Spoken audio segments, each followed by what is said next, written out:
Good morning and welcome to the Calaveras County Board of Supervisors meeting for September 10th, 2019. If you are able, will you please rise for the Pledge of Allegiance. Mr. Stopp, will you lead us this morning? Thank you, sir.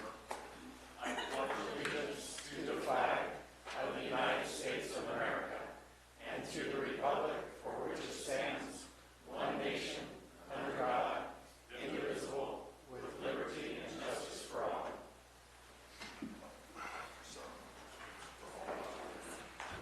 Thank you very much.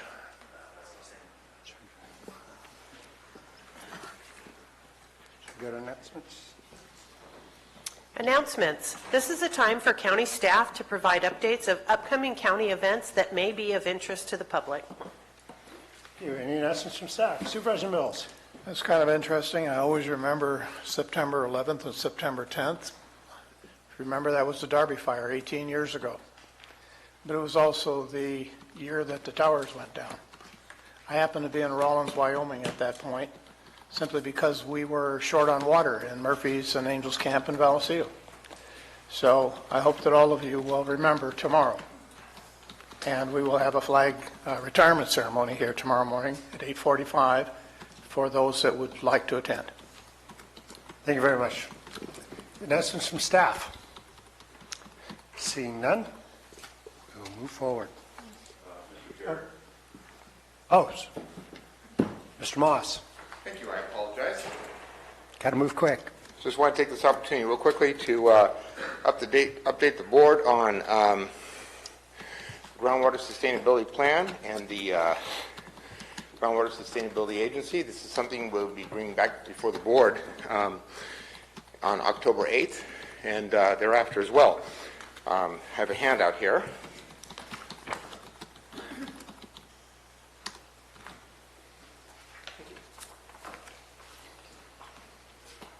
So, as the board is aware, on August 16th, 2019, the Eastern San Joaquin Groundwater Authority notified cities and counties and public utilities commissions, regulated companies who are located within the geographic area of the Eastern San Joaquin subbasin of the notice of intent to adopt a groundwater sustainability plan, or a GSP. Sorry, I ran in here. And public comment on the public draft GSP as distributed to the board occurred on July 10th of 2019 through August 25th of 2019. That public draft GSP has been distributed to the board for review, not for today's review, but for your opportunity to review that plan before we come back before the board for actual adoption of the GSP.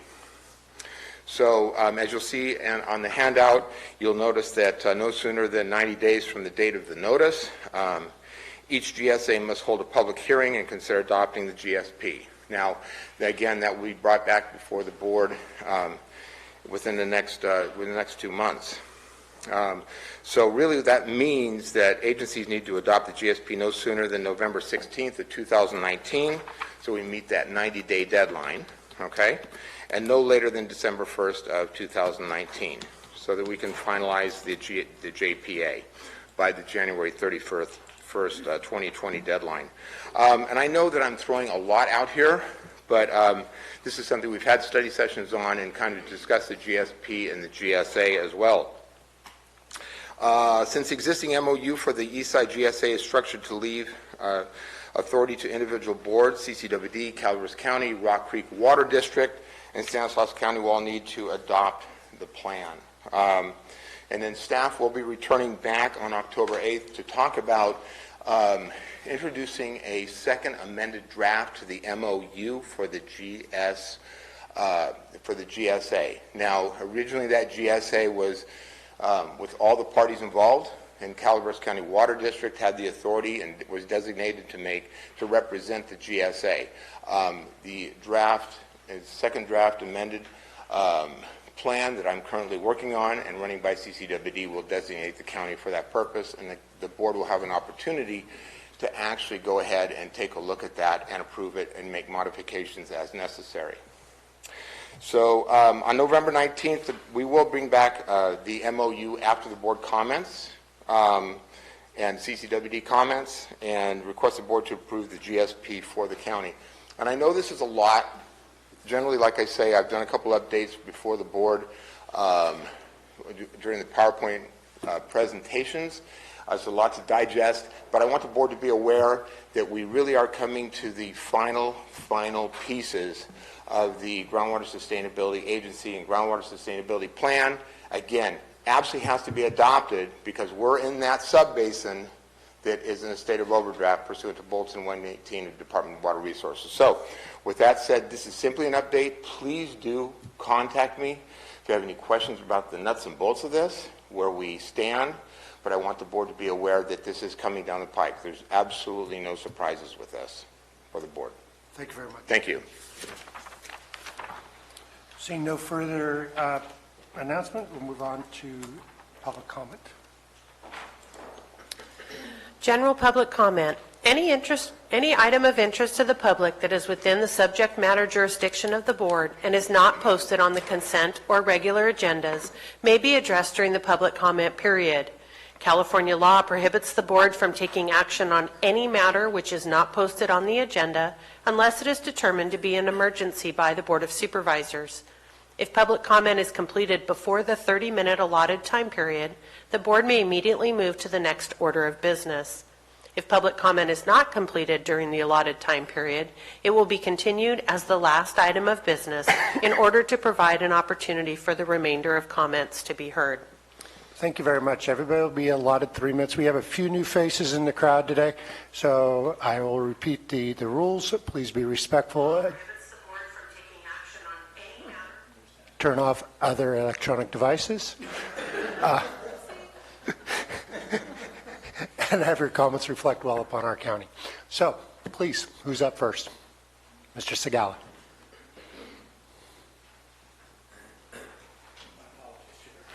It's okay, Dennis.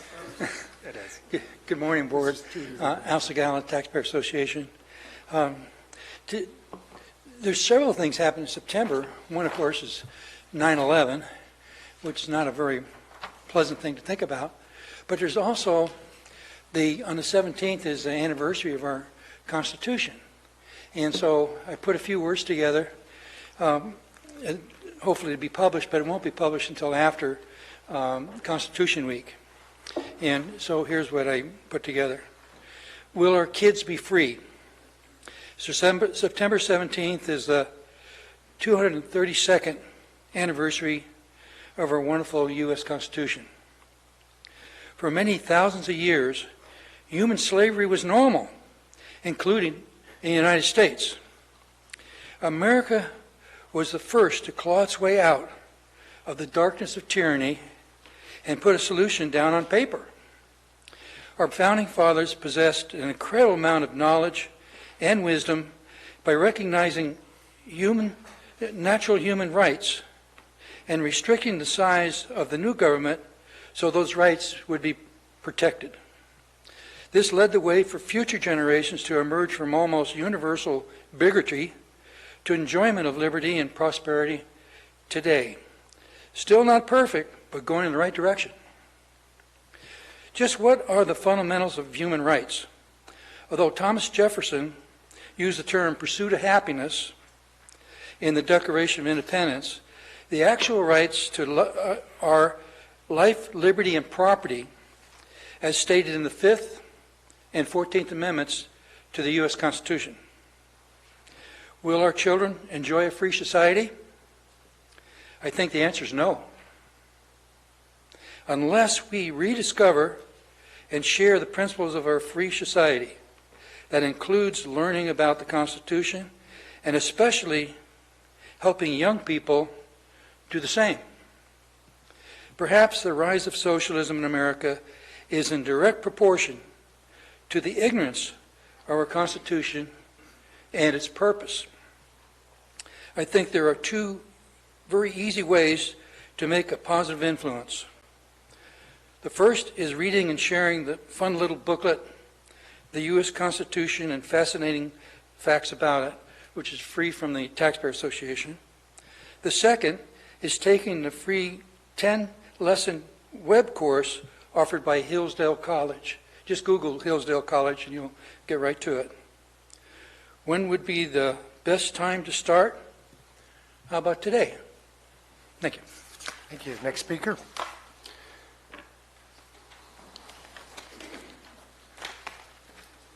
How many people intend to do public comment?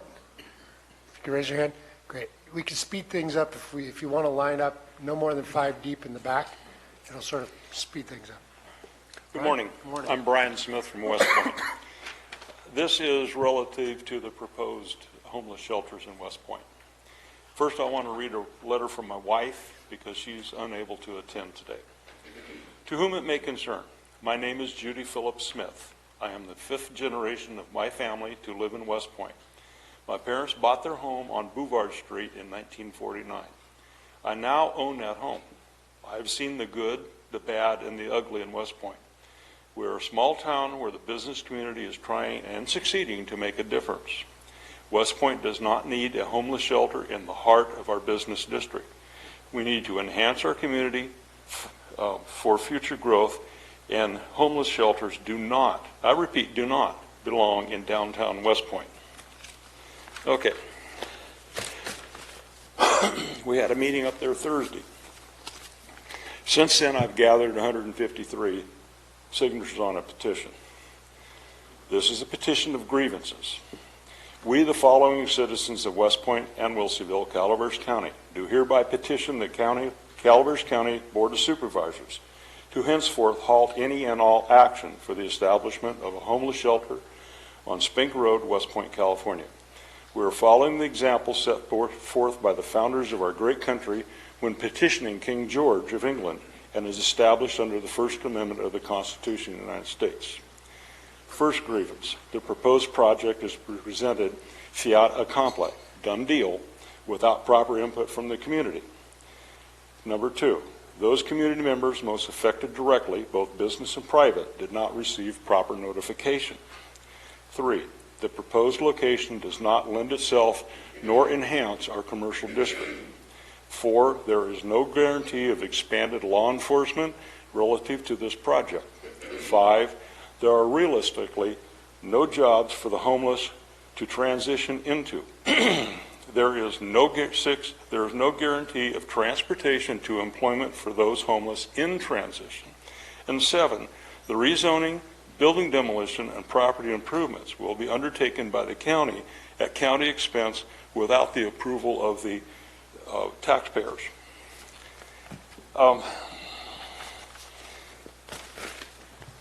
This proposed project is completely wrong.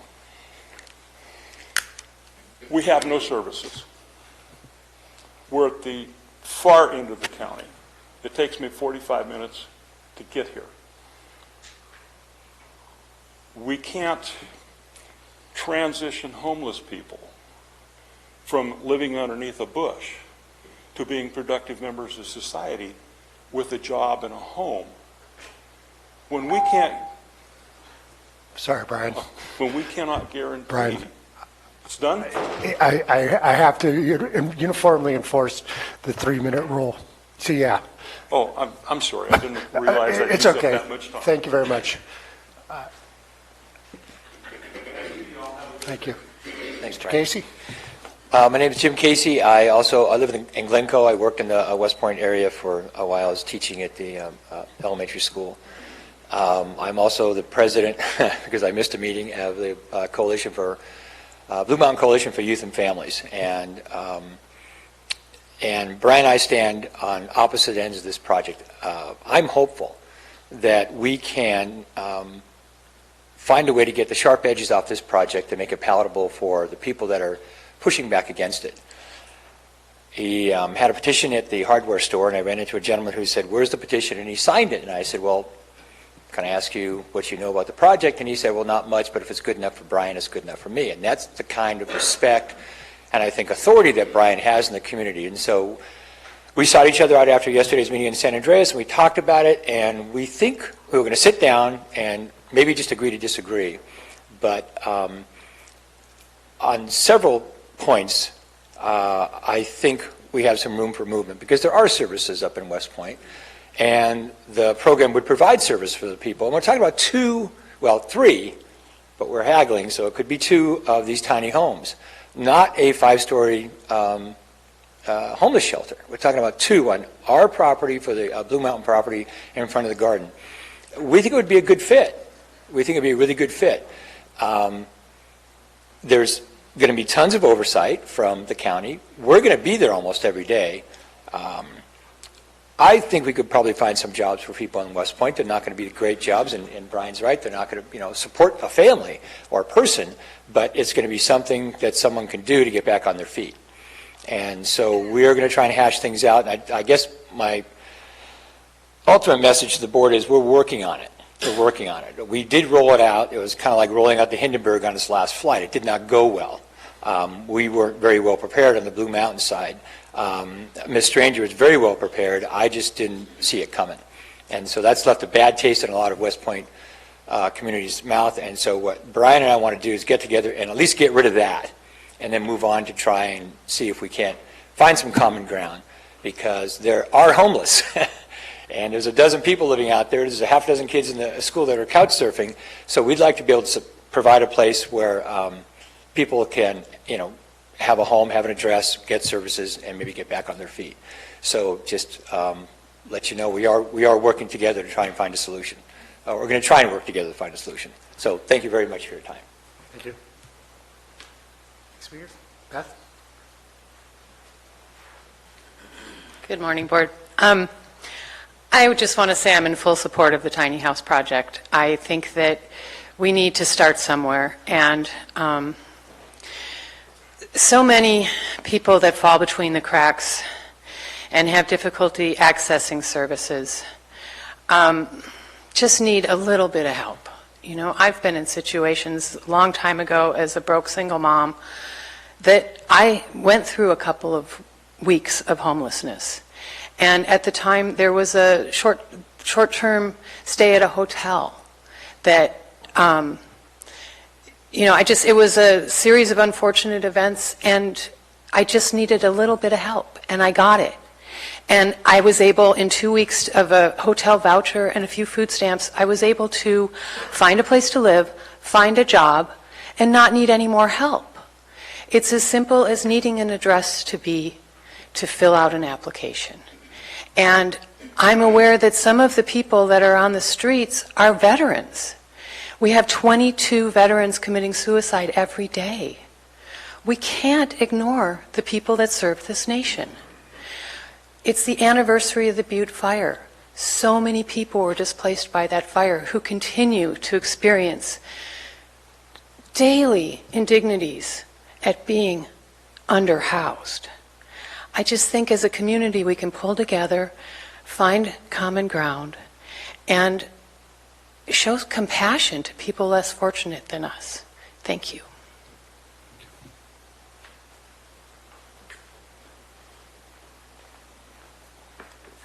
Good morning. My name is Kim Skeen, and I am a resident of Wilseyville. I'm here to express my objection to placing a homeless facility in West Point. I believe helping the homeless is the right thing to do, but it is very important that those efforts help them overcome their difficulties. That being said, these efforts need to be strategically planned to place them in a location that would best meet their need and give them the opportunity to be successful. Settling homeless people up in West Point on purpose would not be helping them. Instead, it would be trapping them in their own homelessness. West Point is too far from medical facilities, county services, and most grocery stores. There are terrible storms and snow in the winter, along with many power outages. In addition, there are no jobs that would help them transition out of homelessness to get them back on their feet.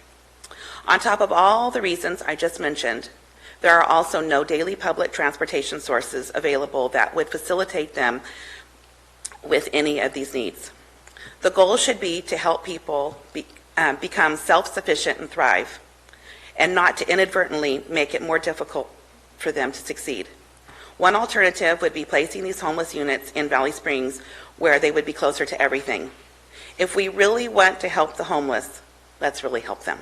Thank you. Thank you. Kathy?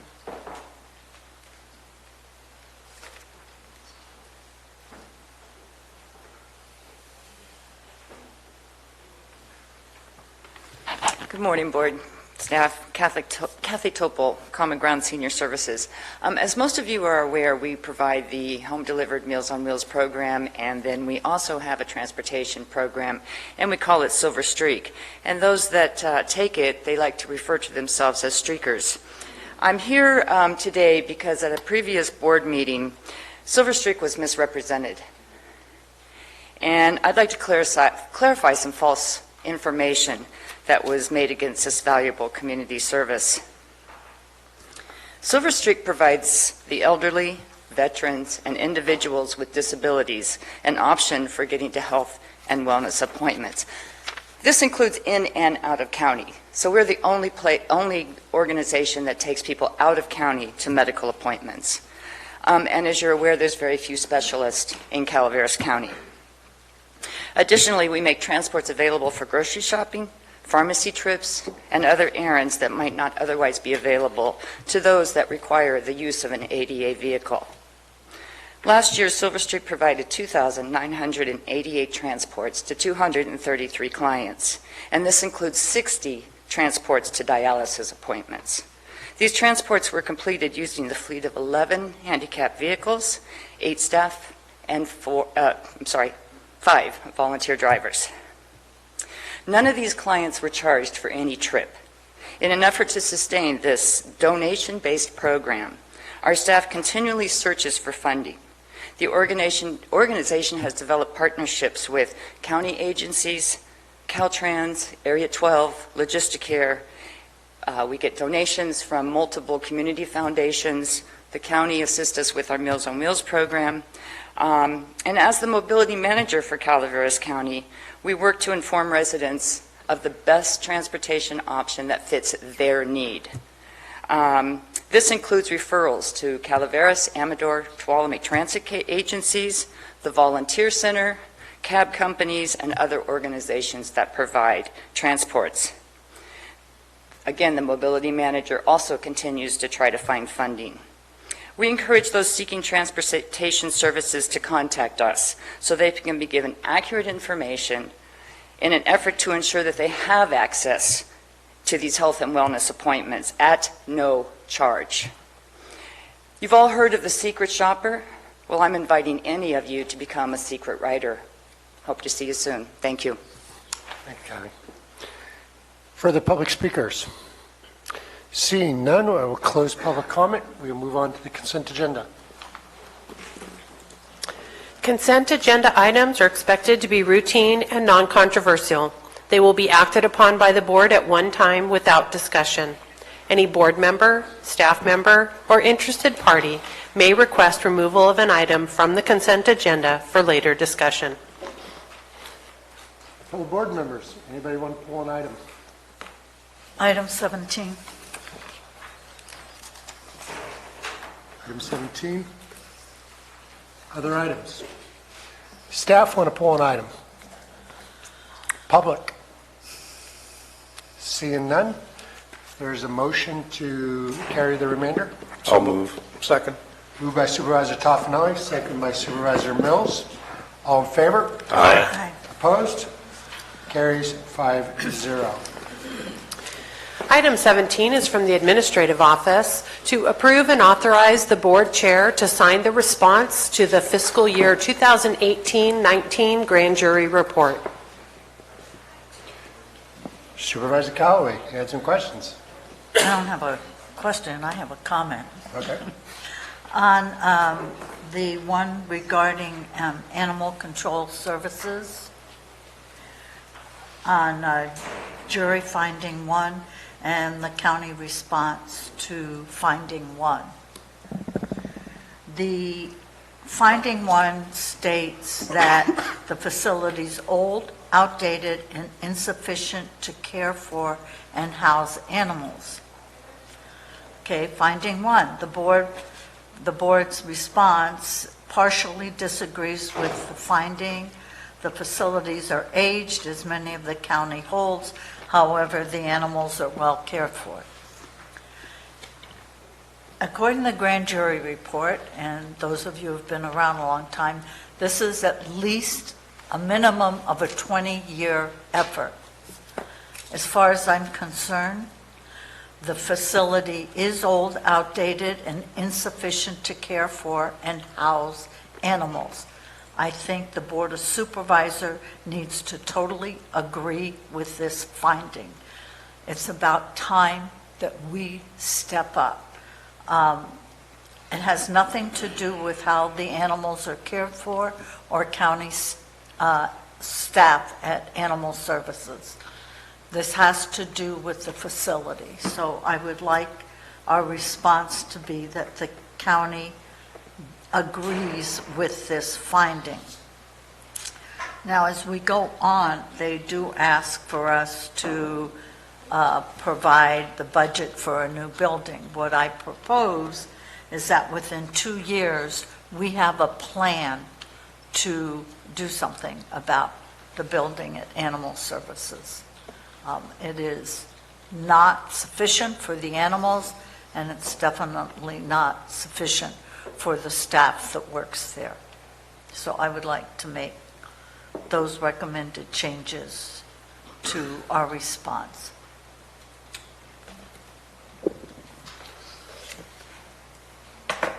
Any responses, any discussion on this item? Oh, I'm sorry. Supervisor Stopper? I concur with Marita on some of what she just brought up. I also want to bring up some of the other things here, but I'm personally of the opinion this wasn't agendized properly, it being on the consent agenda, and thus want to make alterations to it. Can we do that and move forward? Okay. I have some things here where the grand jury findings on code compliance, and a majority of the things here we agree with these findings. The comprehensive policy procedure manual and everything. They say that the grand jury recommends the one being put together for code compliance. It says here the supervisors agree with this finding. The recommendation for it to be done by December 31st of 2019. The recommendation has been implemented. The senior code enforcement officer drafted a manual that was approved by the interim chief billing official and county council in June of 2019. And the manual is subsequently disseminated to staff and is in operation. I'd like to see that.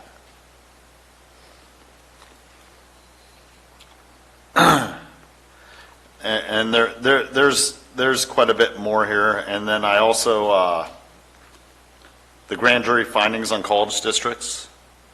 A lot of this is out of our hands, but it is something that we need to step up to and start petitioning the state on legislation to make these changes. I know very well that Mr. Alt is aware of what we would have to go through on this.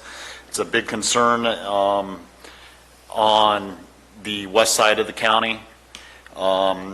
And recently Delta College has, asked for a representative to make sure our money's being spent properly. Come from our area, and I mean, who would that representative be, and what are they going to say? No, it hasn't been. They haven't followed through on what they promised Calaveras County when we voted yes on that bond back in 2004. There's quite a few things here. I was going to bring up and pull this item. I'm glad Marita did. I think we need to listen to the grand jury. It's built by our peers and constituents throughout the county, and a lot of times they look into things and they do have some recommendations that we should take heed to. I suppose we have a couple questions we could ask her. Do we want to make changes right now here? Do we want to send it back to staff so we can work on it together and then bring it back in another agenda? I think we have a statutory deadline to turn it in though, don't we? Yes, there is a deadline. It is due at the end of this month, but we can certainly make the edits that the board directs, and then we can bring it back at the next board meeting for approval and still meet the statutory deadline. Okay. Let's start at the top. Well, my Supervisor Callaway? I think it's about time that this board acknowledges that the facility's old, outdated, and insufficient to care for and house animals. We have to agree to that. I don't think we can continue to have the same grand jury report every year that says the same thing, and we say the same thing. We need to do something about making that acknowledgement. I would like that in the response to the grand jury recommendation on doing something, that instead of saying space utilization's complicated, yada-da, that we say that within 2 years that we will have a plan. I'm not saying that we're funding it yet, but part of that plan could be funding mechanisms for a new shelter. So I would like those changes in our response to the grand jury. So let me poll the board. First item is, and make sure I got this right. I'm sorry. Make sure I've got this right, is to make a affirmative statement that we agree with the grand jury's report as far as the facilities are outdated. Yes. That is the first poll before us. Supervisor Mills, your light's on. Yeah, I think first we need to understand a little bit of history here too. You remember that when you and I came on the board, the Humane Society was working with the county to try to establish a facility, and when that fell through, and that was in our first year, we just kind of let go of it, and they went their way, we went ours. That meant that we kind of dropped the ball because there was a need at that time. It was identified, but then we subsequently, in our space planning here recently last year, we really didn't identify anything that we were going to do about it. So we kind of dropped the ball again when we had that opportunity in our space planning review to at least start that discussion. I think the board needs to direct staff to at least begin a discussion, put together some plans, try to find out what funding sources are available and where it could be located. Where it's located now is not an ideal spot. There has to be better options, but I think that staff needs to work through what those options are, and that we can move forward with at least developing some type of a plan. Again, I agree with Supervisor Callaway. It's not going to be an immediate thing that we can do, but if we at least get the cart on the road, we'll be moving in a direction towards getting something done. Okay. Supervisor Topper? Acknowledge. Supervisor Toffanelli? Well, there's a lot more history to it than what Dennis has brought up and Marina knows. This dates back a long time ago. Even the situation with the Humane Society, that dates back many years to trying to get it together. There's been many suggestions and ideas and plans to move where it's at. At one time it was across from the airport, some land there. But it has been kicked down the road for a while, so I'll agree. Okay. How about within 2 years, county has come up with a plan? Does that seem reasonable for everybody as well? Why pick 2 years? Supervisor Callaway? I picked 2 years because I looked at the goals in our budget book that the CAO is proposing for his department. I want to be respectful of that, but I don't want it to drag on. So I felt 2 years. It can be his goal for 2021. So that's how I picked 2 years. To at least develop a plan and To start to put develop together. a plan, correct. I would agree to that. Supervisor Toffanelli? Yes. Supervisor Topper? Okay, so we'll direct staff to, Counselor? I just wanted to inform the board, I was trying to pull the penal code section up. Here we go. It does the penal code does require that when the board is looking at a recommendation requiring further analysis, that we include a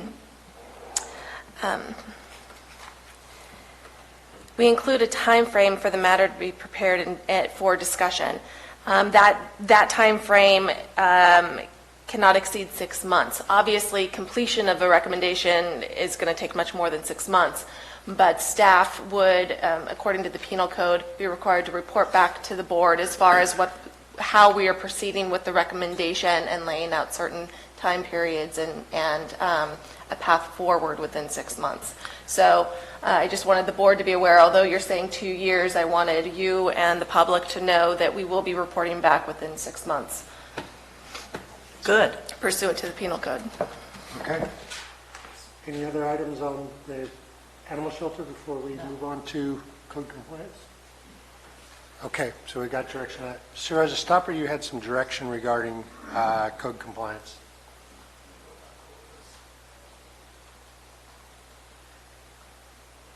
Which, Not so much, because a majority of the findings are in agreement here. I think I would like to see that book personally. I don't really see too many revisions that I would put in place on the response. do you want to see the book before we vote? Just, I would too. I'd be interested. Supervisor Mills? I'll tell you why that's important, is because it's a matter of policy. Yes, it is. And if we're the policy body, then we're the ones that are going to have to review it and not just accept what has been put down right. without seeing it. Okay. Does anybody else want to see the book, or shall we just make sure everybody gets a copy? Can I make sure everybody gets a copy? Very good. Supervisor Stopper, anything else on code compliance? No. How about community college district? Any changes we want to make in there? Certainly a major issue. But I agree with the county response for the most part on that, but this maybe we could take in some public comment. Okay. And then we could finish up here. You got it. There might be something enlightening. Let's do some public comment. Come on down.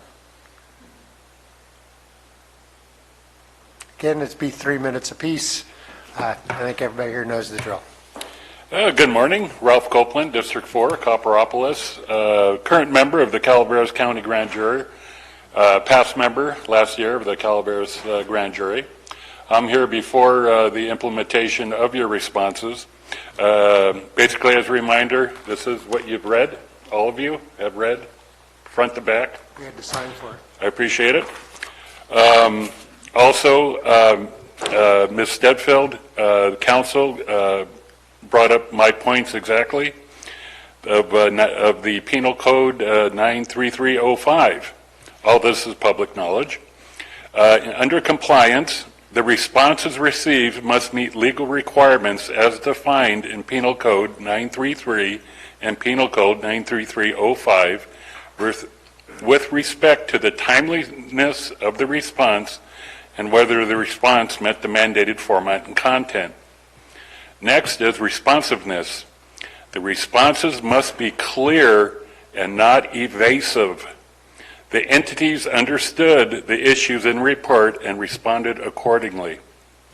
Implementation. Implementation dates must be clearly identified in the response to the findings and recommendations. That's all I have to say. Thank you very much. Thank you. Thanks for your service on the jury as well. Swiecki? I'm glad this was pulled off the consent agenda. I think it's really crucial that code compliance fulfill the role that they do in health and safety. It would be delightful if it could be a collaborative process between the people that are trying to come into compliance and the county. I think that many of us have health and safety in mind and would like nothing more than to be compliant. Thank you. Thank you. Further public comment? Seeing none, I'll bring it back to the board. There are other changes that anybody would like to see the staff bring back when they bring it back in the comments? Or so this was an action item, so we will move this to a date certain. Is that correct?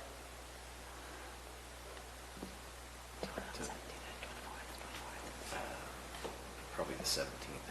I would recommend, in case there are any modifications, we bring it back on the 17th, although the 17th is set aside for a study session. That still gives one more opportunity before the 24th for action and give another opportunity for the board. Okay. Then, Yes. Supervisor Mills? Yes. Supervisor Keller? Very well. Move that item forward to date certain on the 17th. All right. Go on to the regular agenda.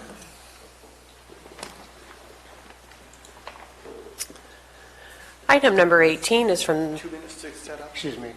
We're going to take a 2-minute break and let planning set up. So don't go anywhere far.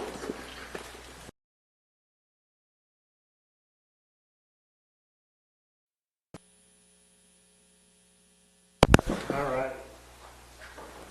Welcome back to the Calaveras County Board of Supervisors meeting. We are on item 18. Is from the Planning Department to adopt a resolution finding that the Murphy State Route 4 Complete Streets Plan is exempt from CEQA and adopting said plan.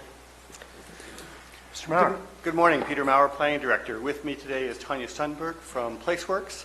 And I'm just going to turn it over to her right now to do a quick introduction of the plan, and then when she's done, I'll talk about some of the issues that were raised at the Planning Commission and by the public.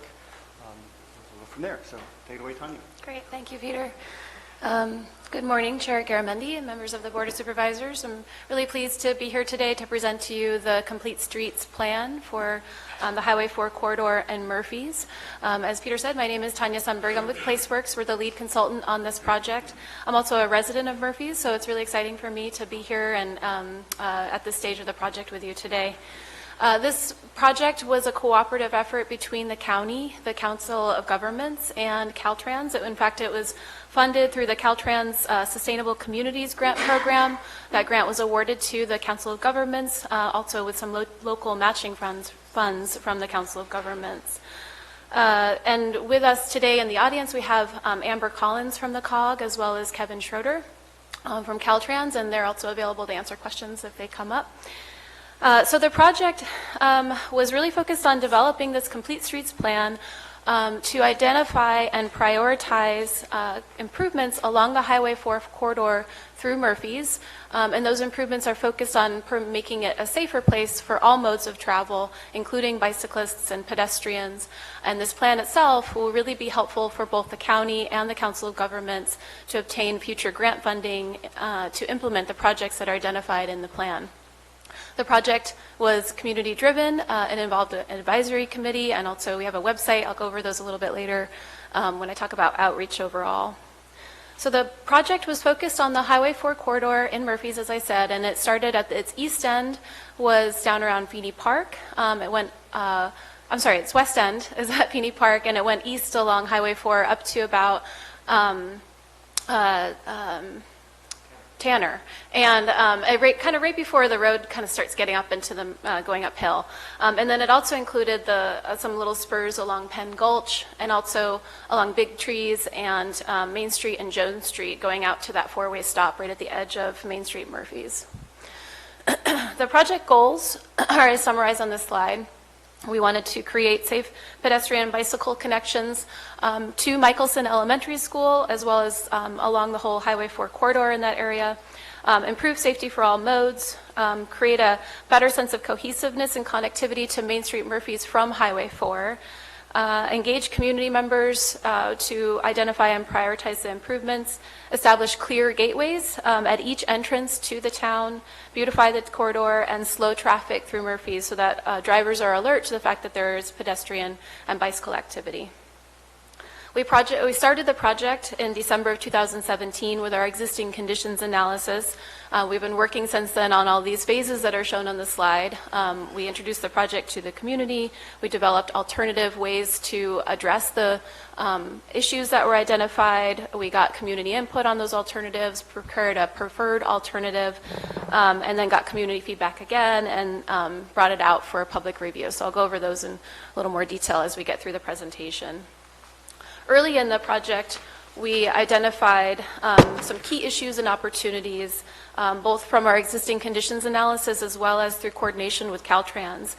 First and foremost, the Caltrans has a project through its State Highway and Operation Protection Program, which is also called SHOP for short, and that's a project to install a two-way left turn lane on Highway 4 between Penn Gulch and Main Street. So that project is fully funded and is currently in its design and environmental phase and will be installed within the next several years.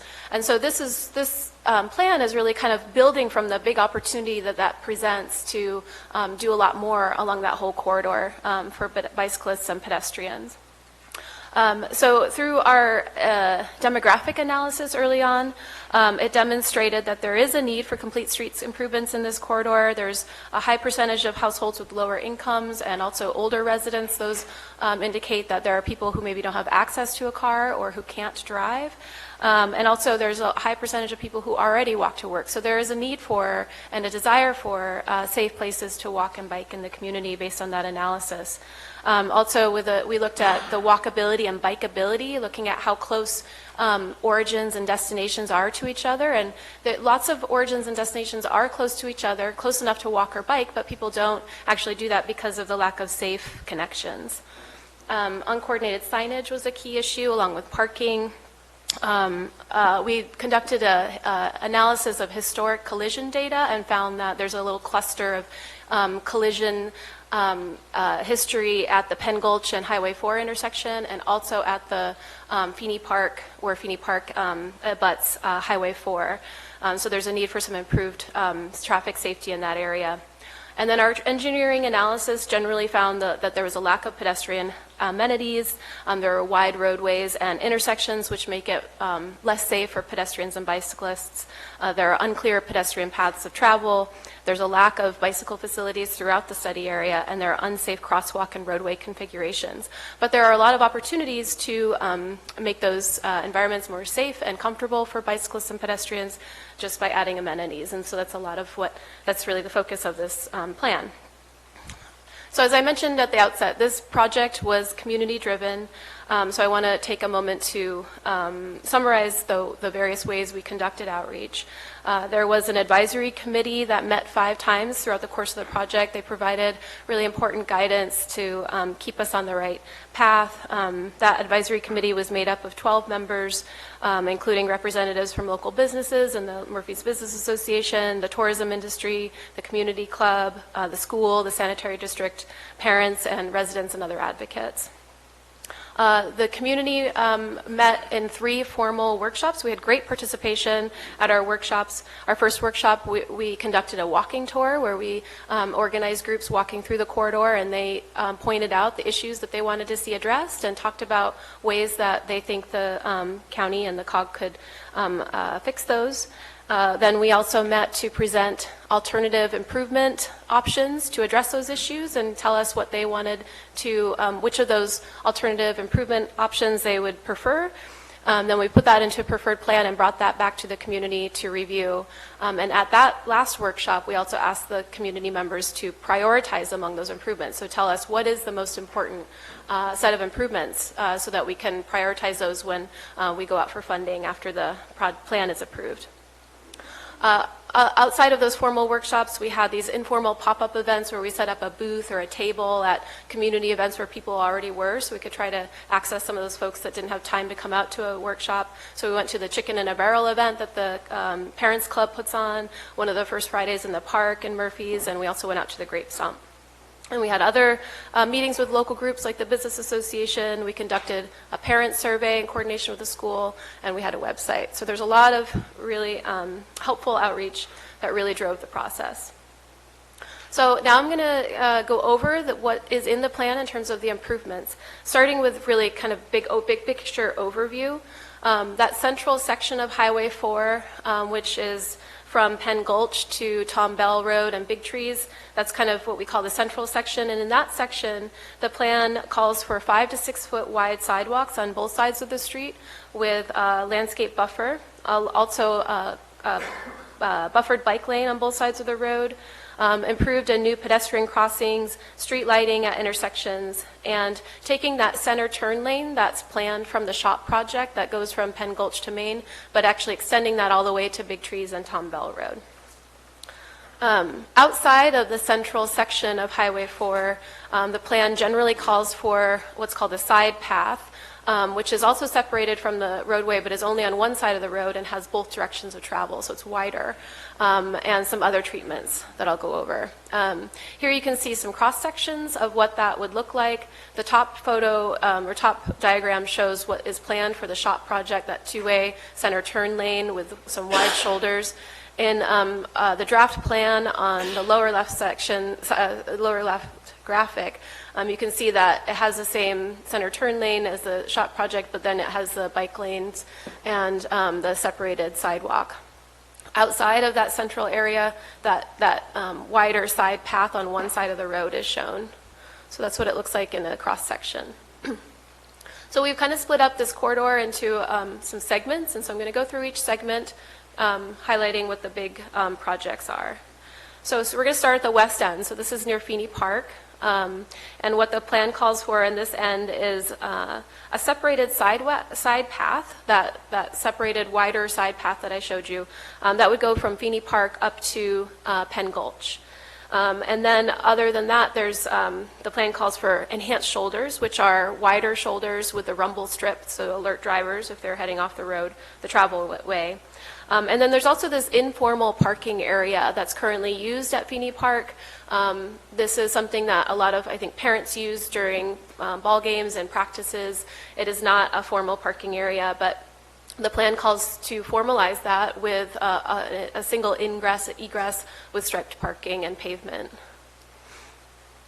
Moving east at Penn Gulch, the plan calls for 2 phases at this Penn Gulch and Highway 4 intersection. The first phase would install what's called a pedestrian hybrid beacon. So this is really similar to what you find at the Bret Harte High School, where to get from the parking lot to the high school, where if a pedestrian wants to cross Highway 4, they would push a button, and then the light would go yellow and then to red, and vehicles would stop, the pedestrian would cross. But when no pedestrians are using it, there would be no light turned on. So there's kind of no impact to the travel unless a pedestrian needs to cross.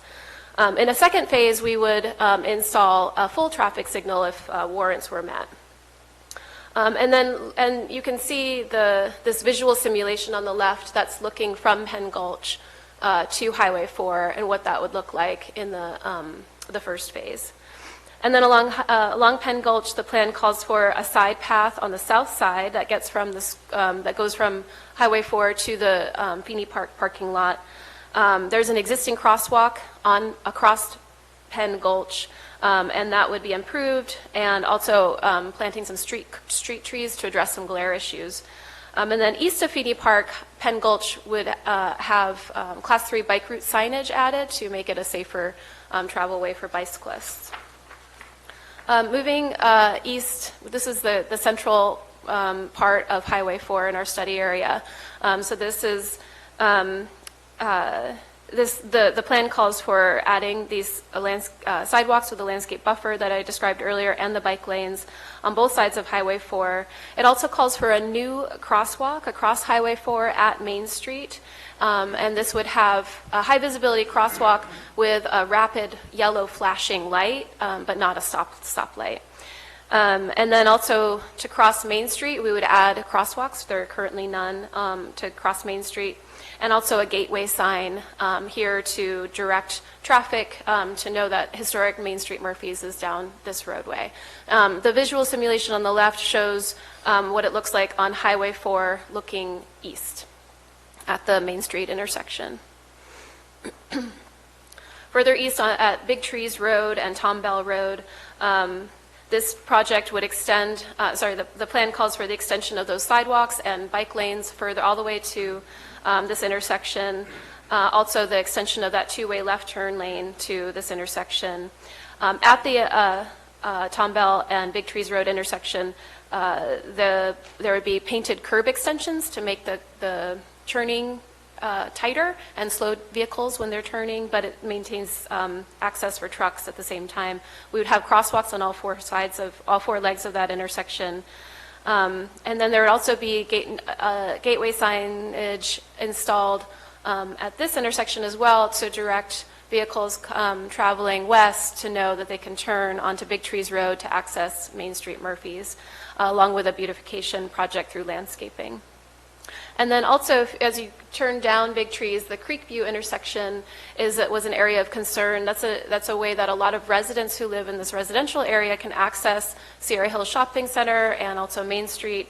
And so there's the plan calls for a crosswalk across Creekview and then a new mid-block crossing across Big Trees Road at the Sierra Hills Shopping Center so that there's a clear and safe pedestrian path for those residents.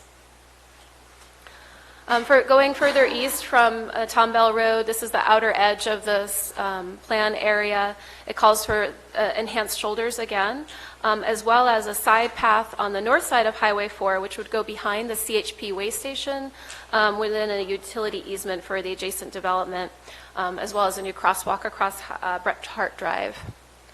And then the last section is this area of kind of including Main Street, Big Trees Road, and Jones Street, kind of coming out of the Highway 4 corridor. So at that four-way stop, at Main Street and Scott Street and Big Trees, the plan calls for crosswalks on all four legs of the intersection. Also calls for sidewalks, a continuous sidewalk on the north side of Main Street, a gravel pathway on Jones Street to kind of keep more of the rural character, and then improving and connecting the sidewalk that's there on Big Trees Road so it covers the whole extent of that road. And then we also looked further out from this area, and the plan calls for adding Class 3 bike route signage on 6 Mile Road to provide a safer opportunity for people who are biking out to Ironstone Vineyards. So the last main part of the plan really focuses on implementation and financing. At our last community workshop, we asked the community members to prioritize among the various projects. And so based on that input, we grouped the projects into 8 implementation packages. So those packages were identified based on the community priorities, as well as considering how projects will actually be implemented and whether it makes sense to do certain projects at the same time. And so we started to group them that way, and then we refined the content of each package so that the total cost of that package will be kind of fit the funding opportunities that will be available in the future. So package A is the top priority for the project. That includes the pedestrian hybrid beacon at the Penn Gulch intersection, the side path along Penn Gulch, and the crosswalk improvements in that area. So this is really focused on safety around Michelson Elementary School, which is really one of the fundamental goals of the plan. This package is very competitive for grant funding. Package B looks at that area on Highway 4 from Penn Gulch to Main Street, so it would include the sidewalks and bike lanes, the full traffic signal if warranted, and the intersection improvements at Highway 4 and Main Street. This is also very competitive for grant funding.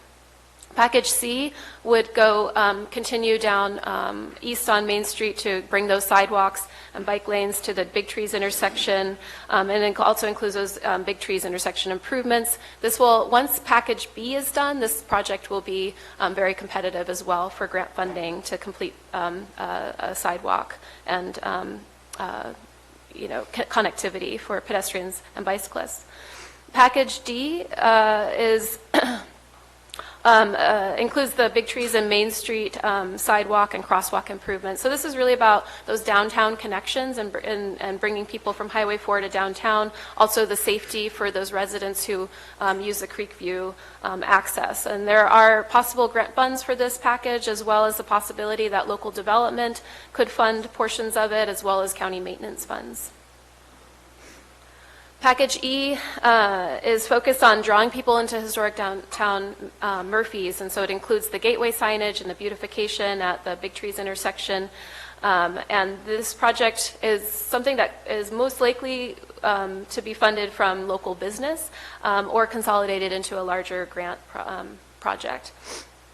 Package F includes the side path along Highway 4 at the east end of the project area, that area behind the CHP way station, and also the enhanced shoulders. Package G includes is at the west end, and includes the formalized parking at Feeney Park and the enhanced shoulders in that area. And then Package H is focused on those really outer areas, the bike route signage on Penn Gulch and 6 Mile Road, and a stop sign at the Feeney Park entrance. So this plan, the draft plan, has been out for public review this summer, and we have heard from members in the community. There have been some corrections that have been noted for the historical context that we plan to add into the final plan. We also recommend adding existing sidewalks to one of the figures to help demonstrate where the sidewalk gaps are. And then also there's a correction that we have to the crosswalk diagram for the Main Street and Big Trees and Scott Street intersection. There have been some comments submitted that I think are part of your packet related to the parking area at Feeney Park, and so there are some concerns from members of the community about that, and a request that we actually remove that improvement from the plan. So that's a summary of the public comments. And so your recommended action is to adopt the resolution to find the plan exempt from the California Environmental Quality Act and adopt the plan. Thank you. Thank you very much. Mr. Maurer? Yes, just want to highlight a couple of issues that have been raised. And first is full disclosure, my wife is the president of the Feeney Park Board.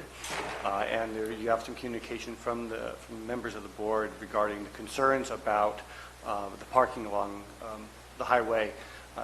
This plan doesn't commit the county to any specific action. There's no funding commitment at this point in time. This is a sort of a menu of options identifying what the community felt was the highest priorities for potential funding and actions in the future.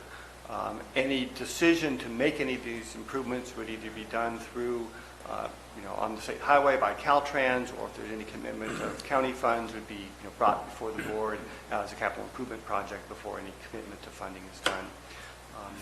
The concern about the parking is something that would have to be looked at more closely with when Caltrans does any work within the right-of-way to look at safety concerns and would take into consideration the park's concerns about emergency access and the safety at that location. We also received another letter, I think the other day, from someone who was concerned about the two-way left turn lane that can sometimes be misconstrued as a passing lane. Apparently this happens in Hathaway Pines at times. That is a decision that Caltrans has already made to put that in to this in the stretch of highway. It was a decision made several years ago by Caltrans, and while it's incorporated into this plan, it's because it is already a decision made by Caltrans to put in that two-way left turn lane. And as Tanya pointed out, we're building off of that opportunity to look at how can we make sure that when Caltrans makes those improvements, it includes the potential for future improvements and doesn't preclude that from happening because of whatever design Caltrans does at that point in time. So with that, open any questions you might have. Again, Kevin Schroeder from Caltrans and Amber Collins from the COG are here if you have any questions of them. Thank you. Supervisor Stopper? You addressed some of the financing questions I had. So this is the first step for us applying for some grants, and then as Caltrans does some of the other work, this could be incorporated into some of that other work as they proceed up Highway 4. Yes. So at this point, we're making no obligations to county spending any funds towards this. project, that will be brought before us as we proceed in the future as the project expands through each step. That's correct. Okay, thank you. Supervisor Mills? Yeah, I know that, as I attend their meetings regularly, Murphy Sanitary had completed their project of the main feeder line down through on the south side of Highway 4 just recently. And I know that they coordinated with Caltrans to get that done. There was a lot of coordination that had to be done for that.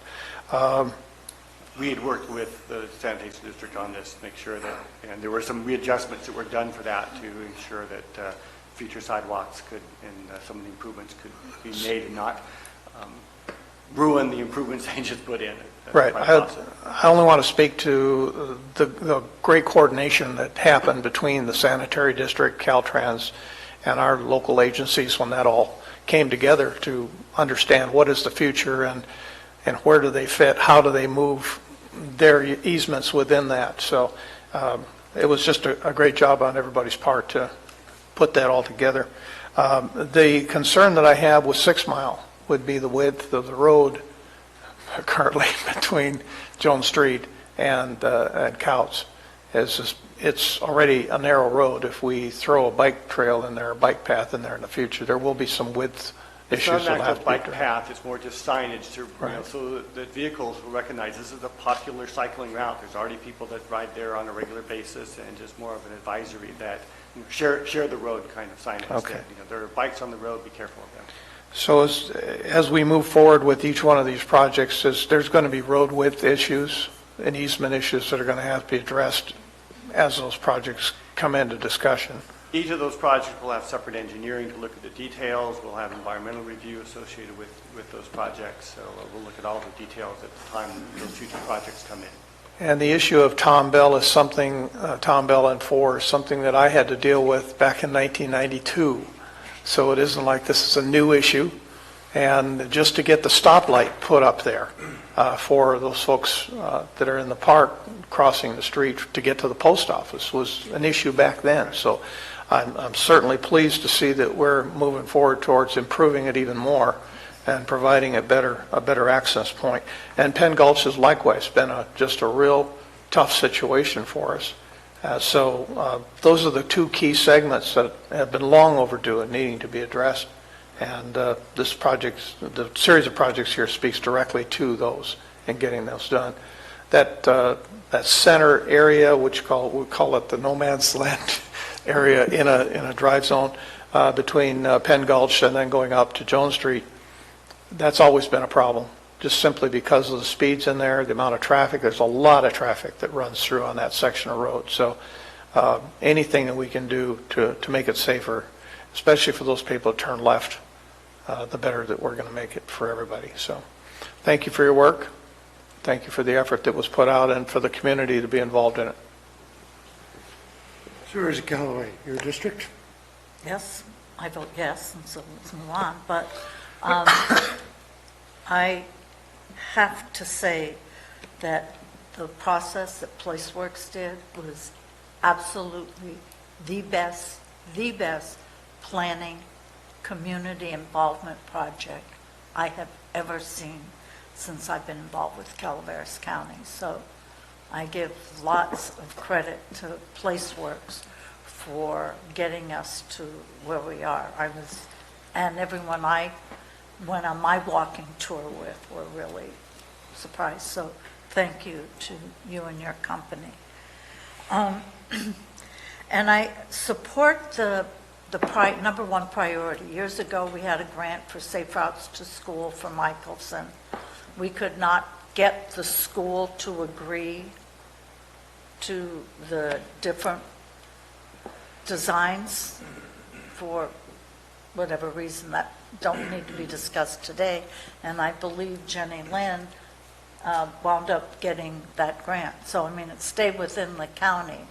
So everyone acknowledges the first one as being a high priority. The plan and the things that people came up with in this process really fit into the Murphy's Douglas Flat Community Plan, and something that was written, I don't know, 35 years ago, yes, it needs to be updated. But they did talk about walking paths and so forth then, so I think this really still meets with the vision of the community. And I look at this more as a vision than, because when you said, well, we have a shop project on Highway 4, but it's going to be several years before it's done, and that's already been approved and funded. So, you know, we're probably talking 30 and 40 years down the road. But the fact that we have a plan and a vision, I think is a good start. The Feeney, the parking on 4, seems to me that's something that could be worked out as a sidebar to this plan, because I think it's going to keep coming up within the next few years. I do have a question from Mr. Schroeder on the lights, the one that's proposed and the one that's there now on Tom Bell. This is sort of a sidebar, but I'm taking advantage of your being here. Can that light be controlled remotely? When we had the evacuation during the Butte fire, traffic was backed up from the light to Hathaway Pines or Avery, or, 10 miles up the road. And so that's a real concern on the safety of people being able to come off the mountain. And this past Monday, and it was the first time I had seen it, there was traffic backed up from that light up to Forest Meadows Gate, at least. I didn't want to say that. I was trying to pick Northwood. Thank you, Supervisor. And that was another time it would have been nice to have the light. And I was told that the key to change the light, the person was, CHP was in Sacramento for training. I didn't know, is there a way that can be done remotely from your Caltrans dispatch? So I'm not sure, I'm just going to be honest with you, but it's something I can take back and ask, because yes, usually we want CHP to be there to actually regulate the lights in case something goes wrong, and they then can step in and actually do their situation. I do know that we've gone out multiple times and actually tried to tune the lights better for the weekends and on the weekdays. But I can hear it's not working so well, so I'll take that back to my engineers. We do have an electrical unit that hopefully can work on that. And then if we can do something like that, I'll bring up to my direct supervisor to see if there is something remotely. Okay. Thank you. Just thought I'd throw that in. And I want to note, when you say you go to Tanner, it's not the winery, but the street? Yeah. Because I kept saying, Tanner. To me, that's a winery. Anyway. Oh, and it's a logging company, too. You're right. The other side of the county. The other side of the county. Anyway, I am really impressed with the plan that was put together and the community involvement. It was just superb, and I do think it represents the vision, the issues, the desires of the people in the community. And I'd like to move on this item, and, sorry. Can I do some public comment? Oh, yeah. I got a question. This only came up as a result of a hurricane over in South Carolina and Georgia, is that they do what's called lane reversals. Has Caltrans ever considered lane reversals in California? To actually, they take the freeway and everybody goes one direction, away from the ocean, so to speak. It's just a thought. Yeah, I'm not 100% sure, but I believe when Oroville, when the dam was having an issue, I think we did that in certain sections. You did lane reversals up there, but is there any policy that the state has regarding that? I do not know. I'm not sure if that's, because obviously it has to be CHP that's going to allow us to shut down the highway and control access and things like that. So, and I'm sure you're thinking about fires and that situation. I'm sure we can work together and make some kind of management plan that if something was to happen in that section, how we would progress with Caltrans and CHP, especially because they do have a station right there. So I'm willing to exchange emails and we can have a discussion about that outside of this plan. Please do. Yeah, it's outside the plan, but it's just one of those things that I know that in many other parts of our county, Okay. having that ability to evacuate large quantities of cars quickly. Yeah, I have no problem bringing back the request Okay. and seeing where we can take it. We can talk from COG. All right, thank you. Well, I'd like to thank you very much for the work too. That's pretty high praise from Supervisor Callaway. We've seen a lot of plans in her service to the county. Supervisor Mills asked the question I had, which was about the right-of-way. There's obviously major expansions of streets, and that's always a concern in our county. And it'd be interesting what you come with Feeney Park. I'm sure, like a lot of folks up here, I've been on spent a lot of Saturday afternoons watching little kids chase soccer balls around that field. So it'd be good to figure out. We will move forward to public comment. If you'd like to comment on item 18, please come forward.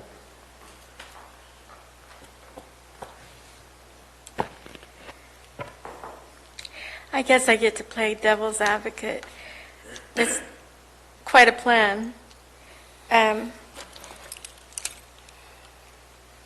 government is using a behavioristic carrot on the stick of potential grants if you're willing to comply with their idea of utopia.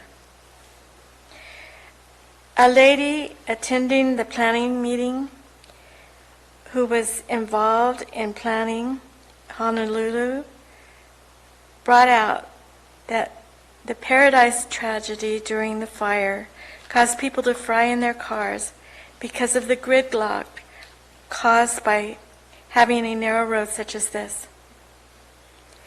At least one of the commissioners was very concerned about whether those who travel or commute on Highway 4 had been asked about what they thought about this.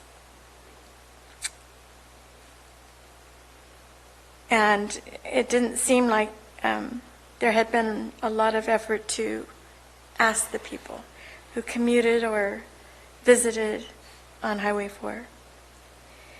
And the parking, when it's made formal, takes away the amount of cars that can park.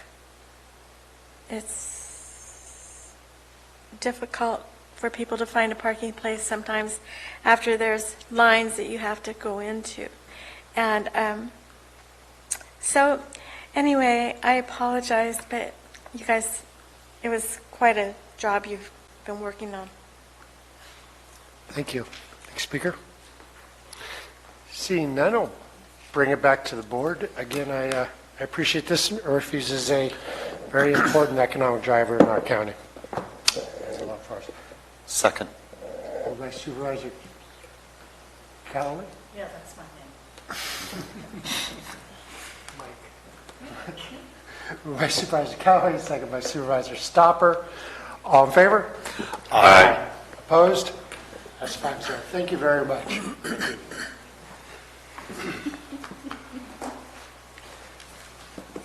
We'll move on to, let's take a 10-minute break.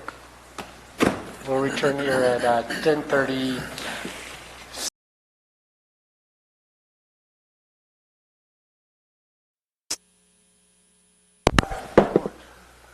Welcome back to the Calaveras County Board of Supervisors meeting. We are on number 19. Item 19 is from the Planning Department to adopt a resolution disestablishing Agricultural Preserve Contract Number 309 and simultaneously establishing Agricultural Preserve Number 364 pursuant to the Williamson Act for Roland and Francisca Shabram on behalf of the Shabram Family Trust. Mr. Maurer. So just wanted to note that the next 6 items are actually 3 items. There's a Williamson Act contract and zoning amendment, so it might be advisable to combine those, each of those pairs into one hearing. So item 19 and 20 go together, 21 and 22, and 3 and 24. Would you like me to read the recommendation for the following item so that it's on the record? That would be great. Okay. So item 20 is also from the Planning Department to conduct a public hearing and adopt an ordinance approving the zoning amendment to Agricultural Preserve to recognize Agricultural Preserve Contract Number 364 pursuant to the Williamson Act for Roland and Francisca Shabram, trustees of the Shabram Family Trust, and authorize the summary publication. Okay, so we're dealing with 19 and 20 together, correct? We have opened a public hearing. Good morning, everyone. So this is the first of 13 ag preserves that we'll be bringing forward to you this year. So the first one we'll be looking at is California Land Conservation Contract and Zoning Amendment for Roland and Francisca Shabram. The proposal is to establish an agriculture preserve for a total of 281.11 acres of land located at 3206 Gillum Road, southeast of Paloma Road near Valley Springs. In 2009, Ag Preserve Contract Number 309 was established for a total of 199.07 acres. In 2018, the Shabrams purchased 2 additional parcels of land contiguous to their existing preserve. Now their request is to add the 2 parcels totaling 82.04 acres to their existing preserve. The current agriculture operation consists of 50 head of beef cattle. Previous years, they've reported a gross annual income from production of $8,000, therefore meeting the minimum $2,000 requirement. The land has been in agriculture production since at least 1971, likely before then, when John Fisher originally established his agriculture preserve contract number 44. 2 of the parcels are currently zoned ag preserve because they are currently under contract. The 2 additional parcels are zoned rural residential and residential agriculture. Pursuant to county resolution, we also need to rezone the parcels to ag preserve, signifying the land is currently restricted by the agriculture preserve pursuant to the Williamson Act. The lands are noted in the general plan as being designated natural resource lands, agriculture preserve with a high capability to sustain agricultural operations. The general plan update has designated these properties to be resource production, which again is consistent with the ag preserve zoning and the idea of preserving land for agriculture. The property is located in a moderate to high fire hazard area portion of the county. Managing the land for optimum grazing pastures will decrease fire fuels in addition to reducing the overall fire hazard. Putting land in the agriculture preserve will decrease development potential, therefore minimizing the exposure of people and structures to the risk of wildfires. Parcels located and designated in the critical habitat area for the California red-legged frog. Maintaining this land in open space and limiting residential development will help preserve the wildlife habitat. Youngs Creek and a tributary to Cosgrove Creek are currently the seasonal water sources on the property. Primarily, this land is located in a high groundwater potential area, and there are 4 wells currently serving the residential and the agricultural needs of the property. This application was heard before your Agricultural Advisory Committee, and on a vote of 5-0, they recommended that you establish this contract.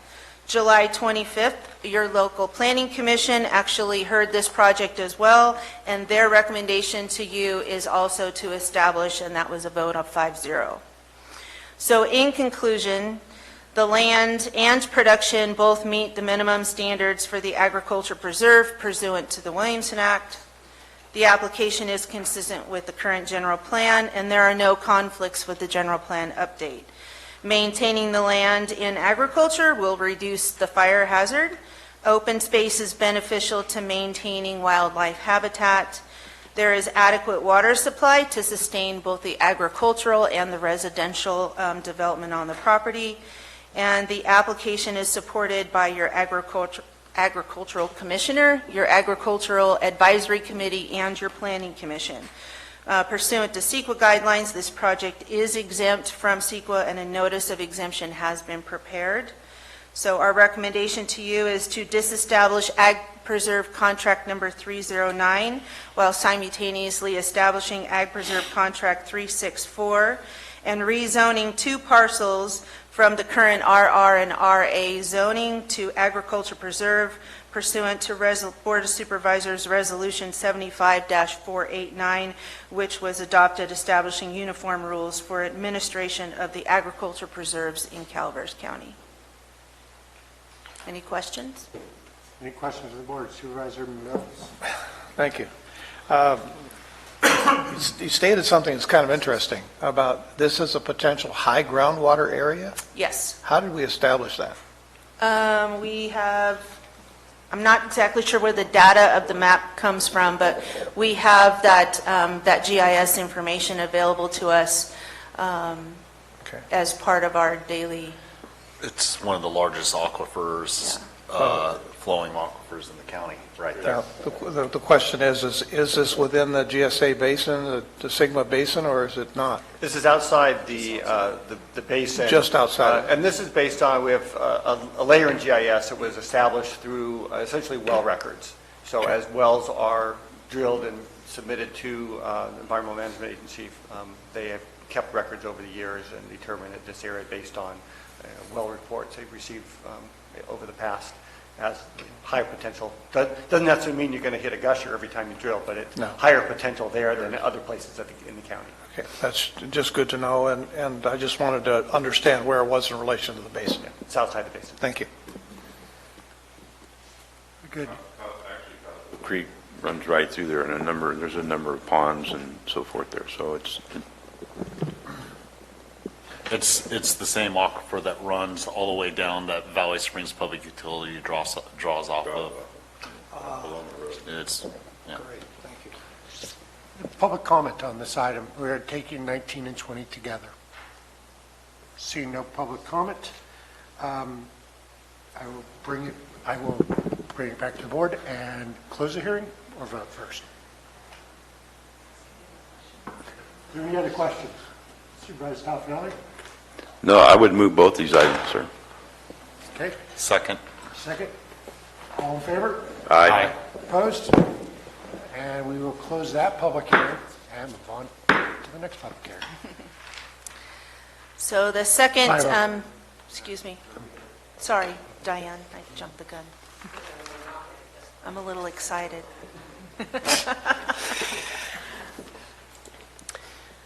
Okay, so items 21 and 22 from the Planning Department to adopt a resolution establishing agricultural preserve number 365 pursuant to the Williamson Act for Jason and Jody Brixey on behalf of the J. Hart Revocable Trust, and to conduct a public hearing and adopt an ordinance approving the zoning amendment to agricultural preserve to recognize agricultural preserve contract number 365 pursuant to the Williamson Act for Jason and Jody Brixey on behalf of the J. Hart Revocable Trust, and authorize the summary publication.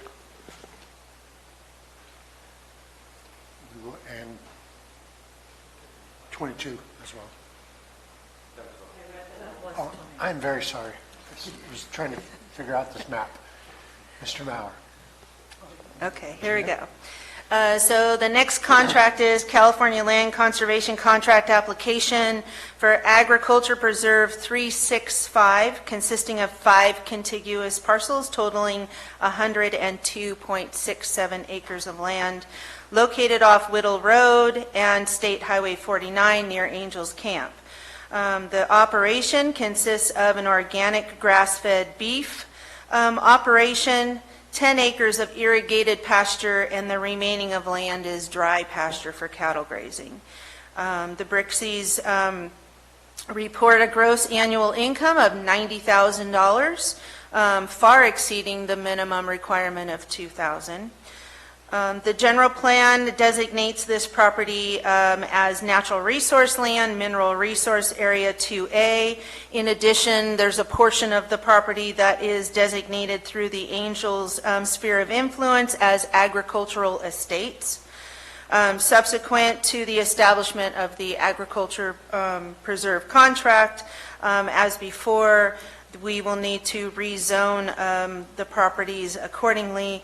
3 out of the 5 parcels are currently zoned unclassified because they are not currently under contract. There is a portion of this land that is currently in a non-renewal status. The previous owner actually filed a notice of non-renewal that was prior to the purchase of the land by the Brixies. That land has been under contract since 1996. Groundwater potential in this particular area is 0 to low. However, there are 3 wells that are currently serving the residential and the agricultural operational needs of the property. A portion of this property is under the jurisdiction or service area of the UPUD service area for water. They did not note it. They did not note on the application whether or not they actually had service, so I'm assuming not. There are 2 waterways providing seasonal water source for the cattle operation currently on the property. The land, as most of the county, is in a high fire hazard, and of course maintaining the land will reduce the vegetation and thusly reducing the fire hazard. Your county-appointed agricultural commissioner did take this application forward to your agriculture advisory committee, and they did vote 5-0 to recommend that you establish the contract. On July 4th, the Planning Commission did take a vote of 3-2. There were 2 commissioners absent that day, and their recommendation is also for you to establish this contract. Establishing an ag preserve contract is exempt from CEQA, and as before, a notice of exemption has been prepared and will be filed accordingly upon approval. In conclusion, the application is consistent with general plan policy pertaining to the preservation of agricultural land and open space. The land is capable of sustaining a viable agricultural operation as been proved in the past and currently. Livestock grazing will control fire fuels and reduce the fire hazard. Your agricultural committee, agricultural advisory committee, agricultural commissioner, and your planning commission all are in support of this application, recommending establishment of the contract. Very well. Questions from the board? Jen, is this the one that didn't have enough land in the original Yeah, discussion? so originally, a couple years ago, they brought forward an application that was less than 100 acres, and the Ag Advisory Committee took it under consideration, and because of the lack of property, meaning cattle operations, and by ordinance in this, or resolution in this county, as well as government code, indicates that you must have at least 100 acres of land to qualify. There are some unique circumstances that we can make findings upon, but the commission or the committee at that point did not want to do that. So they said, go forth with your agricultural operation, report back to us, and we'll maybe take that under consideration sometime in the future. During that time period, they did obtain some additional property, which did put them over the 100-acre minimum. Thank you. I'm the lady that they purchased the property from. I had some familiarity, so the coordination. Thank you for your answer. Thank you. Any further questions from the board? Supervisor Calaveras? Did you say some of the land's irrigated, correct? Yes. Does that make it prime under the Williams? I don't believe we have any prime ag land in this county. I think you'll find that down in the valley, but it's my understanding that we don't have any prime. No, that was my understanding too, but I thought if it was irrigated, No, it was just a description of the operation. That was just something that I had added because they had included it in their application. Okay. Are we still not receiving any revenue from Williamson Ag? Correct. Subvention funds are not being Okay. handed down from the I'm state. proud of the county for continuing the program. Yes. Excuse me. You mentioned that one of the parcels had non-renewed, gone in, so it's starting it all over again because it's going. Two of the 5 parcels were previously, or I should say currently, in the Ag Preserve. The prior owner did file a notice of non-renewal, but this application will basically continue those parcels in the preserve, in addition to adding 3 other parcels to that existing Thank plan. you. Thank you. Is there any further questions from the board? Public comment. Anybody want to comment on this item? Seeing none, I'll bring it back to the board for a further questions, discussion, or a motion. I would like to move items 21 and 22 on the Ag Preserve. Moved by Supervisor Mills. I will second. Second by Supervisor Toffenelli. All in favor? Aye. Opposed? Passes 5-0. I will close that hearing, and we will move on to the next item.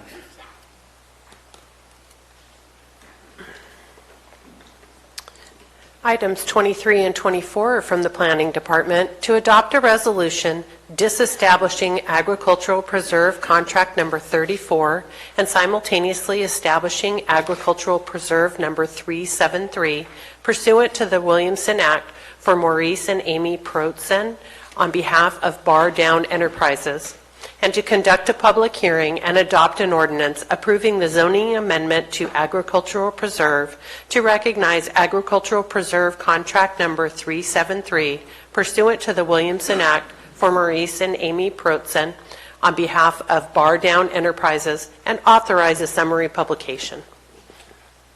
I will open this public hearing. Okay, last one. California Land Conservation Contract and Zoning Amendment for Maurice and Amy Protzen, as said, on behalf of Bar Down Enterprises, to establish an agriculture preserve for a total of 467.35 acres of land off of Evans Road, located approximately 1¼ miles northeast of the Burson Road and Highway 12 intersection near Valley Springs. In 1969, Ag Preserve Contract Number 34 was established for a total of 464.85 acres. In January of this year, the Protzens purchased 6 parcels of land encompassed by Ag Preserve Contract Number 34, in addition to 2½ acres of a contiguous parcel, which was previously the Southern Pacific Railroad right-of-way. That parcel was never included in the preserve, but it is smack down in the middle. So in order to create consistency and contiguous, now that those are all under the same ownership, we would like to include that parcel as well. The Protzens are going to continue their lease agreement with Walter Valeni, who has been running cattle on this land for many years. The current operation consists of 75 head of beef cattle. Previous years, they've reported a gross annual income of $50,000. 6 of the parcels are, as I said before, are currently zoned AP, Ag Preserve, signifying the Williamson Act, in addition to the 1 parcel, which was the previous or old railroad right-of-way, which is still zoned unclassified, and will need to be rezoned AP to signify the preserve. The land is located in natural resource lands identified in the general plan with a high capability of sustaining agricultural operations. Under the general plan update, we have designated this property as resource production, and again, Ag Preserve is a compatible zoning and land use in that designation. The property is located in a high fire hazard of the county area of the county. Maintaining this land for optimum grazing pastures will decrease fire fuels and thusly reducing the fire hazard. Putting the land in the Ag Preserve will also decrease development potential, minimizing the exposure of people and structures to the risk of wildfire. California Natural Diversity Database identifies several special status species within 5 miles of this property.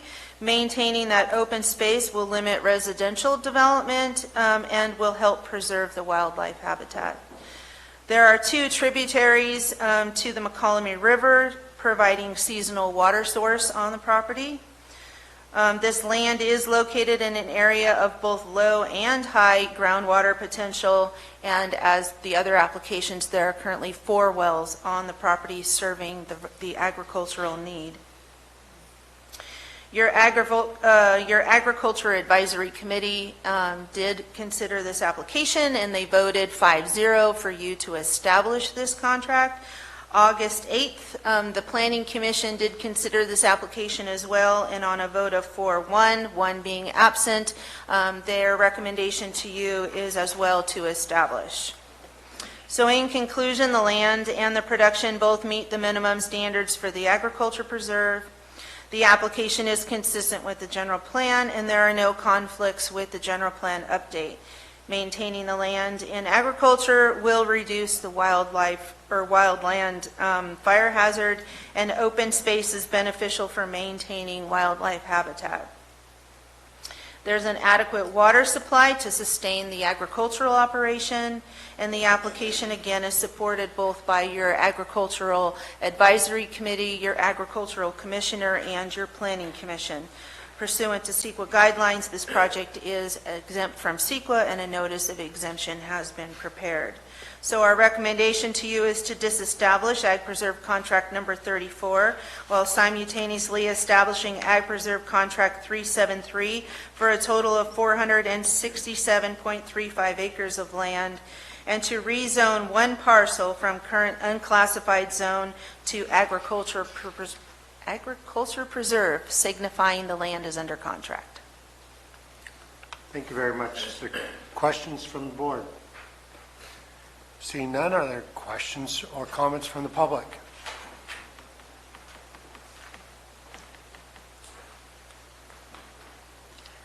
This one I'm happy about.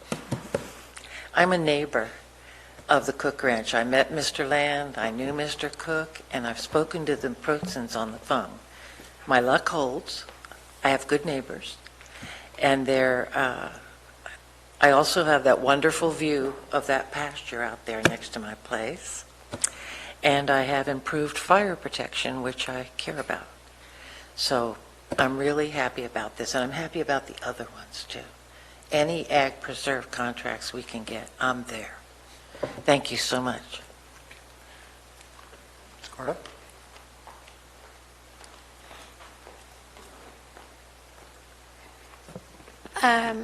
I'd like to bring to your attention that that property goes all the way from Highway 12 over to, I'm not sure whether it's Chili Camp or South Comanche Parkway. And I think it's more than just agriculture preserve. I think that it's a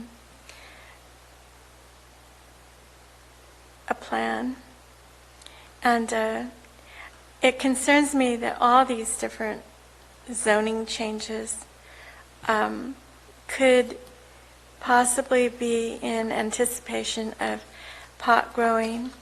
And it concerns me that people in our county, or people, migrant people, might be used to have less than a proper lifestyle in the production of pot. And so I'm not just speaking to this particular one, but I'm speaking to the other ones that have been already approved. Thank you. Thank you. Is there other further public comment? Seeing none, I will bring it back to the board for further discussion. A motion.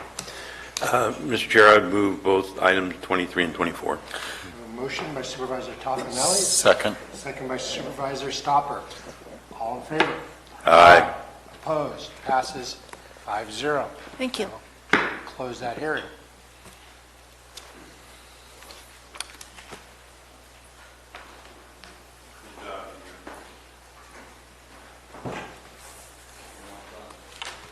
Peter's not out here. Gina's running for the door.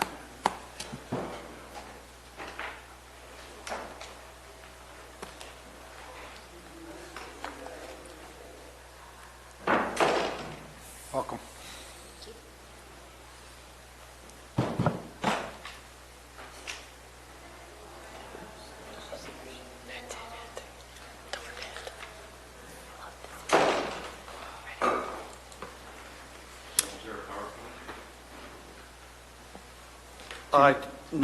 We don't have a PowerPoint. If we need to bring up the actual text of the document, I have it available if we need it. But Item 25 is from the Planning Department to conduct a public hearing and adopt a resolution approving the addendum to the negative declaration and adopting the 2019 housing element update.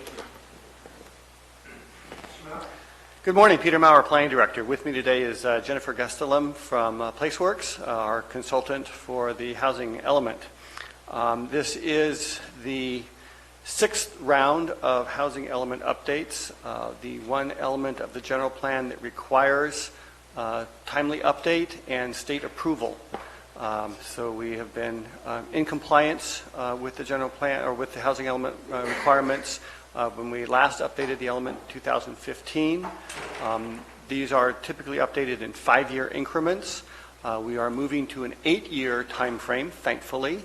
The housing element procedure is cumbersome, and it seemed like you just finished doing it and we're starting all over again. So at least with an 8-year program, it gives us a little bit more of a breathing room. The major changes that we're looking at with this update is simply the data information that we need to go through when we look at all of the housing needs, what's the word I'm looking for? Just all the details of housing, employment, the types of housing necessary to serve the residents of this community, people that currently are here as well as people that want to move here, or young people growing up and striking out on their own to try to find housing in the community in which they live. On the whole, we're doing pretty well. We have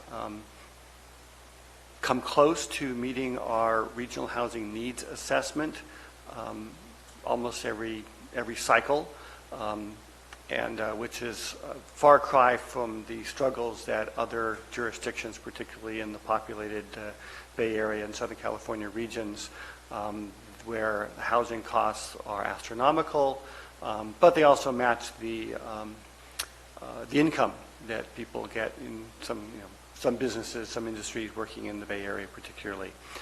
So it's always a struggle to find housing for the full range of needs in a community. And the housing assessment, the numbers provided by the state to the COG, which then identifies how that's distributed within the regional area. We're very fortunate that our region is just the county and the city of Angels Camp. In larger jurisdictions, ABAG, Sacramento Area Council of Governments, they've got 20 or 30 or more jurisdictions that are fighting over who's responsible for providing the housing. And I've had many, many conversations with directors of other counties about what a struggle it is to negotiate what is a regional share of the housing. We work closely with the city. We're on the same time frame as the city for updating our general plan, and so we're on track to do that. I think the biggest issue that we're looking at is special needs housing. We had a lot of discussion earlier today about homelessness. We do not have any housing for homeless in this county, so people are being sent to Tuolumne or Amador County if there's a need. So that's something that we're looking at. Workforce housing is probably the biggest need. It's really not a problem for the housing industry to provide above moderate housing. That's what sells. That's where they can make a profit. It's the low to moderate housing that is a struggle.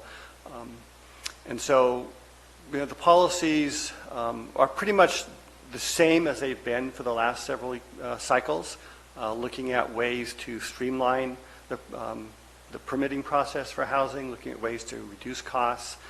We keep getting more and more mandates from the state regarding fire safety and other health and safety requirements for construction costs that keep driving it up.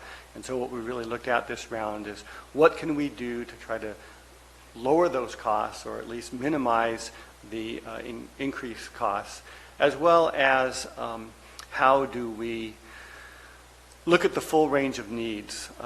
One of the things that we'll be looking at in the future is the effect of short-term rental housing on the housing market for workforce housing. It's particularly an issue in many jurisdictions where there is a tourist economy. The lodging needs of the community help pay a lot of bills, but also make it more challenging for the people that work in the tourist industries to find housing. As well as just the housing for people like my planning staff or school teachers. Those are the what we call workforce housing, the people that make a decent wage but can't find housing where they want to live.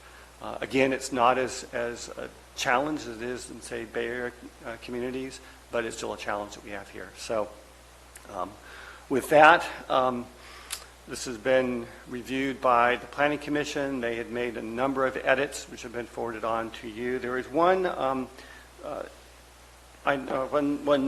that I wanted to make. Supervisor Callaway pointed this out to me the other day, that on page 11, where it talks about income and employment, the table 4-4 does not reflect the numbers in the paragraph. It explains that there are a different set of numbers. Not quite sure how that happened, but I had Jennifer look up the information yesterday, and the numbers in the 4.3. The numbers in the table are accurate, and we will be correcting the numbers in the table above that. And this is under race and ethnicity. So just wanted to clarify that the table numbers are correct and not the numbers in the paragraph before that. We have prepared, or Placeworks prepared for us, an addendum to the negative declaration that was prepared for the 2010 housing element. Since it's not a significant change in policy, there aren't any significant environmental effects. We reviewed that environmental document. It's included in your packet. We did an addendum which identifies, where there might be some changes.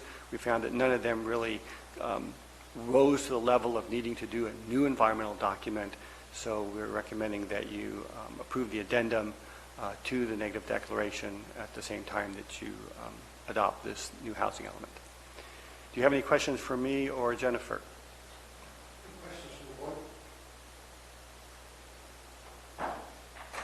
Supervisor Callaway? Outside of the list of ones I sent you earlier, how do we go from 5 to 8 years? I wasn't clear. So the state law changed that allowed counties and cities, as long as the entire region changes to that same. And so we work with the COG, with the city, and the county to change that. It requires a 4-year regional transportation plan cycle, because it used to be on the same cycle as the regional transportation plan, which was a 5-year plan. So now the COG has to do a 4-year update to the regional transportation plan, so it corresponds with the 8-year cycle that we're now on with the housing element. So much of funding for particularly transportation projects is tied to an updated and certified housing element. And every year the legislature tries to link more and more funding sources to the housing element. We routinely fight some of those linkages, but the legislature continues to try to connect them more and more. So having a certified element is very critical. The timing is that we need to, we've already reviewed it once with the Housing Community Development Department. They have said that it meets the requirements. The Planning Commission made a few edits. The HCD did review those and said, yeah, these are okay. And so once the final adoption is made, we'll resubmit it to the state. The deadline for that is October 15th. Okay. I have a couple, I'm not sure if they're questions or editorial comments, but I don't remember seeing if we have ag housing or work, like I know there's some in the valley, migrant housing for, and I can't remember if I saw that in there or not, so that, I want to pick my grapes or trim my almond trees or olive trees. Can we allow,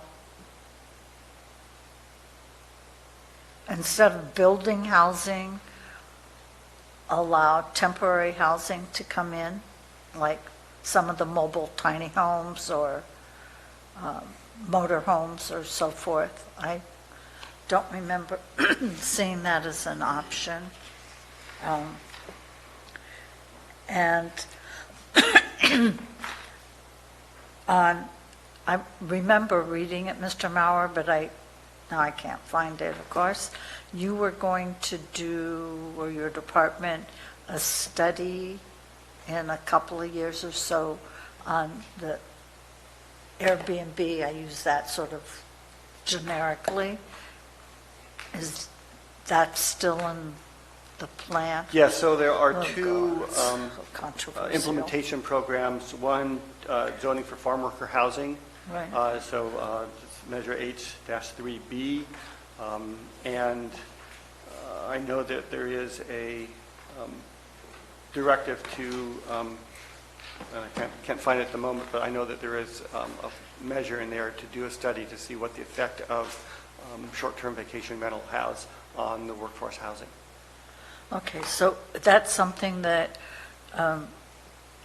the department's proposing, not anything that's mandated?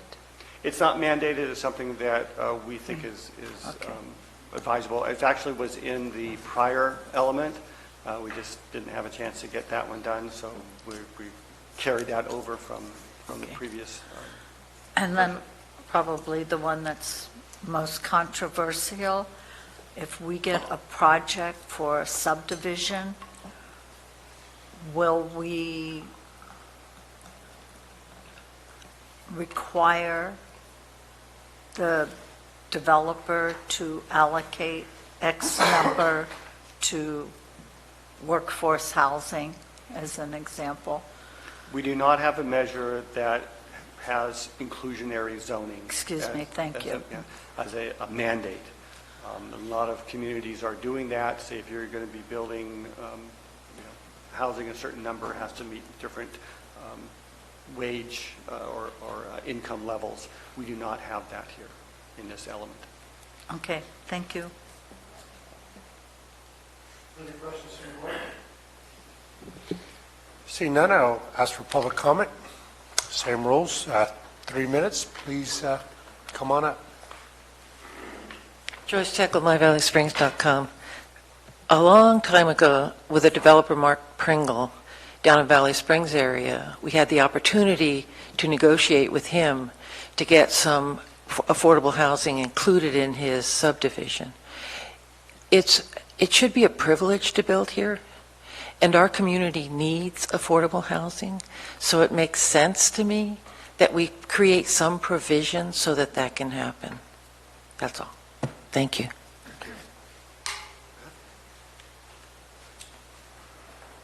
I second that. I think it's really important that people have a place to live and that it's affordable. I would really love to see when you adopt this, that you adopt that mandate, that if you're going to develop here, you have to develop for all income brackets. I'd hate to see this place just be a playground for the very wealthy and then hear all these complaints about people in the streets. Thank you.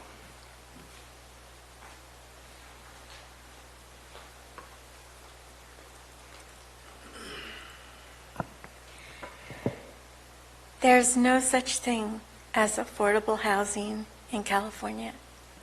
For one thing, the state of California is allowing our state to burn up. And in the process, houses that people live in and no longer can live there. In Chico, they're just, it's unbelievable. It's even affecting all the way over to Citrus Heights as far as the huge amount of money that it costs to rent or buy.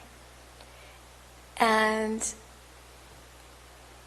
it makes it very hard for people that have limited incomes, are not able to work. And I think that the government should get out of it and pay attention to putting out the fires quickly. And another thing about it is that those fires, when they burn those houses up, it causes other people who own property, who own houses, who own rentals, to be able to hike their prices up for their rents twice as much. And I'm not saying that I believe that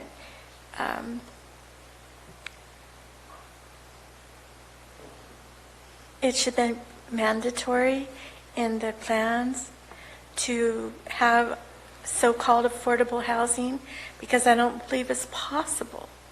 Because what people expect from people to have a kosher house with all the rules and regulations, it isn't really needed in California. California is a warm state. We don't need all the rules and regulations that are required, and people could come up with their own housing needs if it weren't for all these rules and regulations. Thank you. Tom? I'd like to propose that the board consider an edit consisting of adding one word and a comma. And I'm looking at page 135 of the housing element, which is page 608 of the agenda packet.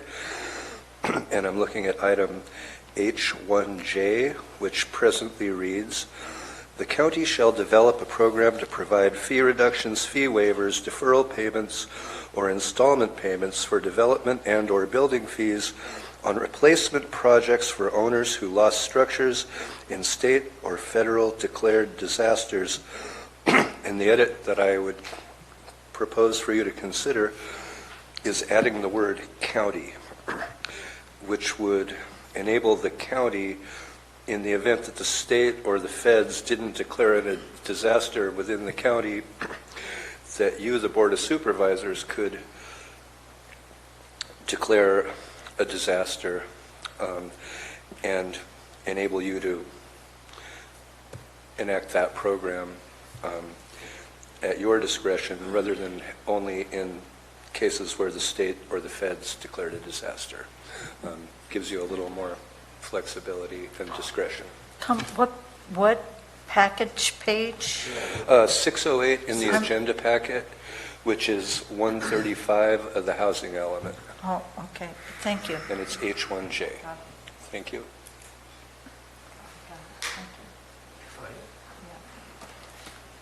Is there any public comment? Al? Al Scallon, Taxpayer Association.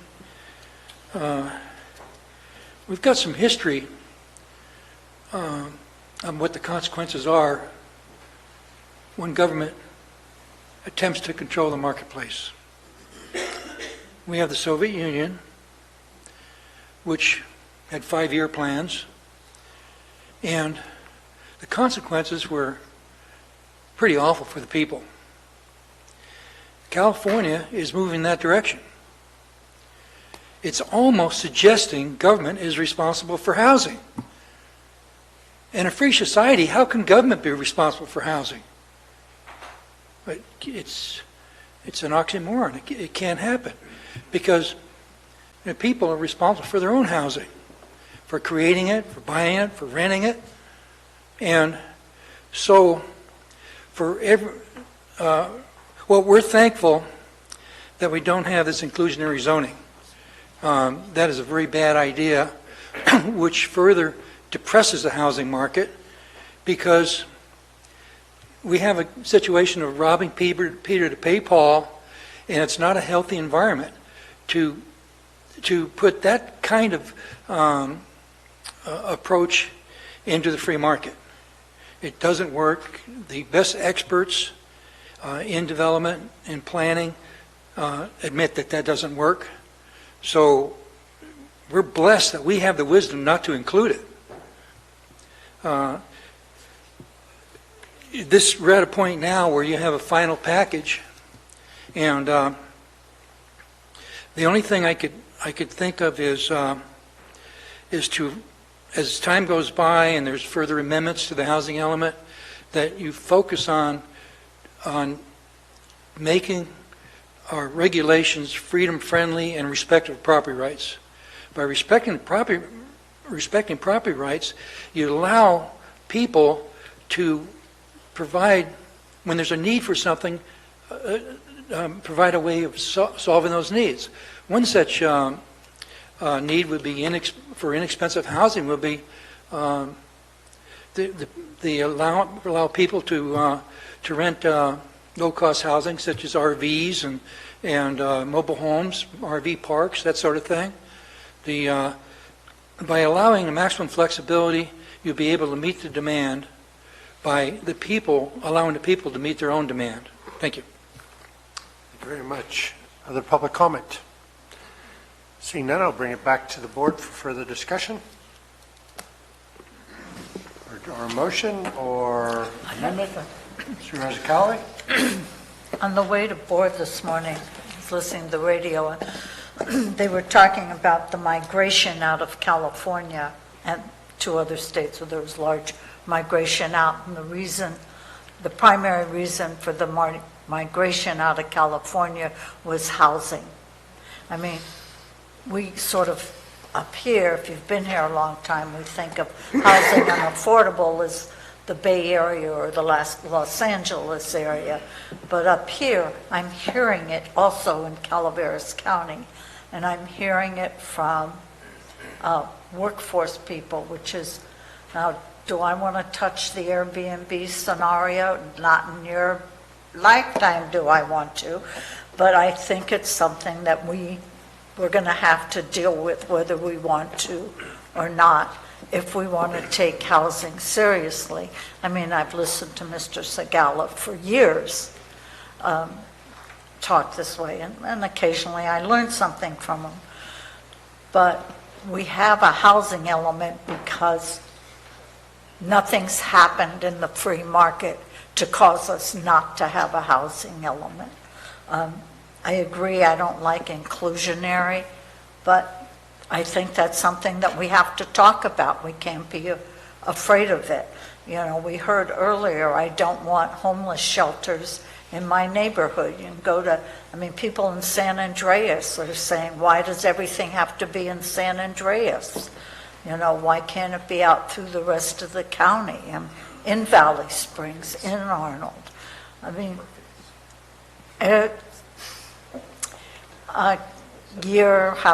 2 years ago, I was asked to help a family find emergency shelter. And I had to call Amador and Tuolumne because we have nothing in Calaveras County. That was pretty embarrassing. I know I'm just sort of editorializing, but I think we really need to address some of these very difficult issues regarding housing, because it is an issue in Calaveras County. And to look at it, well, once every 5 years or once every 8 years, it just keeps pushing it down the road. I strongly believe it's a subject that we need to discuss. I'm not sure the best way to manage it or to handle it, but to maybe we can hire PlaceWorks to help us through the process. But there's things that Tom mentioned, the one he mentioned, I thought if your house burned, you could get a permit and you not have to pay. So am I missing something that he's talking about, Mr. Mauer? I'm not sure of the specifics of what benefits we might have for someone who's lost their home. I need to check with the building department on that. I do believe that there are some programs that we have for individuals. What we're looking at is more on a area-wide basis. If there is a declared disaster that number of people lost their homes, like in the Butte fire, what would we do? I don't have a problem with adding the word county to that list of declared disasters. It's going to end up being a policy call by the board at that time. And if we have a program that provides relief, and for whatever reason the state or the federal government doesn't declare it, and we think it's important enough to do that, we certainly can. So the whole point of that measure is to provide some relief for the folks that lost their homes without burdening, the taxpayers and other, so you have to strike that balance of, the costs of providing the service of reviewing new permits for rebuilt homes and the individual loss of the people that lost their homes. I think the county, I'm sorry, I think the county really missed the boat on that in 2015 and 16 because we were trying to stay whole, and I'm sure we lost it in the accumulated taxes and fees and work that would have happened had we decided just to waive all that and get the building going. But we are where we are today. We have to move forward, and I would support adding counties to there. Is there any material impact that word would have to this document? No. Supervisor Mills? Yeah, my only concern with that is that when you talk state and federal declared disasters, you're basically following Stafford Act and you're following those rules. If we insert something to say county, that kind of messes a little bit with that overall concept. So I would say if we're going to put county in here, it needs to be somewhere in kind of a separate statement so we don't get into the Stafford Act discussions.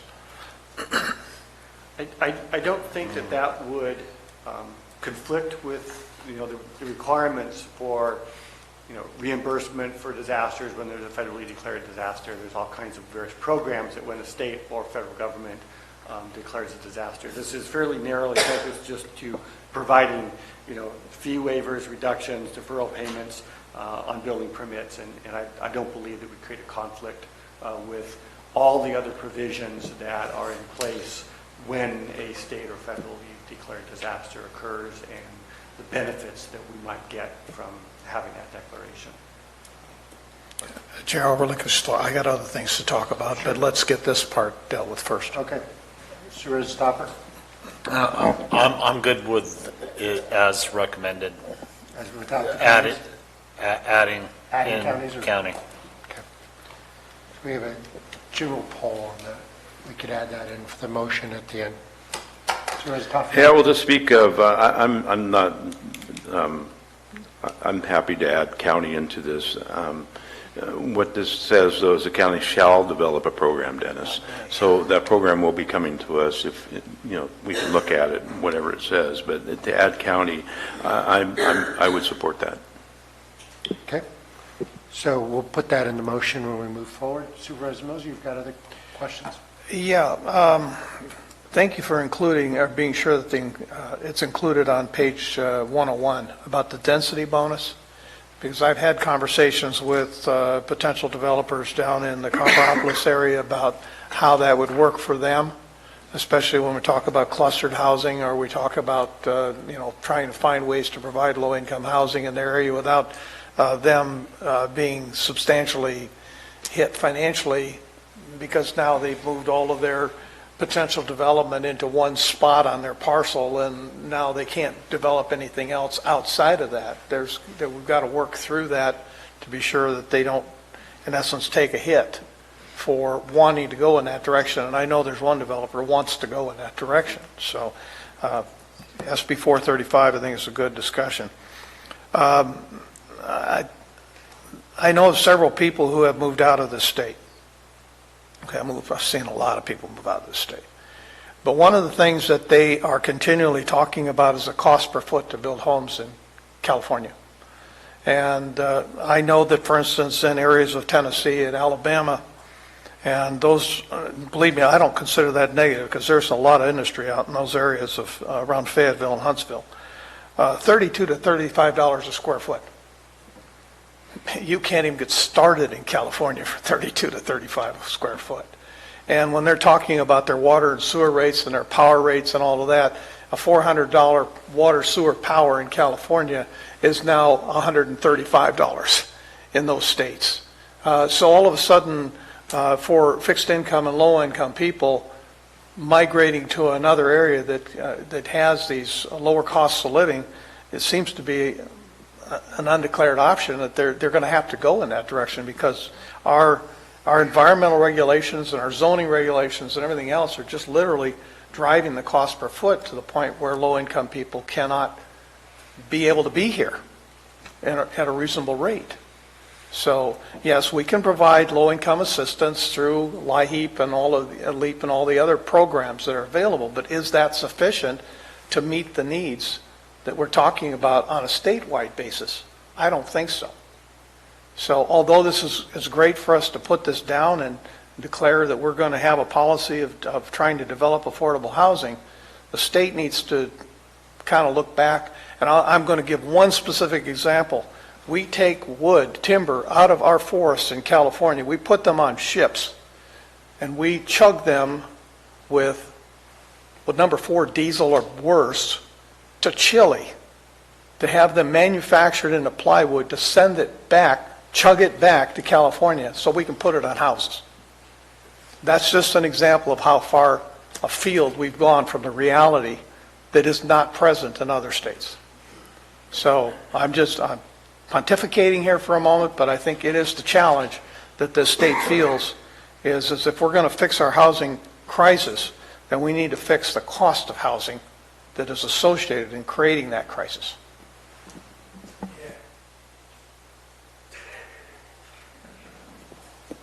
Are there other comments from the board? Stop it. Just looking at the cost,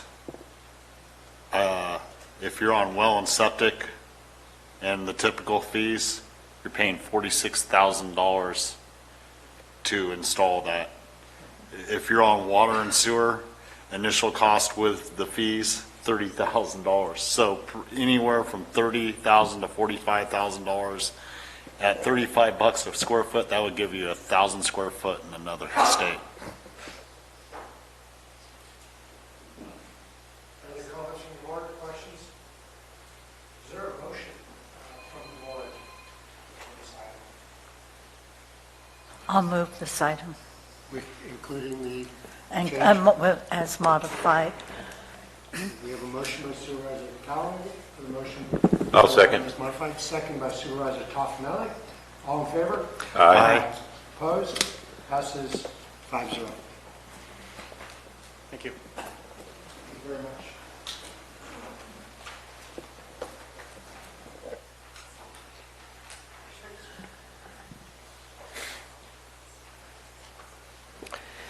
Item 26 is from the Administrative Office to provide direction to staff on how to proceed in filling the vacancy for the Auditor Controller.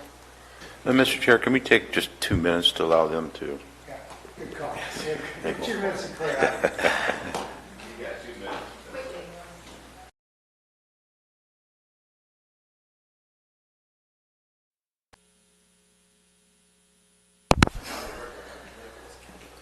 All right, we are on, welcome back. We are on item 26.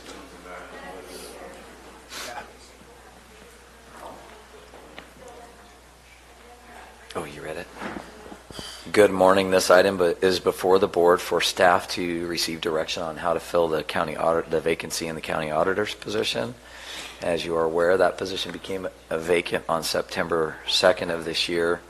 Government code requires that the board fill that vacancy. You do have some options on how you fill that vacancy. The board has option to appoint into the position or identify an application process where candidates can be selected from a pool. If you choose to select from a pool, you can either direct the CAO or Human Resources to develop the pool and do initial screening, or the board could choose to interview applicants from the pool. It is important to note that if the board were to choose to interview applicants, as you did previously with the sheriff in past years, you would have to conduct those interviews in public. It is required, regardless of how you choose to select, that the candidates do have to meet all the requirements of the position, including residency requirements. And so with that, I'll leave it to board discussion on direction to how to fill the vacancy. Okay, the agenda item gave us 4 questions to sort of help us lead towards this. Are there any statements before we start going into these? First question is, does the board simply want to simply attempt consensus on an appointee, or does the board want to solicit application? Solicit applications. Okay. Supervisor Mills? Solicit applications. Supervisor Stopper? Solicit applications. Supervisor Toffenali? Appoint. Okay. I go with solicit applications. So, second question is, does the board want to screen applications publicly or through an interview panel? Interview panel. This is scary. Interview panel. There we go. Match made in heaven. Interview panel. Supervisor Toffenali? Panel. Okay, we'll do it through a panel. How many candidates do we want to bring forward to the board for interview? I don't feel like I can answer that. You know, I guess I'd leave it up to the panel. I mean, this is really an important position. Every time there's been an opening that I'm cognizant of for an elected position, we've always had candidates.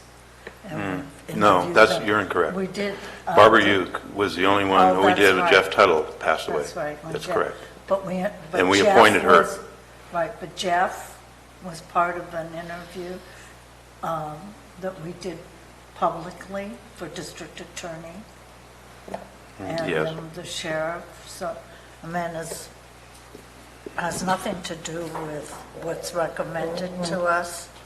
I just think we should have a panel, but I don't feel like to put a number on it, because one, the qualifications are quite rigid, and I just, see, it could be 3, it could be 5. I mean, I don't want to do 10, but I don't think we're going to find 10. Supervisor Mills? Top 3. No more than 3? No more than 3. Supervisor Stopper? I would agree with Ms. Callaway. The pool will be limited in the qualifications. With that, I think we can leave it open-ended and give each person an opportunity to put in an application that would qualify underneath the qualifications. There's no limit on interviews. Supervisor Toffenali? Well, that doesn't, then why have an interview panel? If you're going to just not have a limit on what you're going to bring forward, the panel is supposed to whittle it down to the number of qualified applications that they feel are the best people for it. I mean, that would be the reason for that. Otherwise, we could just do it in public, which was one of the questions. So I'm not sure where that's going. Would you want to go to top 2? I would, I don't know how many qualified people you're going to get. I don't know if you're going to go out and solicit. Is it going to go out to different channels nationwide? What are we going to do to get these people to the interview panel and go from there? It depends on the number of people you're going to get. I would say 3. If you get that many, you may only get 2 total for the interview panel to interview. I don't know. So, but to just say no limit, why do we have the panel? I don't think we're saying no limit, Supervisor. I think, just to put a figure, because I think the pool, as you showed, will probably be quite small. And if, let's say, there's two, and one, the panel says one of the two doesn't even meet the qualifications, then there's one. But if there's 10, I don't think we want to interview. I don't think I want to interview 10 people. Usually we have 3 to 5 that come to the board. This is a significant, it's an elected position. After rereading the question, I would tend to agree with Supervisor Toffenelli and limit it to the candidates that they put forward to the board from the panel to a number 3. I would be fine with. Yeah, I'm in the same spot. I think let the panel screen, don't bring us more than 3. Okay, the next question was, excuse me while my computer logged off.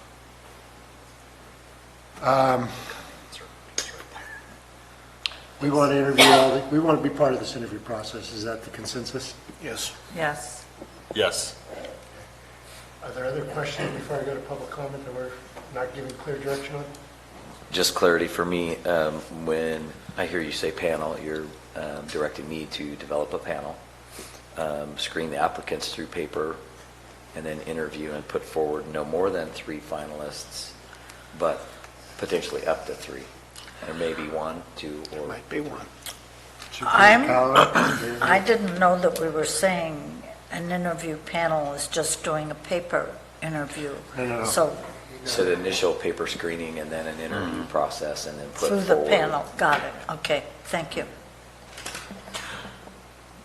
Supervisor Tupper? One question that's not here is the timeline. I think maybe discussing that, I mean, reading the state laws to appointments, it's within a reasonable amount of time, but that leaves a lot to interpretation. So do we want to discuss the timeline on this, or do we want to kind of leave it out for a few months and let the process go through and see if anybody potentially can put in applications? I would suggest, I certainly would like to consult with Judy on this, but typically at least 3 to 4 weeks as a recruitment process, and then we close it and do a paper screening and view then. What we do with other positions, if at that point we don't have a qualified pool, then we could always extend it. But this announcement has been out for months, so our public has been aware. Maybe not all of the candidates, but we've already had about a 4-week lead time for public that may be interested. That's within the county. Correct. So Correct. if you're looking to go outside of the county, Yes, I'm just you have to saying, if live you don't in the have county. qualified, because that's the way the board chose to go instead of appointing, that are you just going to say any qualified people within the county? I see Marita shaking her head, but I don't see anybody else shaking their head as far as... Qualification is they have to live in the county. I ain't go to Kansas City. I don't disagree with that. Doesn't mean they can't move here and live in the county. Yeah, I just want to clarify, they have to meet the requirements of the position prior to appointment. So as long as they are a resident of the county and meet all of the requirements of the elected office by the time the board takes action to appoint the person, that is fine. Thank you for clarifying that. I think the speed in which we do this is incumbent because of the critical nature of what the staff is needing to do between now and, because you've got a CAFRs to do, you've got some other stuff that's got to be done, and so whoever's going to take this is going to be thrown to the wolves very quickly. So I don't think that we should delay. I'm sure our interim or acting auditor can. I'm not questioning the ability of the staff here. I'm just simply saying is I think it needs to be expedited. I think there's clear, as quick as you can, but do it correctly. Yeah. Public comment. It's okay. Al? Alice Gallup Taxpayer Association. One thing we might want to look at to see if the requirements exactly meet the state requirements, or are they in excess of that. If the requirements are too tight, we won't get many applicants. It makes sense. The next thing I do is review the salary of the position and compare it to other counties. And so we won't have a repeat of a previous problem we had with the our last auditor, where she really disapproved of the salary that she was getting. And the last thing I think we're concerned about, this should be an elected position rather than appointed. The reason for that is that if it's appointed, it's hard to have that arm's length relationship with the auditor controller if her position is dependent upon the approval of the Board of Supervisors. So it's a hard job, but I think that if the requirements are reasonable, the salary is competitive, and we really reach out nationwide. Of course, they would have to live here, I think, if this is a constitutional office. If they win the election. So we would be screening candidates that would be suitable to run for office, and then the public would decide who our next auditor would be. In our opinion, that's the best way to go. Thank you. Swinky. Well, I agree with most of what Al said, and I'm curious if there is a path to getting this person on a ballot soon, because there's no path. I'm seeing you shake your head no.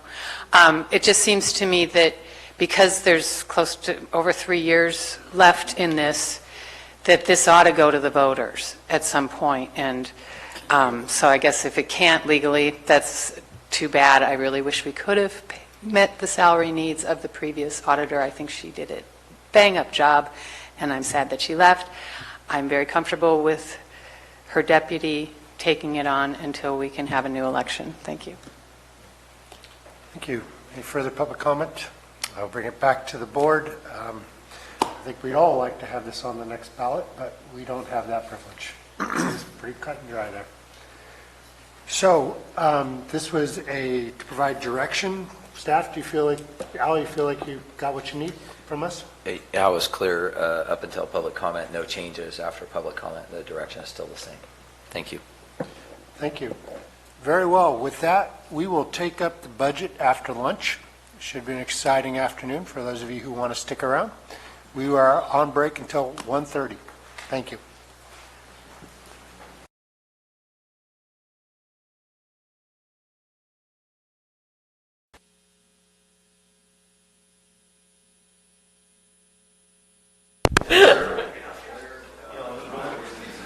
Guys ready? Why is ODS sitting here? It's an emergency. You'll see it. Welcome back to the Calaveras County Board of Supervisors meeting for September 10th. I hope everybody had a good lunch and had some coffee. It is budget time. We will read it. We are on item 27. Item 27 is from the Administrative Office to conduct the fiscal year 2019-20 county budget hearing and direct staff to return on September 24th, 2019 with the county budget resolutions. Thank you. I will pass it to our county administrative officer. All right, good afternoon. As you know, my name is Al Alt, and I'm proud to serve as your CAO.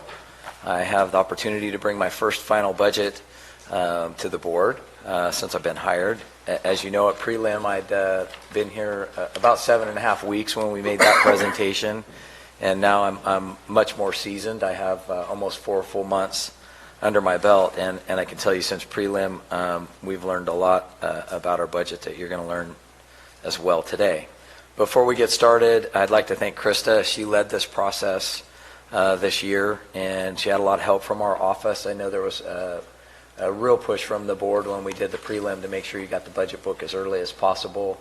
That book was available to the board at about 9 a.m. last Tuesday, so you had quite a few more days. And not that a week's a lot for an 800-page document, but you had a couple more days than what you had at prelim. So I appreciate the staff for doing that work and Krista for leading that.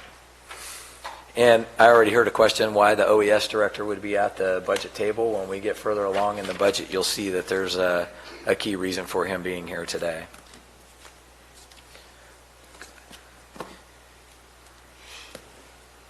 Okay, real quickly what we're going to go over.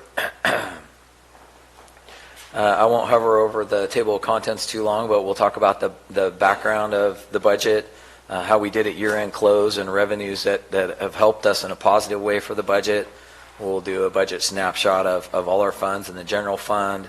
We'll talk specifically about the changes from preliminary budget, and then we'll take a pretty deep dive into the disaster budgets, as they're going to be the theme and really have framed out what our conversation is going to be today for the budget. Go ahead, Krista.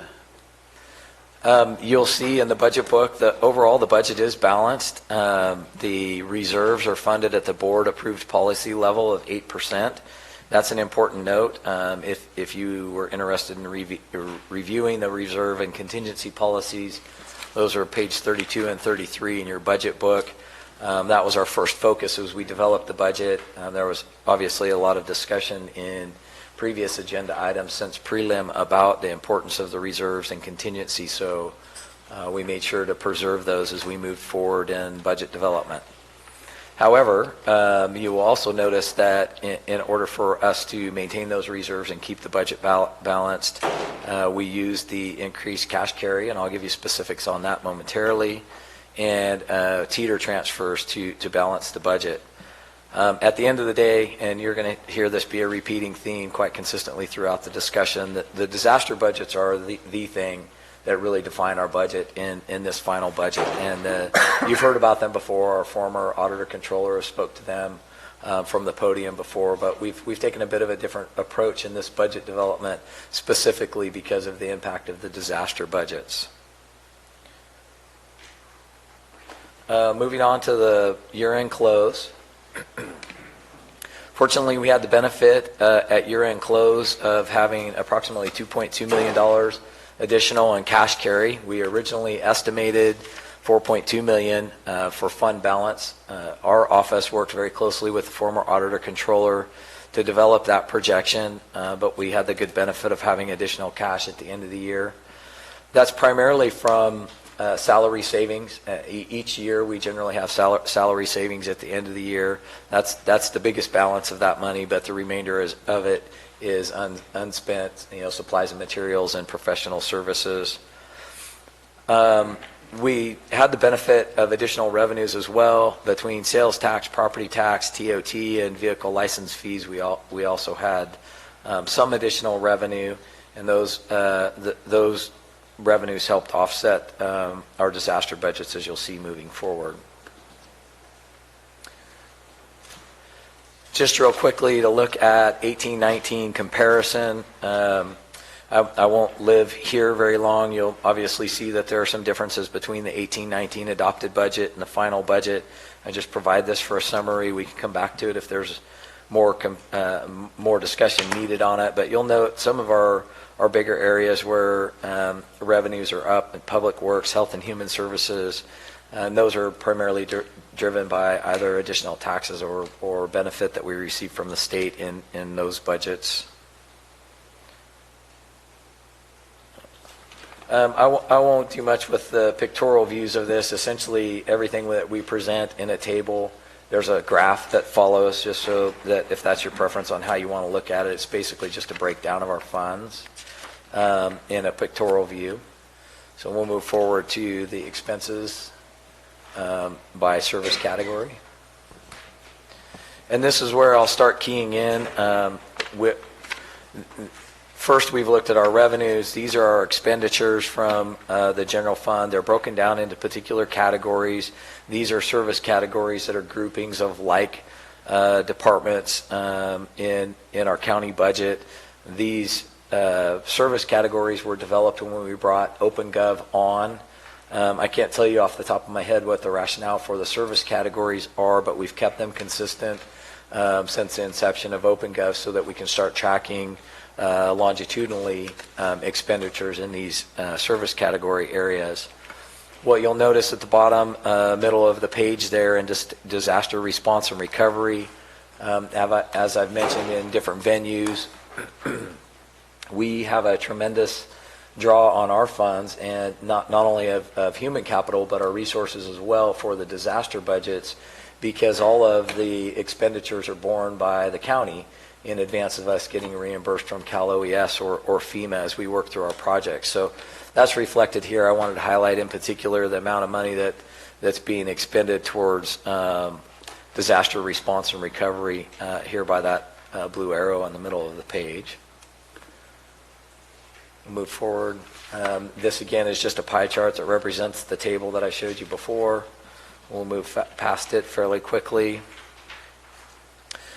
I'm going to have another comparison slide as we move forward on this, but I just mentioned to you and pointed out in our expenditures that we have approximately $14 million of expenditures moving out for disaster response and recovery, and then you'll see here where I've highlighted with the blue arrow, we have approximately $1.5 million coming in associated federal revenue.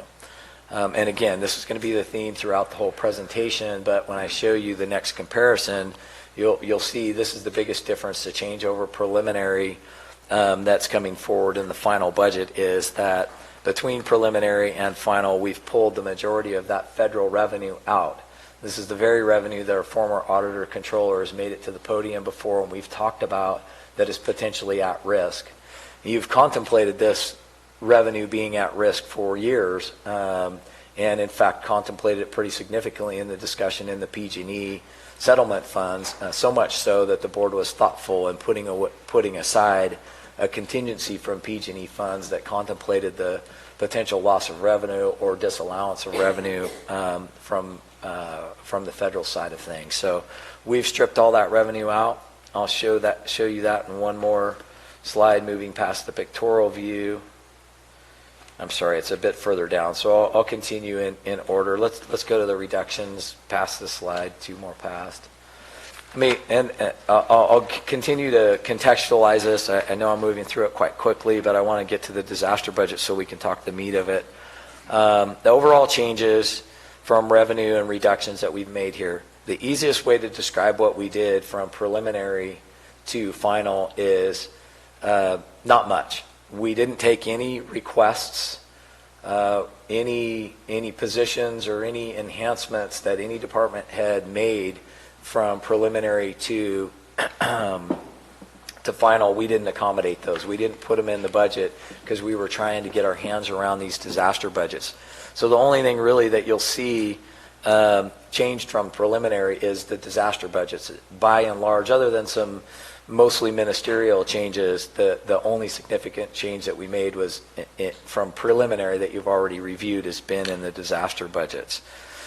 And you can see here the total revenue changes related to the disaster budgets are about $3.7 million. That's been offset with additional fund balance that I talked about earlier, but we also use some of the fund balance to continue to maintain our general fund contingency and our reserve. Moving forward, just a slide for each, the reserve and contingency, and Teeter will follow. This just shows the amount of money that we continue to have in reserve at the final budget. And moving forward to contingency, we have $1.5 million remaining in contingency, and again, that stays consistent with the policy that's documented in the budget book.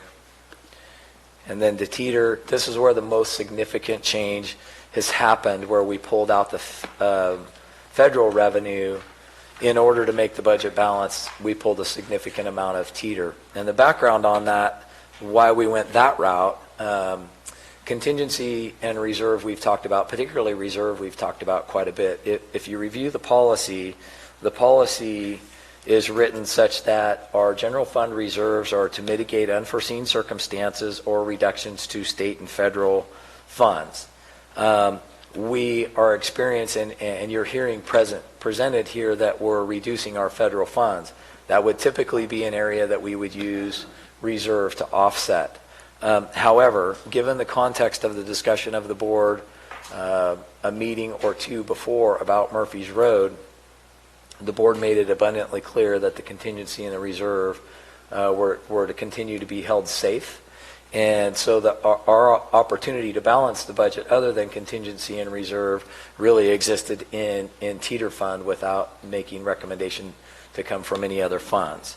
And as you know, I don't want to oversimplify, but for our public, Teeter funds are essentially property taxes that come in late. So they're general fund revenue as well, but if our taxes were paid on time, these are taxes that would be encompassed in our property tax revenue anyway. And I know that's a bit of an oversimplification, but just for our public's sake. So moving forward, changes from preliminary, with the exception of the last bullet point, are relatively minimal. You'll see that the PERS lump sum adjustments, when we got updates from the Auditor Controller's Office, we included those in the budget. Obviously, ending fund balance adjustments as well that we didn't know at preliminary. But by virtue of ending fund balances, we don't know about those at preliminary. So these are things that come in after preliminary. We made adjustments to our tax revenue, as I spoke about in earlier slides. And then in some cases, pretty small cases, we had a few new grants where we were able to bring in new revenue, and we've documented those as well. Those changes are relatively simple, and they happen year in and year out.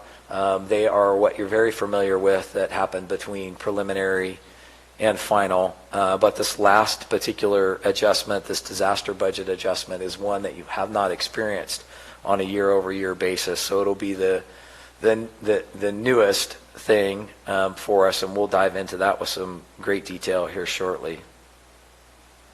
Moving to the next slide. Here's an example of the disaster budgets and what you've experienced year over year. If you'll look and key in, particularly where the blue arrows are, you can see the trend from 16-17, 17-18, 18-19. We were recording revenues year over year, and in some cases receiving federal revenues year over year, leading up to the 19-20 budget. However, in some of those cases, in many of the cases of our disaster recovery budgets, we still have open revenues that are outstanding that haven't been submitted to the federal government. And these are the things that you've heard in other presentations, and you've heard the Auditor Controller talk about that were the funds that were potentially at risk for us. So you can see this is the most significant change in the pattern of the budgets you've had. Go ahead and move forward, please. To contextualize what I'm talking about with the disaster projects, we have, and you can see it on page 415 in the budget book and some other pages, we've summarized all the disaster budgets in the budget book. I know that's been recognized by the board. Several of you have pointed out that we have it line item by line item in the budget book. So you'll see the org keys there. There's many of them, so I didn't list them all out. In our disaster budgets, we have what are called data reports. That's a federal term for lack of a better word, that's a disaster recovery project. We have 4 open projects. We have 2015 fire, we have 2017 storms times 2, and then we have 2019 storms. Did I say 2017? 2015 fire, 2017 storms, 2 different occurrences, and 2019 storms. Within those 4 recovery efforts, there are 31 open project worksheets. A project worksheet is a distinct project under each one of those recoveries. To this point, since 2015, we've closed out 4 projects. So the amount of money that's coming through, in this case primarily OES, it's been historically an OES budget, so to speak, is almost $20 million that's moving in and out across all of those projects. When were those 4 projects closed out? August, the last week in August, those 4 projects got closed out of this year. And who filed those 4 projects to be closed The out? former auditor controller submitted those. On the last minute to midnight? The Thursday of the last week of August. So moving along under the, just to try and continue to contextualize, in Butte Fire, we have 7 project worksheets. Fortunately, we have 4 that are closed, but it means that we also still have several open. Those are, they're the really the largest amount of dollars. In the winter storms of 2017, the first set, we have 10 open project worksheets. We have another 10 in the second set of winter storms, and then the balance are in winter storms of 2019. Frankly, the winter storms of 2019 aren't yet a big impact for us. We're still working through the FEMA process. We haven't got them to the point where we're doing all that much work for them because, like I said, FEMA is still coming here and doing their inspections, and we're working through those. And there, frankly, isn't that much money relative to all the other disaster budgets. Go ahead and move forward. So I showed you some slides already that suggest you have reviewed these disaster budgets in previous years, and you have. The practice since 2016 was for the disaster budgets to be recorded and presented to the board in the same way that you saw them in the preliminary budget. And so preliminary and final in 2016, 2017, 2018, and then ultimately the preliminary in 2019, you've seen these budgets in the same way, and they've been just shown to you primarily in the aggregate, in the large dollar amounts, not necessarily down to the granularity that we've really need to look at them. Now, however, while we've had a practice of doing it that way for years, now we've gotten to the point that the outstanding revenue in the disaster budgets that we haven't been able to claim or we haven't received yet exceeds our contingency and our reserve. And so the gravity of the way we're recording these projects at this point has just gotten to the point where in my first final budget I thought we needed to make a shift and present it with some more granularity to the board so you could see the weight that these disaster budgets are creating on our general fund as we're moving forward.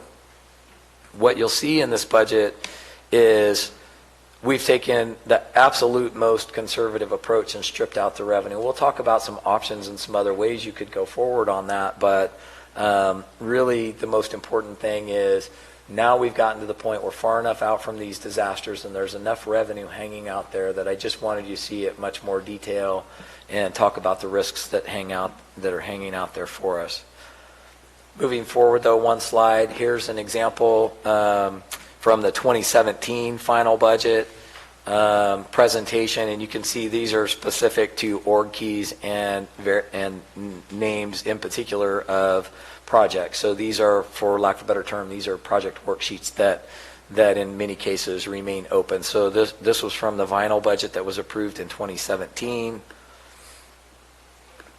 Moving forward to the next slide, in 2018, this is a final budget that was approved in 2018 that showed the amount of money that's washing through these projects, both in 2017 and 2018 in this case, but this budget was approved last year at final. And so before we get into some more detail or some very granular detail, if the board is inclined, I'd like to talk about what my recommendation contains here and what some options are, and then talk very specifically about one project that's still open and creates more risk for us. But as I mentioned earlier, this is the absolute most conservative approach that could be taken with these budgets. We've essentially stripped for all intents and purposes, we've taken all of the FEMA revenue or federal revenue out of the budget, and we're assuming we wouldn't get any of it. That really is taking all of the risk out of the budget. There's some midpoints we could look at, but this is the approach that I wanted to take to bring it forward to you, to show you, rather than do the most aggressive type of route and keep bringing it forward under the practice that we had in the past few years, went the opposite way to say we've pulled all these revenues out. There literally is no risk going forward if we don't get these dollars, if this budget's approved, because we've already said we're not going to get these dollars. So any dollar we get moving forward from a federal recovery would then essentially be a flexible dollar for us. You'll see in the budget, we did take the approach as well for roads projects in particular. Krista worked very closely with Mark on this, and we are going to recommend it. We use RIM funds for roads projects. RIM funds are restricted, and we'll have to do some more steps. If the board were inclined to do this, then we'd have to bring authority forward from the board, and as we borrow those funds, we'd have to pay them back in kind at the interest rate that exists in our treasury. But we do have a significant amount of RIM funds that we could borrow in this way. We've done it before in this county, so it's a suggestion. It in this budget isn't the only way to skin this cat, but it seemed viable and consistent with something the board has done before. And even beyond how we go about addressing these projects, I will recommend what we haven't had to this point. We've had several presentations on project execution, whether it's TSS or our roads folks. Josh has given presentations quite a bit on how we're moving forward on the execution of projects, but what hasn't come along side by side with them is where the money's coming from the projects, what the state reimbursement looks like if there is state, what federal reimbursement looks like if there's a county share, and when those monies come back in. There's really been no discipline in terms of our presentation to the board about whether these projects are getting completed on the paperwork side and the recovery of revenue side. So we've heard about the projects and we know where those stand, but we don't know about the downstream effects and whether or not we're going to get those revenues. So regardless of how we go about solving this problem, my recommendation will be that depending on the pleasure of the board, that we bring this back regularly and you see in some detail what we're doing with the projects. Some other ways to go about addressing the problem besides the way we've recommended it would be to take some portion of the general fund reserve. As I mentioned, the policy specifically written around the potential loss of state and federal money. So there's some opportunity, and I know that's an important account for the board for obvious reasons, but you were thoughtful about setting that up under the understanding that there was some potential of losing state and federal revenue as written in the policy. There's also two different allocations of PG&E funds, $1 million of which you set aside specifically for the potential loss of FEMA reimbursements. That's listed in the budget book on page 43. Also on page 43 is $1 million reserve fund that was set up as well for the potential for emergencies. So any combination of general fund and PG&E funds could be used to address this differently than us having pulled all of the money from Teeter.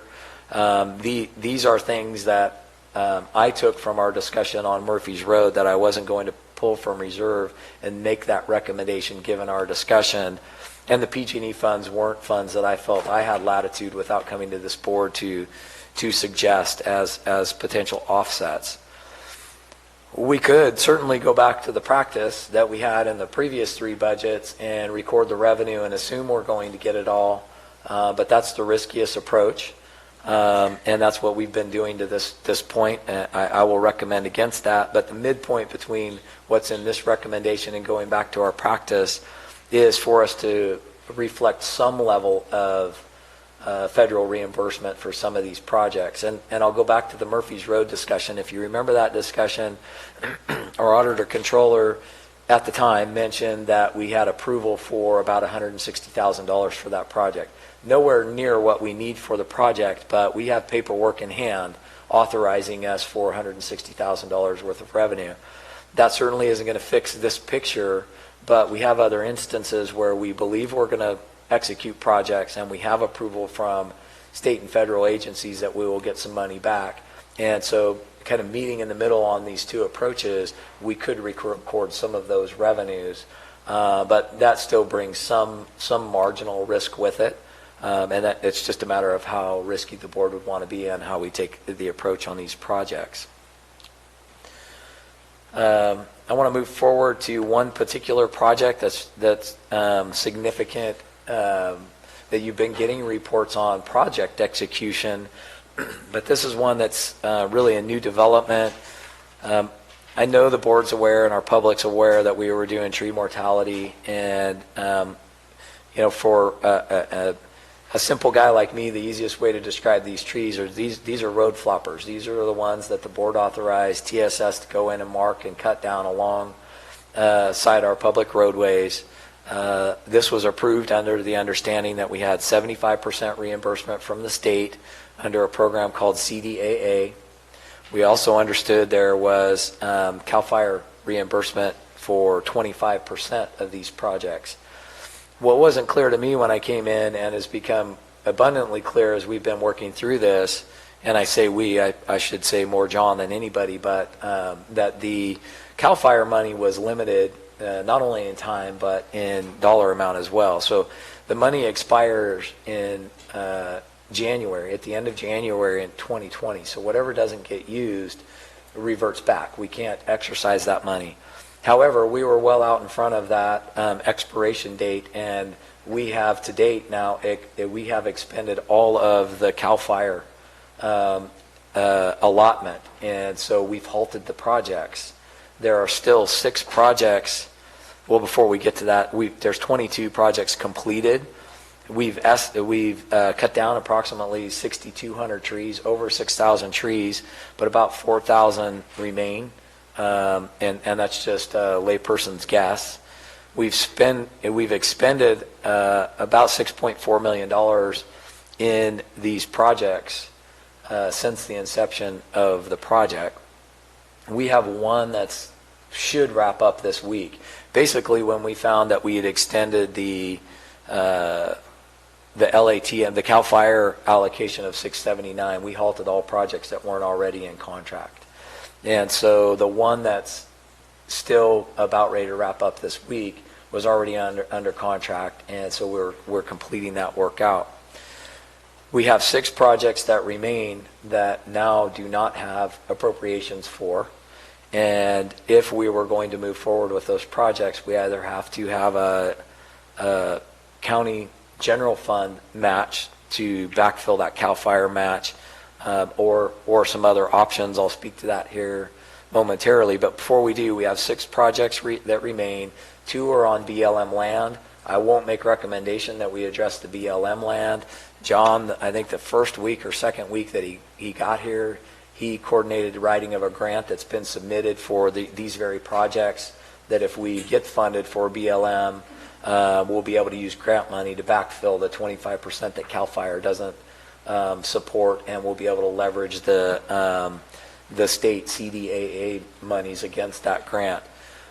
What I would suggest is consideration in this particular project, and it's obviously part and parcel to the budget discussion, that we consider those 4 projects that remain. We would need approximately $300,000 of a contribution from another fund within the county to finish those projects. And to me, in my estimation, being one person, that insurance policy of expending $300,000 on those remaining projects to prevent those trees from coming down on our public, it's our liability that still exists out there. I know it's a lot of money, but the risk exists whether we cut the trees down or not. If we contribute another funding source towards these projects, then we'll be able to leverage the dollars. For every $1 we spend from our budget or PG&E or whatnot, then we'd be able to get 3 back from the state. And so I know this got real quickly dive down into one particular project, but this project is one outstanding that I didn't want the board not to know about as we move forward, because I've already recommended that for addressing the disaster budget, you may consider the PG&E money. And then in another slide here on an active project, I'm suggesting that you might also consider PG&E money to backfill these projects that are outstanding. And so I know that's a lot to cover about our disaster budgets.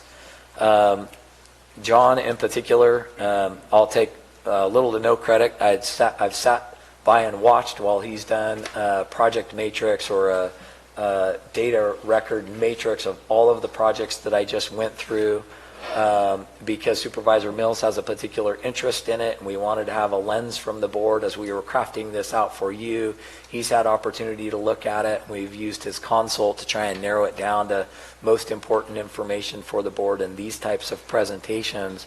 And so before I move on, and there's not much else besides acknowledgments and recommendations, I'd like to give the board the opportunity, if they wanted to dive more deeply down into these projects and see how they're ultimately affecting the budget. John's here, and we do have that queued up behind the presentation. For whether or not you want to see it now or have questions about the rest of the budget and then come back to it, it's queued up and ready for the board. And so before you decide, I'll quickly just touch on my appreciation for the Board of Supervisors, if you roll to the next slide, for giving me this opportunity. It is my first final budget. I know it's pretty significant to hear the information that's in here about our projects, but for my first final budget, I thought it was important for you to have a different view on this. Our staff in our office did a lot of work on this, as they always do. Barbara Biddick in information technology, as always, was just amazing for us. HR's got a huge contribution for us as well. And then at every turn, the department heads and their fiscal staff work with us hours on end to be able to try and put this information together. So I appreciate the work that they do in helping us get where we are on this budget. And with the exception of the recommendation of moving forward on the next slide, I'll open it up to any discussion. We can go back to any particular slide or the budget book or look at the disaster budgets. Or one last option is the sheriff's office is here. Not only, Rick always likes to provide moral support to me, and I appreciate that, but he also wants to speak to you about what they may want in their budget as well. So it's up to the board how we proceed from here. Do you want to begin our discussion, or would you like to hear from the sheriff? Well, I'd love to hear from the sheriff. Sheriff, come on down. See if the price is right. I'm sorry, I didn't see him. Sheriff, can you hang on a second? I can always walk back and sit down. It's not that far. He's in pretty good shape. He Yeah. can make it. What do you guys want to do? You want to discuss or do you? Okay. My apologies, fellow board members. That's all right. You did good. Yeah. Sheriff? Well, good afternoon, board, CAO. I just have a couple of requests. I need $452,000. What I want to bring to your attention is some vehicle issues. If you remember back in preliminary budget, we talked about because vehicles didn't get outfitted prior to the end of the fiscal year, that money got lost. It was like $152,000. I have the number here, actually. It was $157,000.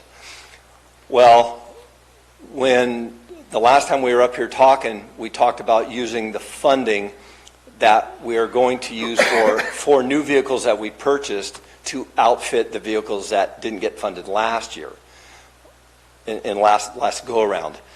So, and that's all fine and dandy. It's $144,000 to outfit those vehicles that we have currently on the deck.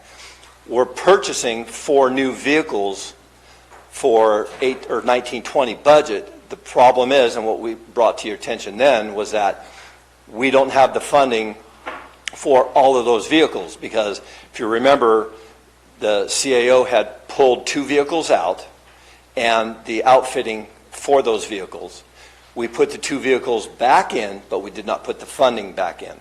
So that was something I told you we would discuss about at mid-year. I'm not wanting to really, I'm just bringing it back to your attention is all.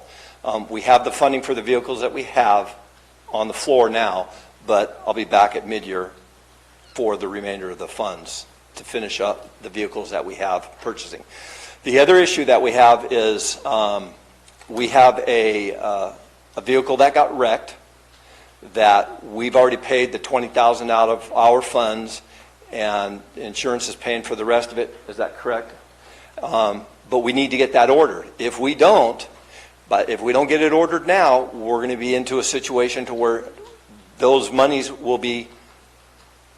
they won't be spent in this fiscal year because of the time it takes to put these vehicles packages together. We have the same thing with the Comanche vehicle. When we get our Comanche contract every 3 years, it's a 3-year contract, and typically in the middle of that contract, we purchase a vehicle for Comanche. It's Comanche funds, not general funds. But if we don't allocate those funds now and purchase that vehicle, by the time next year rolls around, that money is going to be gone yet again. The problem is we always seem to be running behind. We need to get caught up so that we're not having these issues of vehicles being purchased and not being delivered or outfitted prior to the following fiscal year starting. You understand what I'm saying? We keep losing those funds. So we need to get above and caught up is what we need to do, so we're not having that issue. And you guys have been very helpful in getting that problem resolved. I know Bonnie worked her butt off to get our contract with EVO and the CAO, and I've been working hard to get this. So I'm bringing it to your attention that we need to get those funds moved forward so that we don't have that issue. You got a question, Jack? Yes, sir. Okay. You don't have to call me sir. I was just grabbing a cough drop, so I just started coughing at you. Sheriff? Rick is fine. Yes, ma'am. On the Comanche vehicle, if it's not funded by general fund, what's the issue there? There's not an issue for the general fund. The issue is that we need to get it ordered now, and we weren't able to put it in our budget to get ordered. They wanted to do that at mid-year, but what happens is it caused... Jim, you want to step up and explain that? Because you can do it better than I. Wait, from administration's perspective, I think I can shed a little light just from our perspective. But so, correct me if I'm wrong, gentlemen, if we are in year 1 of the grant, is that so? It's a contract, but yes. Okay. So the funds that were budgeted at recommended budget for this vehicle were not accompanied by an expenditure, a request for a capital asset at that time. So there's nothing to prohibit this vehicle being purchased in year 2 or year 3 of this grant, but if we were to do so now, without a corresponding decrease in other appropriations in this budget unit, which is patrol, so quite large and theoretically able to absorb, then we would be asking, in effect, or recommending an additional general fund contribution. That's why I'm not clear. If it's a vehicle that's paid for with non-general fund dollars, what am I missing here? The grant monies, the revenue was budgeted at recommended budget, but the request for the corresponding expenditure was not made at that time. So as such, the money got wrapped up in the overall general fund contribution and all the revenues and all the expenditures in the budget unit. We have offered in our, and if corresponding reductions in other expenditures were requested and made, then there would be no general fund additional contribution here. But that not being the case, unless there were other reductions in expenditures, this is tantamount to a general fund request for the cost of the vehicle. Can I just respond to that? So this is an area of cleanup, and to what Ms. Von Lottis stated as far as the timing of our request was very accurate. However, this is not something new. This contract's been in existence for a long period of time. The contract comes with a vehicle. Ms. Von Lotta believes that the amount for the vehicle was used to balance our overall 32 budget. But what we're here to tell you is if there is no expenditure, then we should not be bringing in that revenue. So we budgeted for the staff time and the vehicle in this fiscal year. So if we don't purchase that vehicle in this fiscal year, we are not going to expend that revenue in this fiscal year, therefore we're going to come in short on revenue. So it's an issue we've been trying to work out, and I think the CAO's office is looking at it as an overall balancing issue, and we are looking at it very simply as if you don't purchase the vehicle, you don't expend the revenue. So that's the slight rub there. The list of stuff that the sheriff spoke to you about is largely cleanup. I could go through those in a more itemized fashion, and quite frankly, some of these issues are more easily resolved potentially than this Comanche issue. I did ask Mr. Flamenco from our office and Ms. Maddock to analyze this particular East Bay Mud vehicle again yesterday to make sure our understanding was clear. And to the best of their knowledge, it's quite simply, if there's no expenditure, then we will not recognize that revenue. And again, these are non-general fund dollars.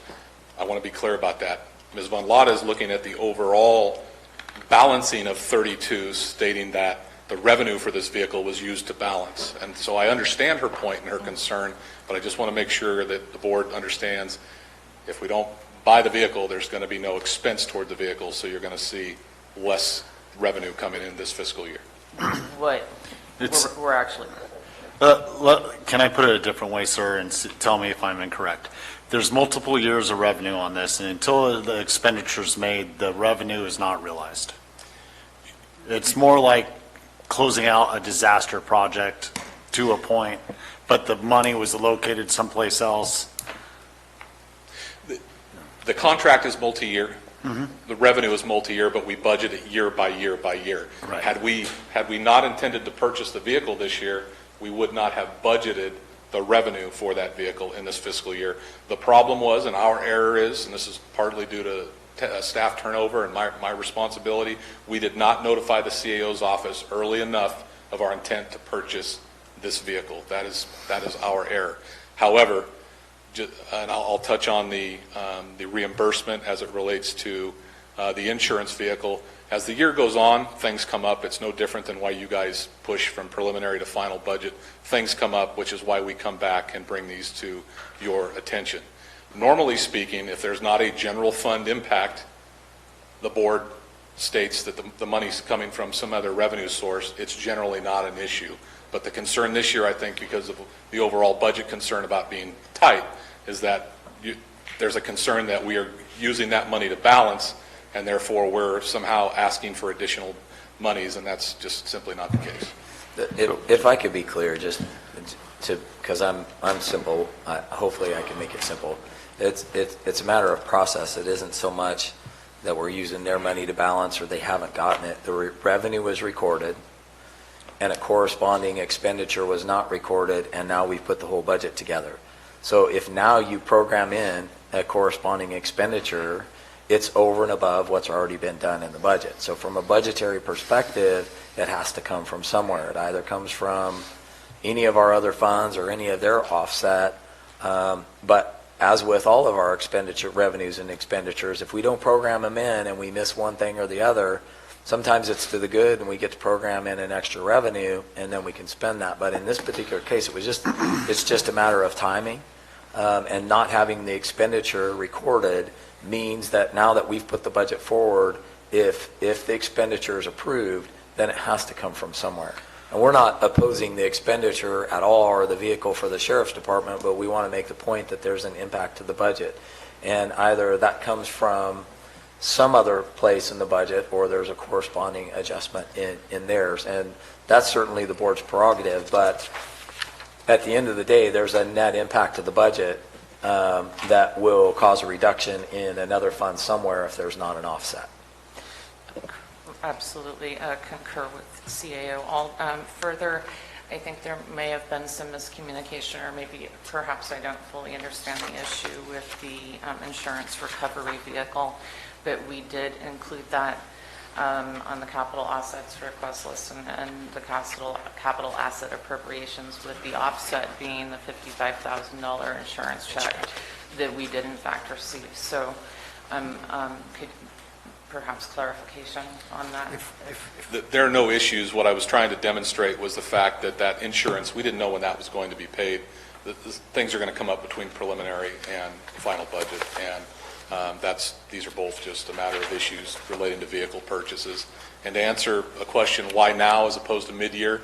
Well, we've got a fairly recent history of not being able to fully execute purchases and upfitting of vehicles in a given fiscal year, and the last thing I want to do is start us off behind again by beginning a purchase process on vehicles in mid-year. That's why we're requesting this now, early. Is there any reason, if it's just a matter of cash flow to get this going, is there any reason we can't use 443 funds or other things, since it's all going to come back anyway, we don't have to use general funds? And that's where I think the misunderstanding is. We're not asking for general funds. Okay. The Comanche contract amount that we've budgeted for this year exceeds our staffing costs. It is our staffing cost for the entire fiscal year plus the vehicle cost.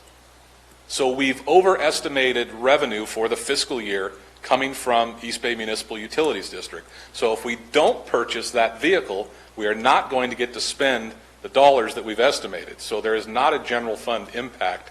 And this is where we keep having a little bit of a rub, and I hoped we could work this out prior to today, but this is not abnormal. We have done this before with other contractual issues where there's a funding source. So that's, rather than continuing to argue the matter, that's our position. Any other questions from the board regarding the sheriff's presentation?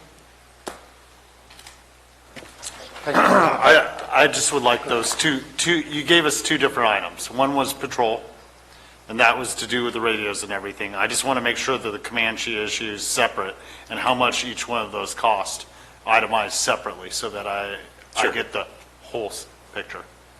Sure. There's one other matter that we need to address. I'm sorry, it's separate from the ones we've already discussed. So during preliminary budget, we requested $30,000 to install some QCPS equipment, which relates to our mobile data terminals and our patrol vehicles. Okay, I hope everybody's with me at that point. We submitted that request.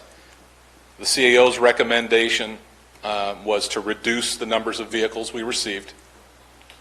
When we went through budget hearings, the board approved the full amount from the sheriff's office. However, that money did not come back into our budget. So the difference there, we requested 30. The recommendation from the CAO was only to fund 15. The board recommended at budget hearings the full 30, but the money did not get mechanically moved back, so we're still short 15,000. I see the confusion. That's for the 4 vehicles that we originally were going to buy. They pulled 2 of them out of that, and when they put the 2 vehicles back in, that outfitting for those units did not get put back into the budget. That's where that comes from. So the difference is $15,000. Correct. The overall amount that the sheriff was talking about earlier was significantly higher. And that's the stuff we're going to have to address at mid-year. They are line itemed out. I will.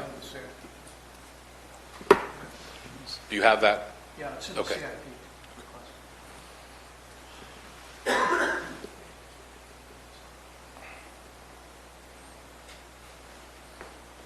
Did you address the overtime issue? There was a significant reduction in the overtime, specifically with marijuana enforcement. We're going to basically, and 32, we're going to run with that till mid-year. That's an agreement we made to see how we can do between now and mid-year, but we did want to put that on the board's radar that we could end up coming back. Historically, our revenue for overtime was budgeted higher, although we're having some success in hiring staff. However, a lot of that staff is still on the training program, so we won't realize those overtime reductions until they get off the training program, but we do want to make the board aware we'll likely be back, and hopefully with good news. Those are our issues.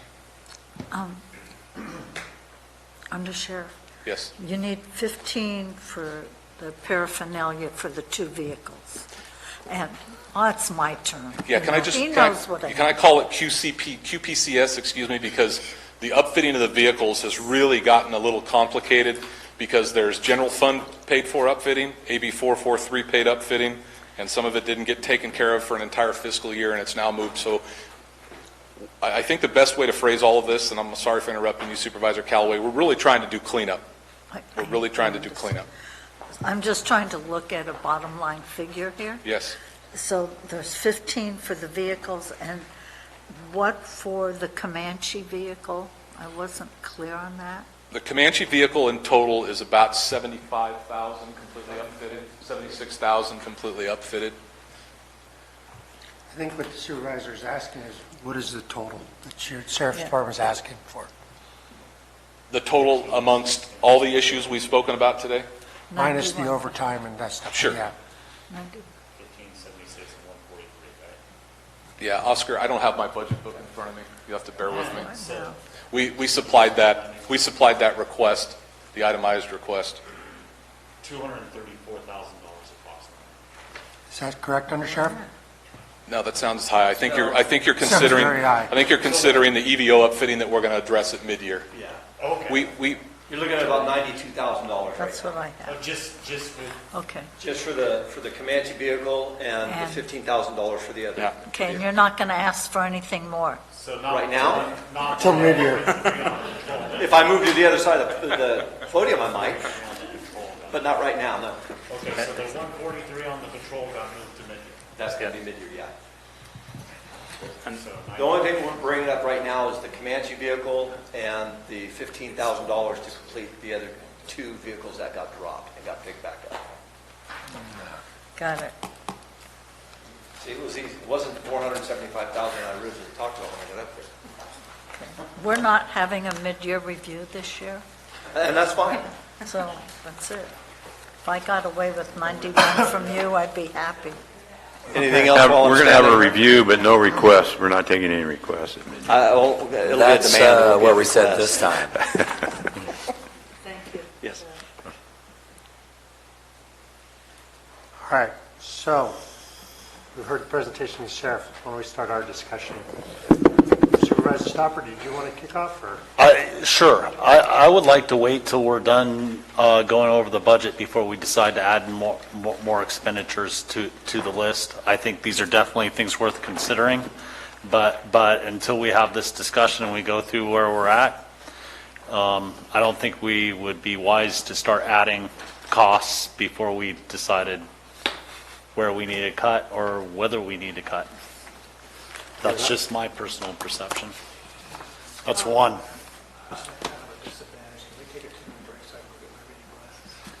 We will take a 2-minute equipment timeout. 2-minute timeout. Dennis needs to go have a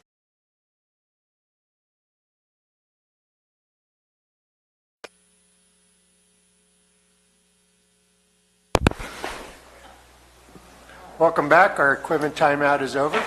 We will begin the conversation about the budget. Who would like to begin? Supervisor Toffenelli, Supervisor Mills, you guys are leaning most into your microphones. Dennis, you buy stock in 3. Why don't you lead the charge here to begin with, and then see where it goes from there. I think if I'm going to tangle with something first, it's going to be the disaster budgets and having us truly understand where are we at with this. In other words, we've expended funds, not sure from where. Some of this has been expended back in 2017. Projects not closed, which means that we're sitting on the expenditure, but we need to understand, when are we going to get that money back?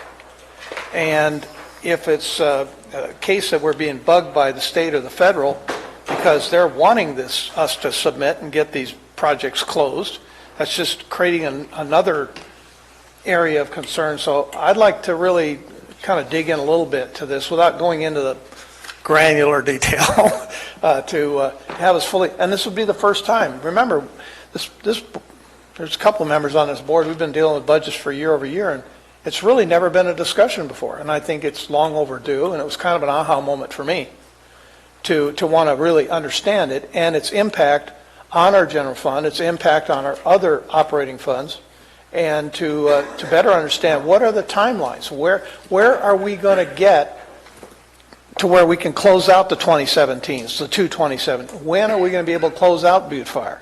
when are we going to be able to complete these things to where we can get them off the books and stop the month-over-month emergency declarations that we do all the time?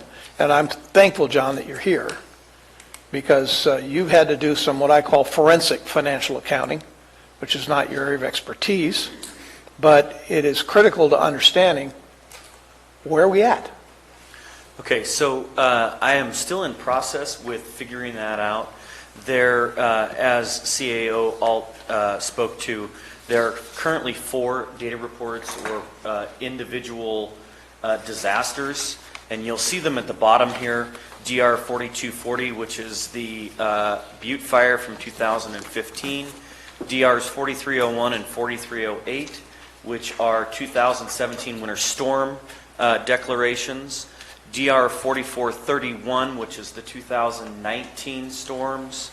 And then 2 tabs there, that's the tree mortality project, and that's 2 funding sources, CDAA, which is through Cal OES, and then the LATM, which is through Cal Fire. So what, can you move 1 tab to the left, please, to the overview? All the way, yeah, there should be an overview somewhere. There it is. Okay, so this gives us a broad overview of the DR, the description, the last notice of obligation. And what that means is the last notice of obligation, when we make a request to FEMA through the state, they send back what's called a notice of obligation. And that's the amount they agree to pay for. It does not include when they'll pay for it, but it includes an amount that they will pay for. And I'm in the midst, because those are a moving part, they move from, much like our budget with the prelim to final and mid-year. As we work through these DRs, the price estimates change, and then the work is done, and sometimes they change there as well. So what I can tell you right now is that there is a total of $6.29 million in the Butte fire. We have made claims to the federal government for $15.1 million of that.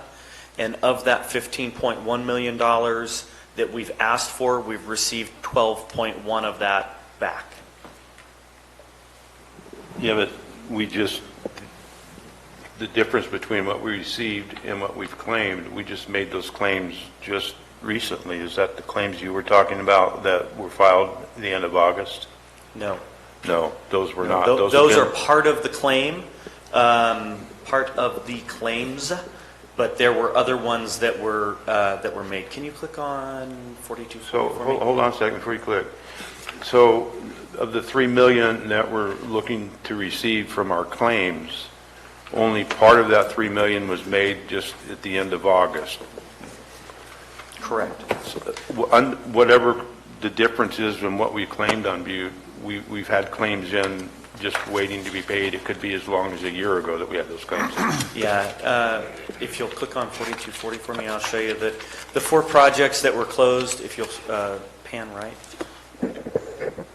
the work was actually completed. Most of that work was completed in 2017 and was not submitted until a week ago.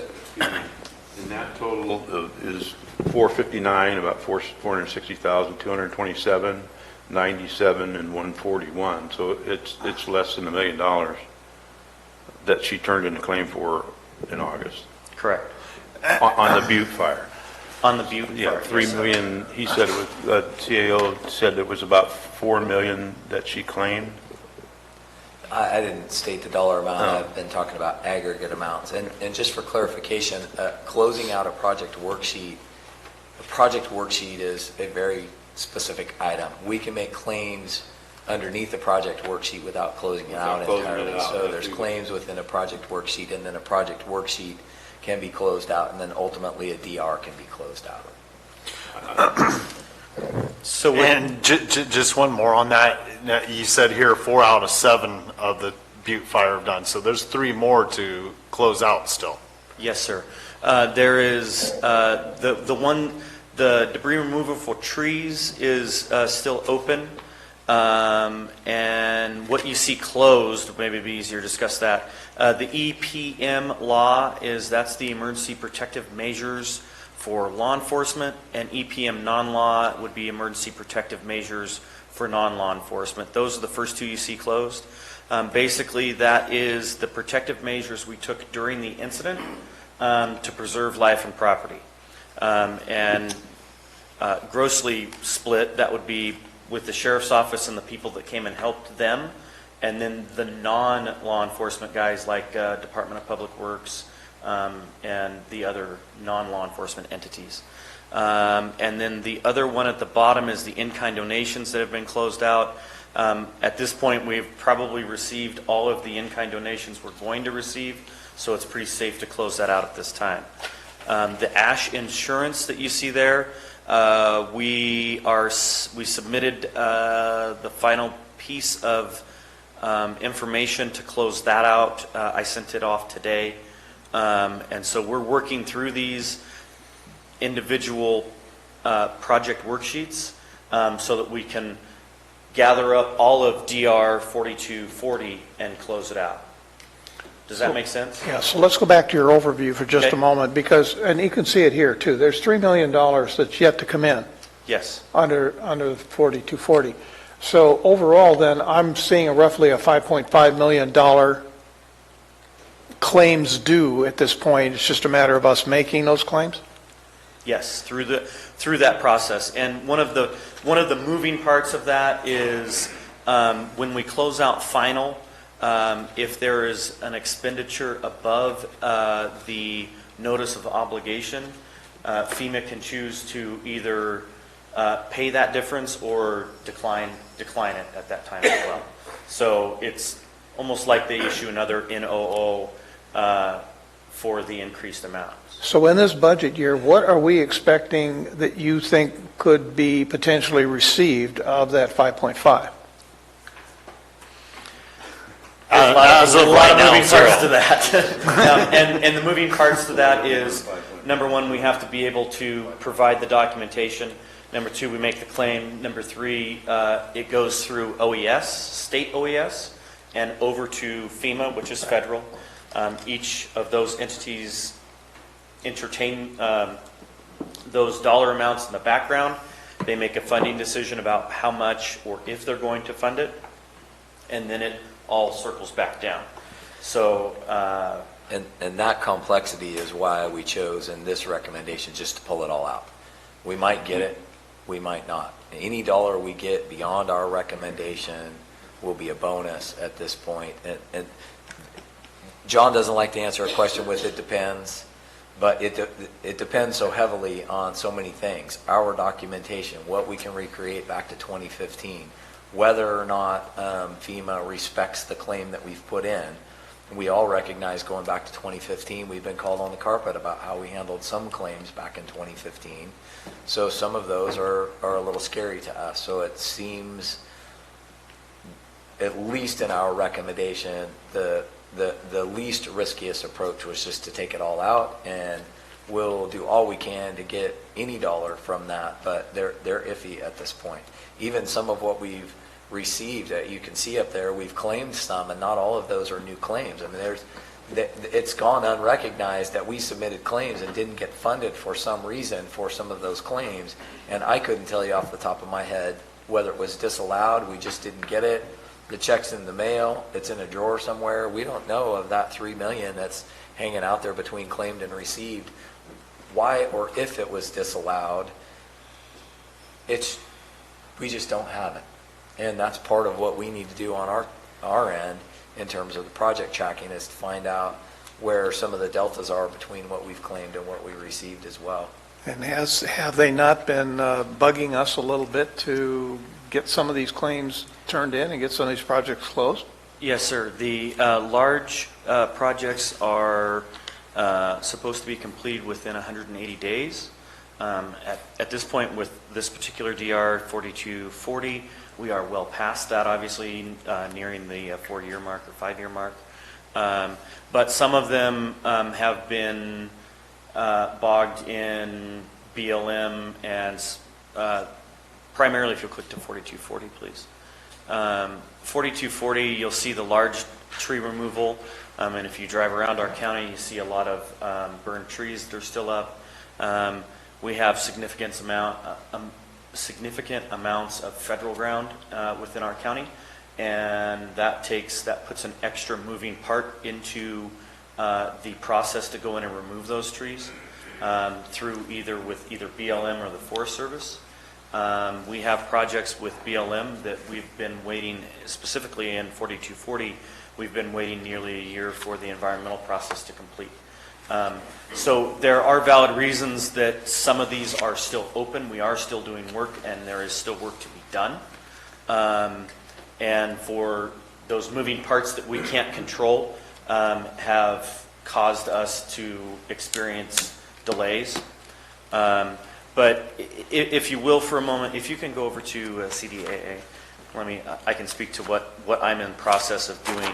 What I'm in process of doing with each of these, which involve 37 different project workbooks, is I am actually wading my way into our financial system, and what you see in the middle under the DSR, kind of the second, that column in these areas right there, that is where I am going in, and I'm actually comparing the invoice that we sent to the state, and I'm looking back at that and going, okay, this was the approved amount. Okay, this is how much that amount is with the administrative allowance, and that is how much we got back, and that's the budget line or the item that it went into. So I'm actually taking and looking at what we requested, what was approved, and the check we got back. And unfortunately for me, being an OES director and not a CPA, that's a slow and arduous process. But that's really the only way that I feel that we can get our hands around these budgets, know exactly where we stand and where we can resolve them.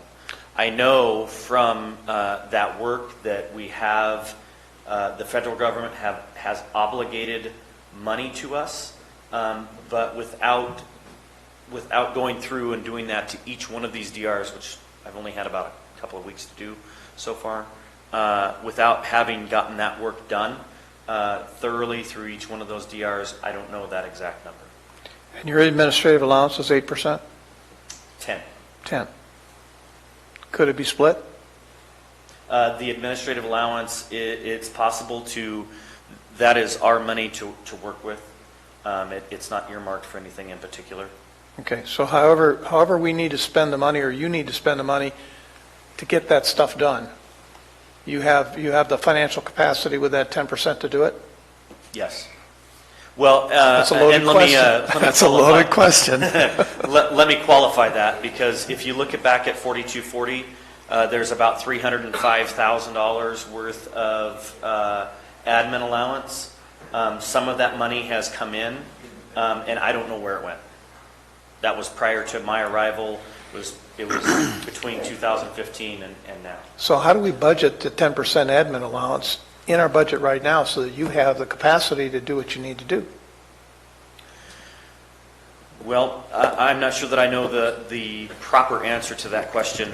I can tell you that it has been going back to the projects directly to help absorb, at least in the tree mortality program, it has been just going back to the program.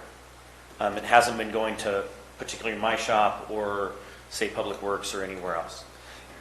So one thing we've missed over time with it is, even in my presentation, I said we get 75% from the state and 25%, well, they're both state, but we get 25% offset from CAL FIRE. What we hadn't recognized, and until John came in, I didn't recognize we get 10% on top of that. And it really, for lack of a better term, it's like a grant where we get indirect. And the whole point to indirect is to help you offset admin costs for grants, among other things. I'm talking in real simple terms. And so where we recognize that these projects, if we were to have authority to move forward with the projects that remain, we know we're going to get those done. They're already programmed, they're shovel-ready projects, and the TSS is loaded up to do those. If we were going to do those, we can add in that 10% revenue and show it and reflect it and spend against it, but we've not put that in. In fact, that would be contrary to the whole approach that we took with the other disaster budgets where we stripped the money out.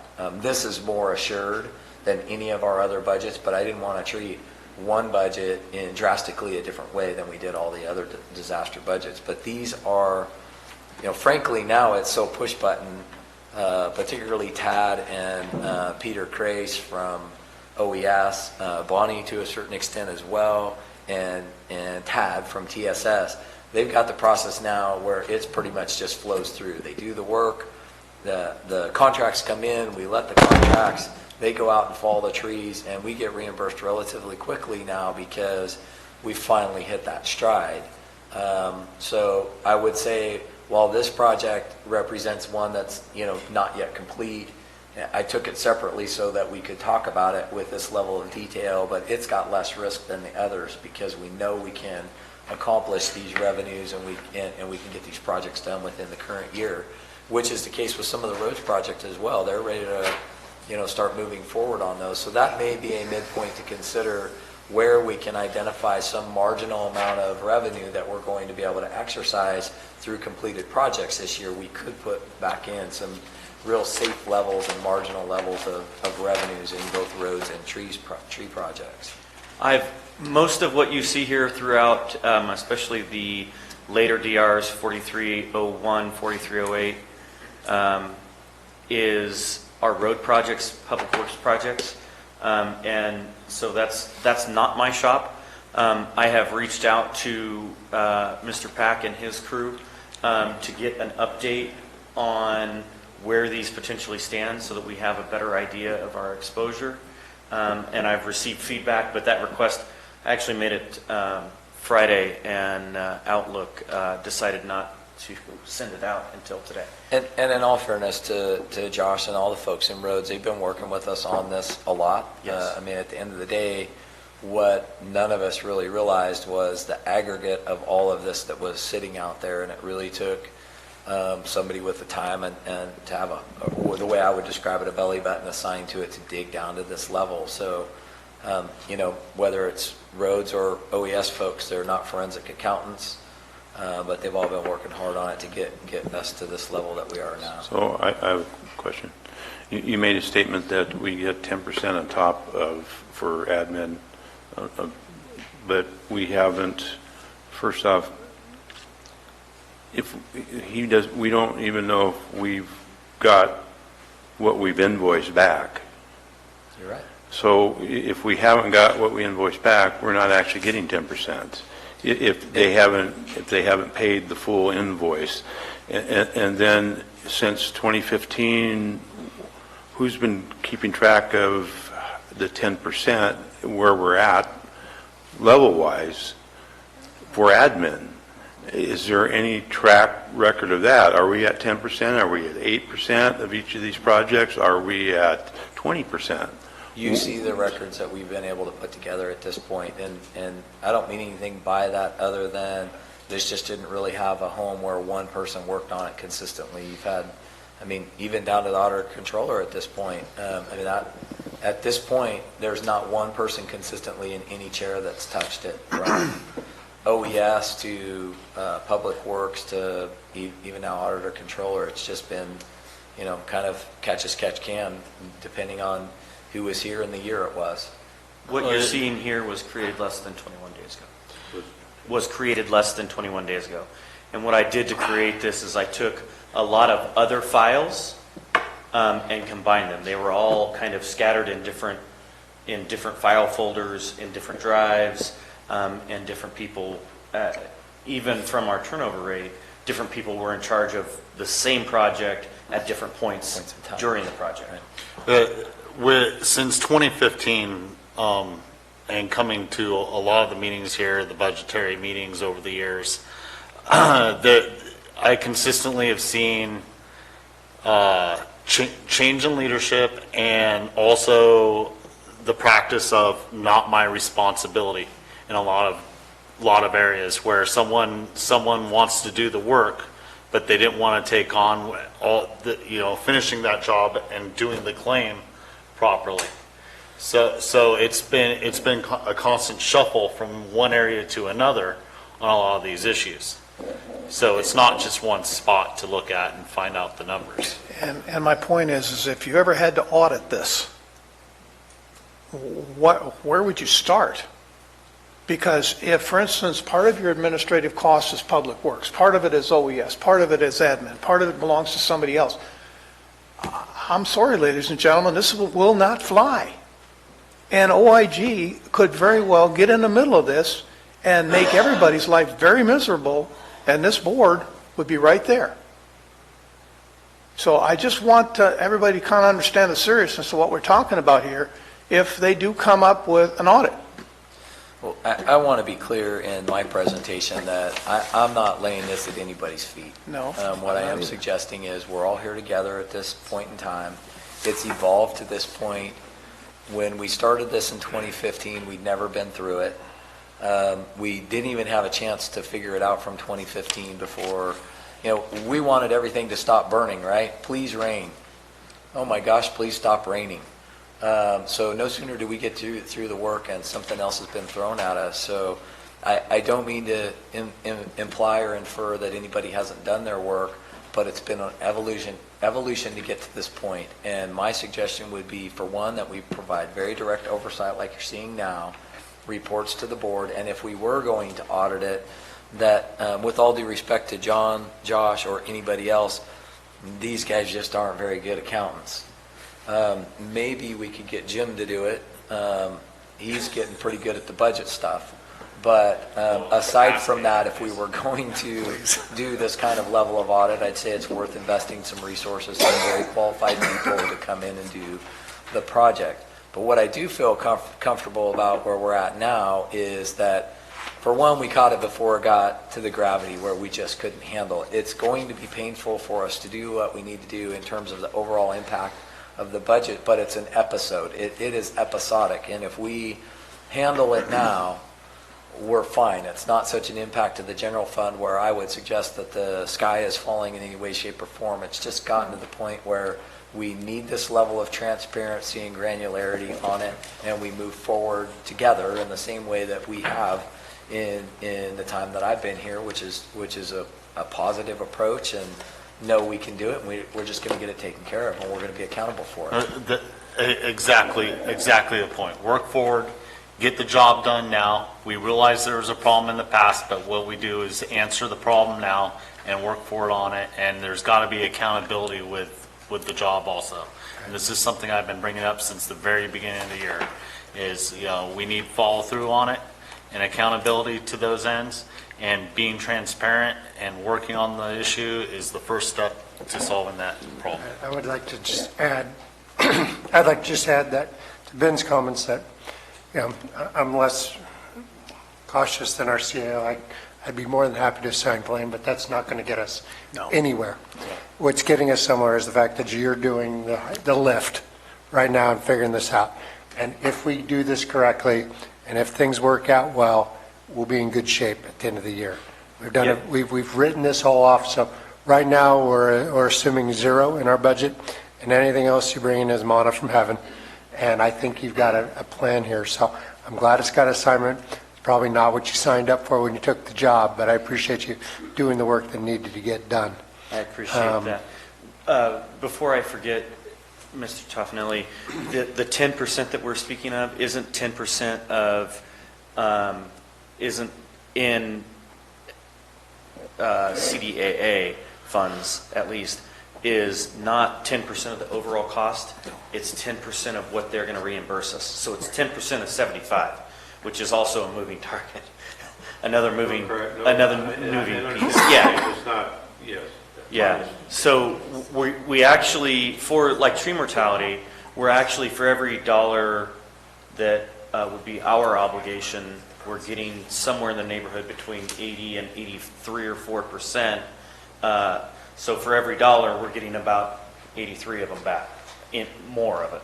So we can take X number of dollars and use use CDEA funds to force multiply that and get a lot more done. And that's one of the things that CAO Alt was discussing in his presentation regarding specifically LATM. We've cut down actually 6,081 trees so far of about 11,000 that have been identified. So we've mitigated about 55% of what we know is out there, leaving us about 4,919 trees that are still out there and still in need of being mitigated. I have a question to follow up on what Mr. Mills had just brought up when it came to the 10% administration fees, because I think any help that we can provide to expedite this process is a good idea. So is there anything else out there that you've come across that we could possibly transfer funds over from another area to help expedite this so that we can receive these revenues sooner than possibly later? Get it closed out. Right. Off the top of my head, it'd be any other typical budget mitigation strategy. Are there open salary savings, open positions? One thing that I've alerted the board to but haven't really discussed in detail yet because we're still looking at the outcomes of it, but I've brought on a program to try and maximize or increase our TOT. So there's ways that we're working on revenue streams that may be able to offset it. Right off the top of my head, I can't think of anything in particular.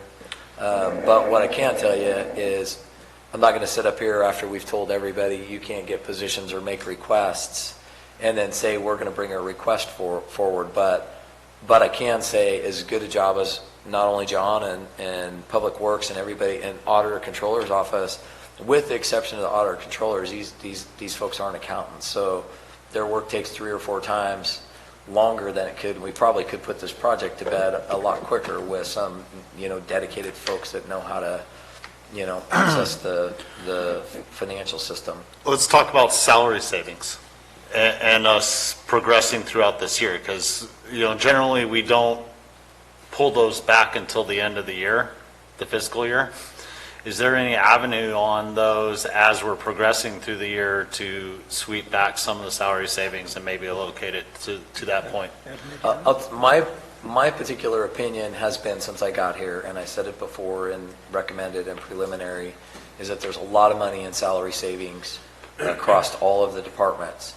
Not all of them are general fund. So I don't mean to act as if it's all general fund dollar, but the majority of what we saw in cash carry was salary savings. So between salary savings and open positions, or usually it's open positions or the transition between a resignation and us getting filled, which again is open. Some we just have trouble filling. They're vacant, long-term vacancies. I'll make recommendations as we move forward in our budget practices that if they're vacant for a certain period of time, we pull them back. If there's salary savings, we bring that back, and that supports board priorities or contingency, as opposed to waiting to the end of the year and having it just come in cash carry or ending fund balance, which is, just kind of catch as catch can. I'd like to be a little bit more strategic with those dollars. I don't want to kind of move into another discussion because open positions and salary savings, and there's a cost to HR for maintaining open positions that isn't really realized. There's a lot of pieces to that puzzle. But at the same time, if we have, you said, open positions for a certain period of time, they become ghost positions at some point. And I think that the board, even at mid-year, may want to discuss how do we deal with this? Do we, in our position allocation list, start taking a look at those like we did when we had a lot in the parking lot before, that we just cleaned that out? Or do we maybe change that position or modify it in some way, or find a different financial structure to work it so that it becomes more easier to fill, if you want to call it that? But that's a separate discussion. I just wanted to be sure to get it out there while we were there. We need to talk about that. It's money. If you're talking over $2 million, what's $2 million worth in our budget in terms of our capacity to do things? It's tied up. It's restricted. If we could get it out of the restricted column, suddenly it becomes something that, it can be used in many different ways. So it just literally, it does bind us up to some degree with having those that are unfilled open positions for long periods of time.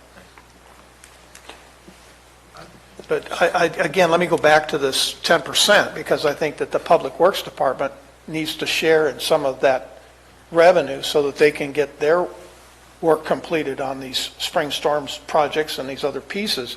It doesn't just go, that's what I was saying, it doesn't just go to one department. It's whoever is contributing to getting these projects closed is the ones that should be helping and be financially. That's why there has to be some kind of a budgetary piece in here to give you and give the rest of the staff the option to do this work without it dipping into the rest of their budget. I agree with that wholeheartedly. In the past, I don't know that whether or not we were aware of that cost. And as far as I know, at least in my large shop of 2 people, we just absorb the cost. This work is worked in with regular OES business, or sometimes we divide and conquer because there's only 2 of us, to try and get our hands around this so that it doesn't eat up as much of our time. I know that is true with Public Works. Kelly has been a huge help to us in tracking these issues and providing us with information to start getting them lined out. But it's too large of a piece for us to just kind of relegate it back into an existing budget. If we're going to close this out, I'd like to have this board discuss how are we going to get that done and how do we support you getting it done. Well, I'd hate to keep coming back to an example, either PG&E money or general fund reserve, but at the end of the day, what we're talking about for reserve, and it's written specifically in the policy, is the risk of losing federal money. Now, we've already pulled the risk out of losing it. We've already accepted that we're going to lose it. Right. But we could use contingency, or reserve rather, to go back and go get these dollars. And anything we take out, if we were going to set a system up, if you're talking about personnel support and a direct cost, then we need to track that back to any money that comes back in, and we put it right back into the reserve. I agree. That's the only way I would suggest that we exercise the reserve, that we use it to go back and capture these dollars, but we have to track it back in as well. Otherwise, at some point, we may need to look at these projects and say, there's some we're going to abandon and just not do because we don't have the money to continue to float these expenses. Or we don't have the capacity to do it. Whether it's staffing or money. Right. Or or equipment or whatever it might be. Go ahead, Chair. No, Supervisor Stopper has been very patient. You passed on? Okay, I'm sorry, Dennis. That's all right. Gary's been less patient. The issue I have with what you're saying, Al, and Marita has the experience too, is if there's a crash of some type, the state will withhold funding to us for their purposes.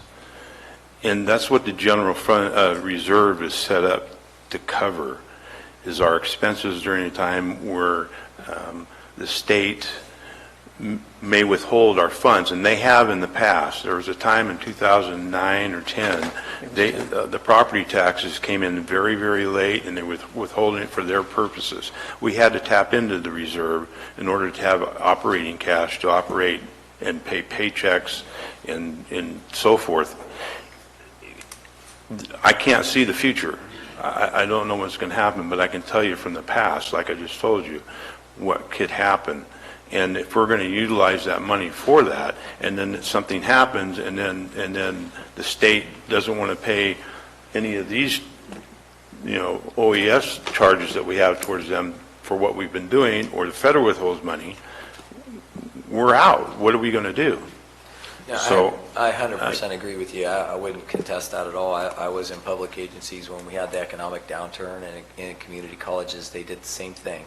We get paid by the state as well, and they withheld money from us. They deferred money, and so I do understand that. The policy, however, it does. The first thing it mentions is mitigating economic downturns. Second thing is unforeseen circumstances, such as local disasters and reductions to state or federal funding. So I'm not arguing the point. I'm suggesting that all of those things were contemplated in whole with the writing of the policy.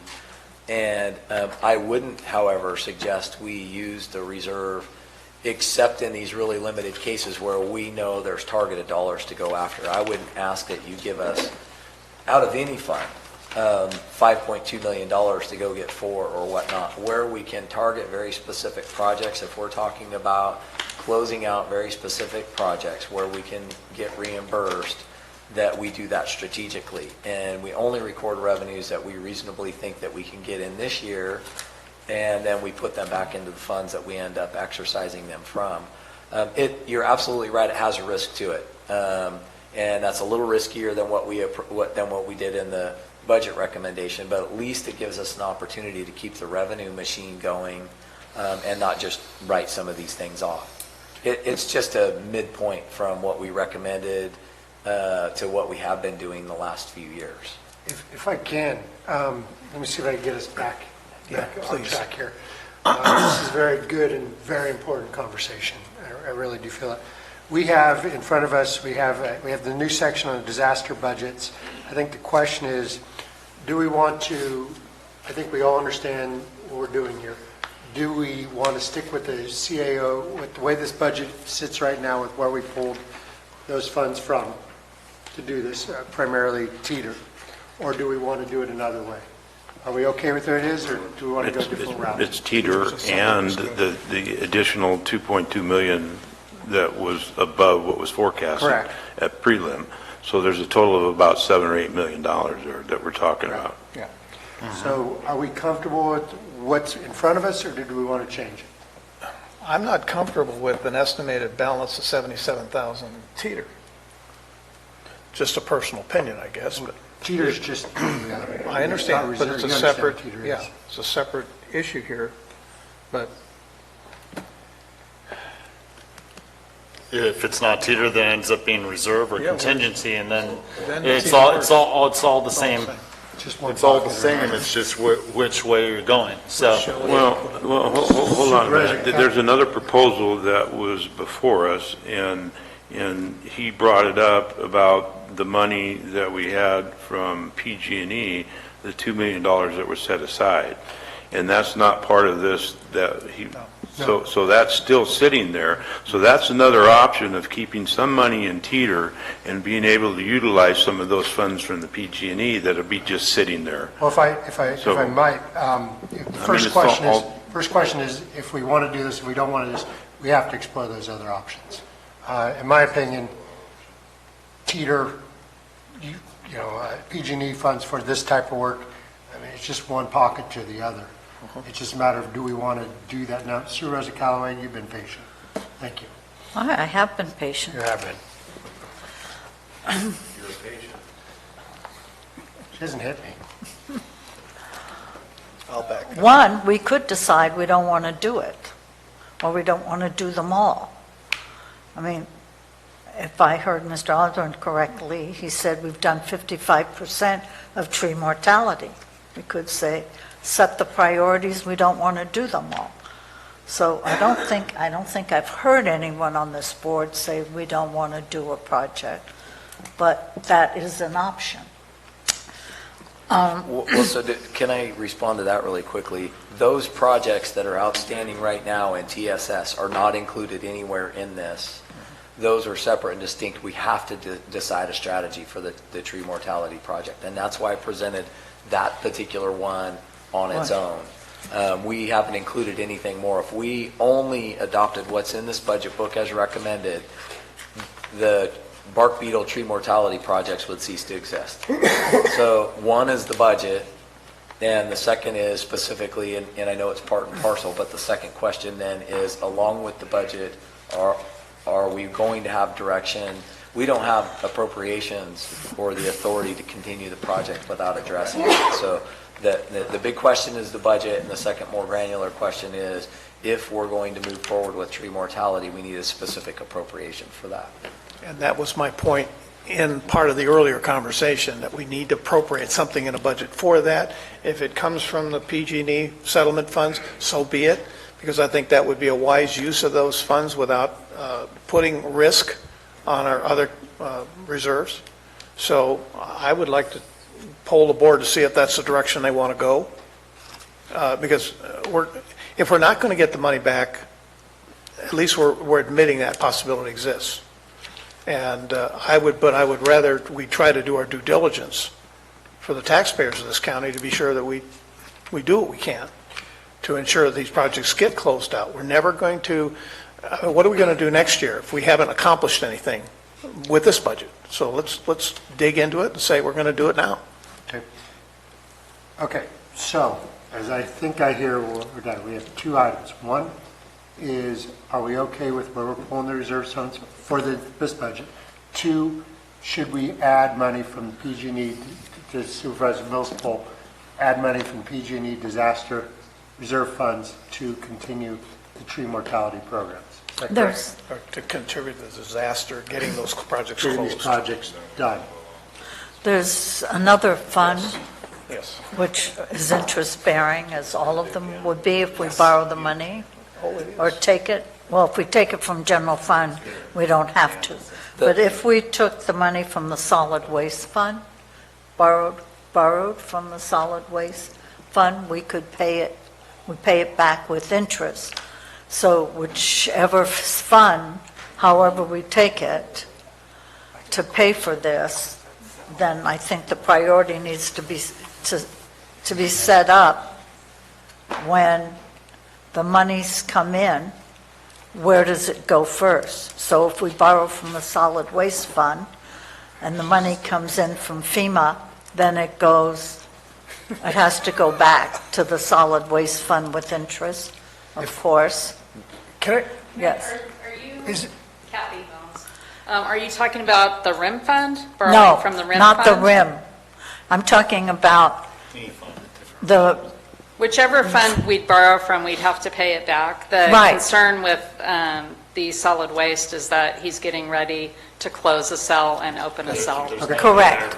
I'm just saying that's an option Brian is from us passed to. out in his office. We have borrowed from it in the past. That is an option to use. If this board is so concerned about tapping into reserve, well, then we can look at some of the other funds we could borrow from, and yeah, we have to pay back with interest, so. I would recommend that whatever fund you choose to borrow from, it's not going to be one that you're going to need anytime soon, because we don't know when we would get the money from FEMA or Calaveras. Right, well, that's another point I have, is that we've already received, if I understood the comment earlier, approval from FEMA to reimburse us for $165,000 for the Murphy's Bridge project. So if we've received something in writing from FEMA that they're going to reimburse us for something, then I would recommend that we can put that money into the budget, however the CAO wants to account for it. But to say that we're going to take all the funding out that we think we'd received from FEMA because we don't know, I'm saying if we know, because we have a sheet of paper that says they're going to pay us, why can't we put that in the budget? So John's highlighted that particular project. I use Murphy's Drive as a good example because Josh has been very adamant and brought it forward to us to get that project done. We anticipate that project will complete this year.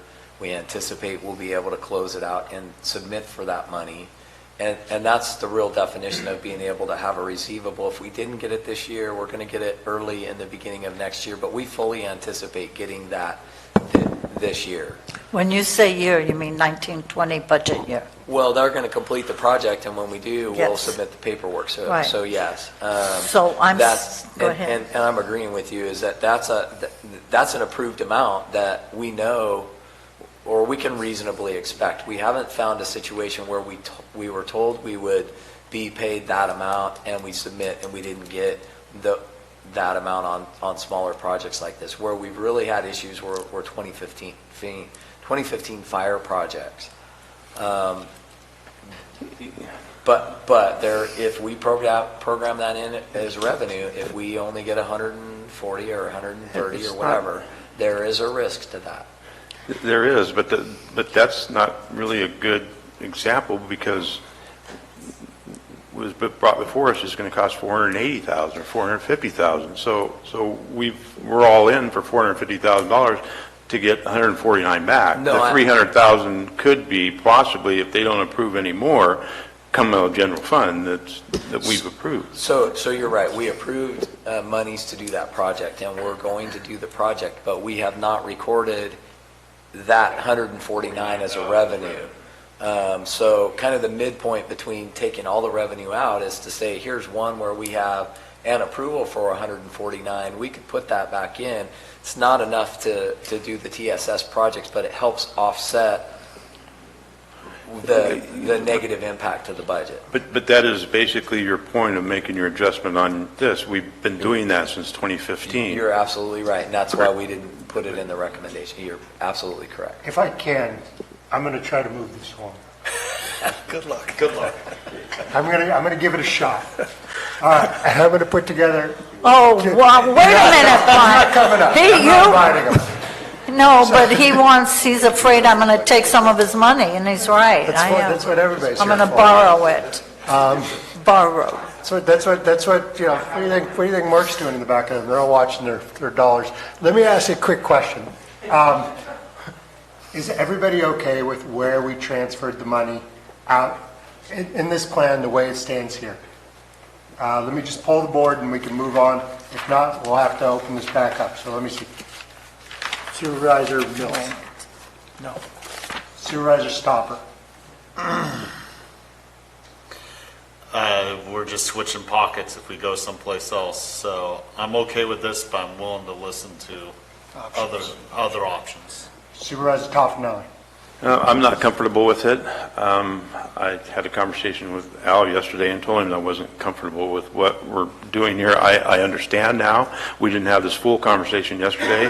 I understand what you're saying, but I'm not comfortable with it at this time, because I need some more time to look at the history over the past from 15 to 19 now on what we've billed for and what we've been getting during the year. It doesn't state that. It just shows what we're anticipated on these budgets. It doesn't show what we've collected.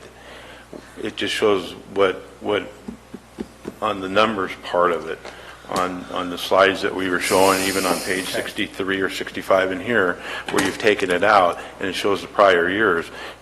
It just shows that we're carrying this along, but it doesn't, like the slides you were showing earlier, what we've billed for and what we received. I need to go through all of that information first to see, is it logical what you're saying to erase all of it and say we're only going to get 1.5 million this year during our fiscal year, and then it's utopia if we get 10 million, and what is that going to do? It's a risk, what we're taking, and it may not be a risk this year.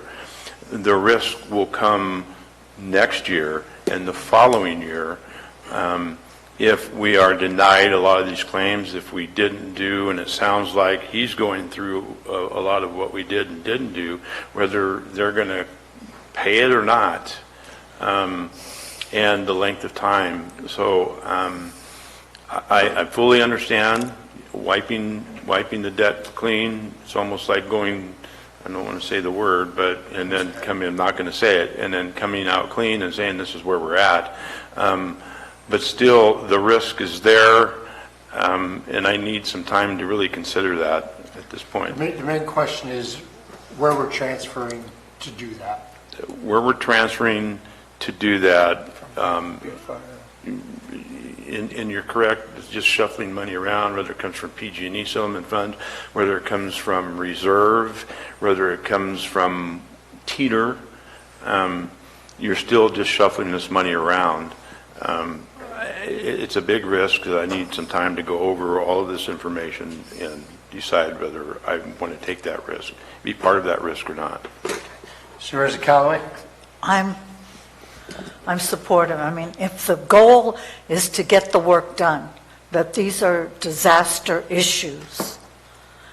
I mean, we can talk all we want about where the money's going to come from, but the goal is to get this work done. So all we're supposed to talk about, if we want it done, then we need to take a risk on getting it done. So I support the 1 million for disallowed for FEMA reimbursement. I really liked the concept when the auditor talked about it. But if we get it, you know, we're still betting on that we're going to get some money. If our CAO and our OES director are doing their due diligence now, I'm bringing us up to where we should be. I'm going to have to base the fact that their jobs are hinged on their getting that done. So I support that. I support the 1 million into the reserve fund. And I support adding money back in that we have confirmation from FEMA that they're going to pay us. I mean, so 165,000 or 140,000 might not be much, but that's something less that we have to take from elsewhere. And if we have to take it or borrow it from the RIM, if we have to borrow it from the solid waste fund, as an example, then I think we need to do that, because the goal is to get these projects done.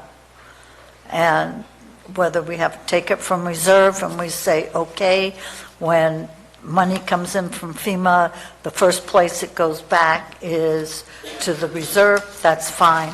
Or it goes back to Teeter, that's fine. Whatever the priorities are. We're losing fact of the site, time's running out, and if we want to do these projects, we need to start doing them now. Okay, so there we go.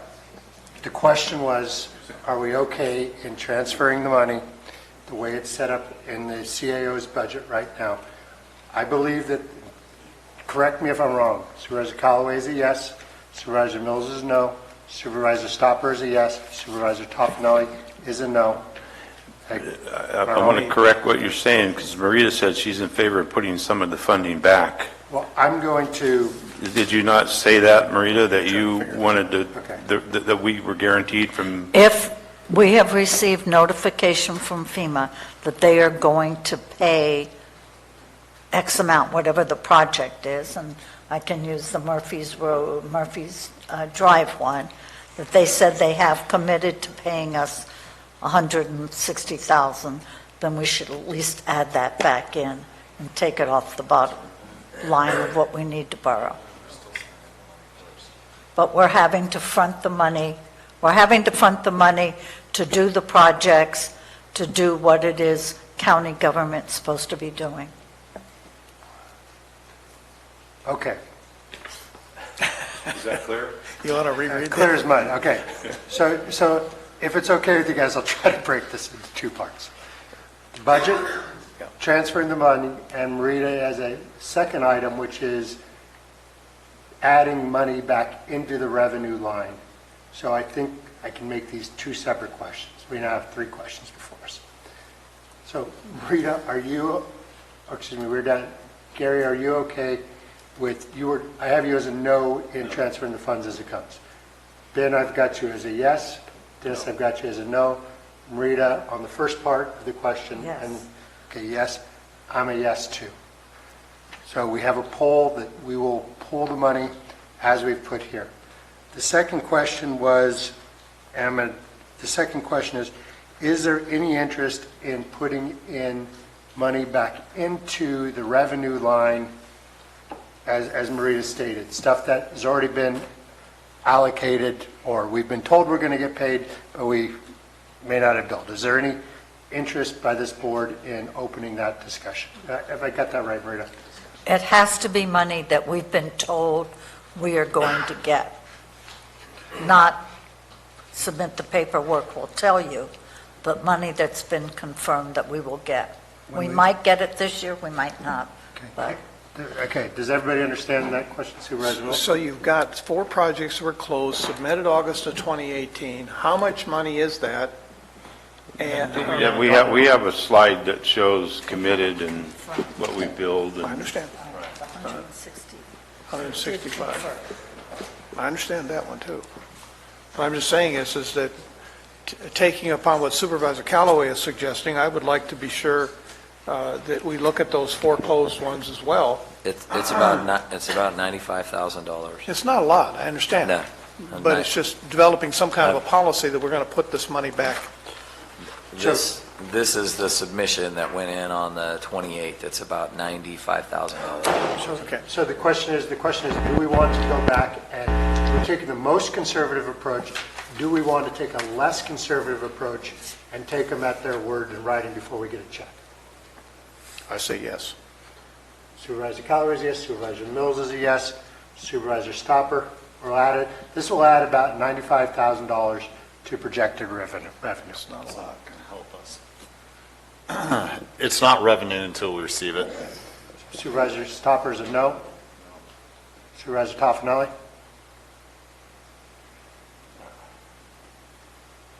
Yes.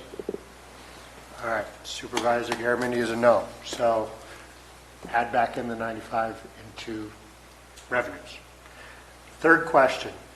Supervisor Callaway brought it up. Using PG&E disaster reserve funds to continue the disaster budget, specifically, I guess in this case would be tree mortality. And that is for a total of adding how much? Approximately $300,000. $300,000. And I understand approximately isn't a good word to use in the context of the discussions that we've had, but that's the maximum exposure to us.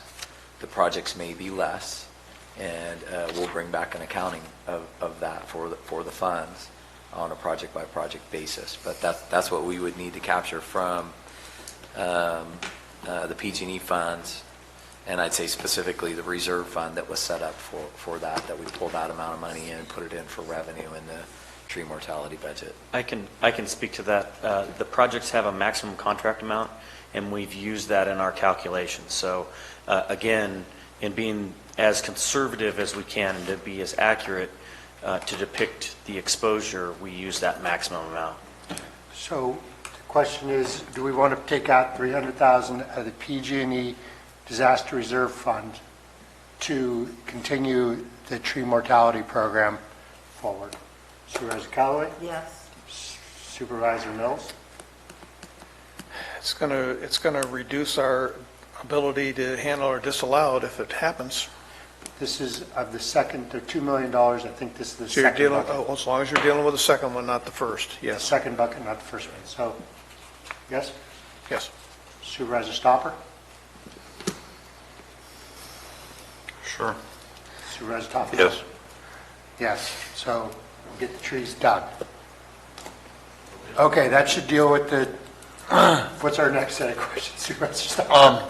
Well, I want to talk about the possibility of, at this point, any revenue that comes in later, since we're having a hard time deciding where we would want to take from to be able to help facilitate this process through.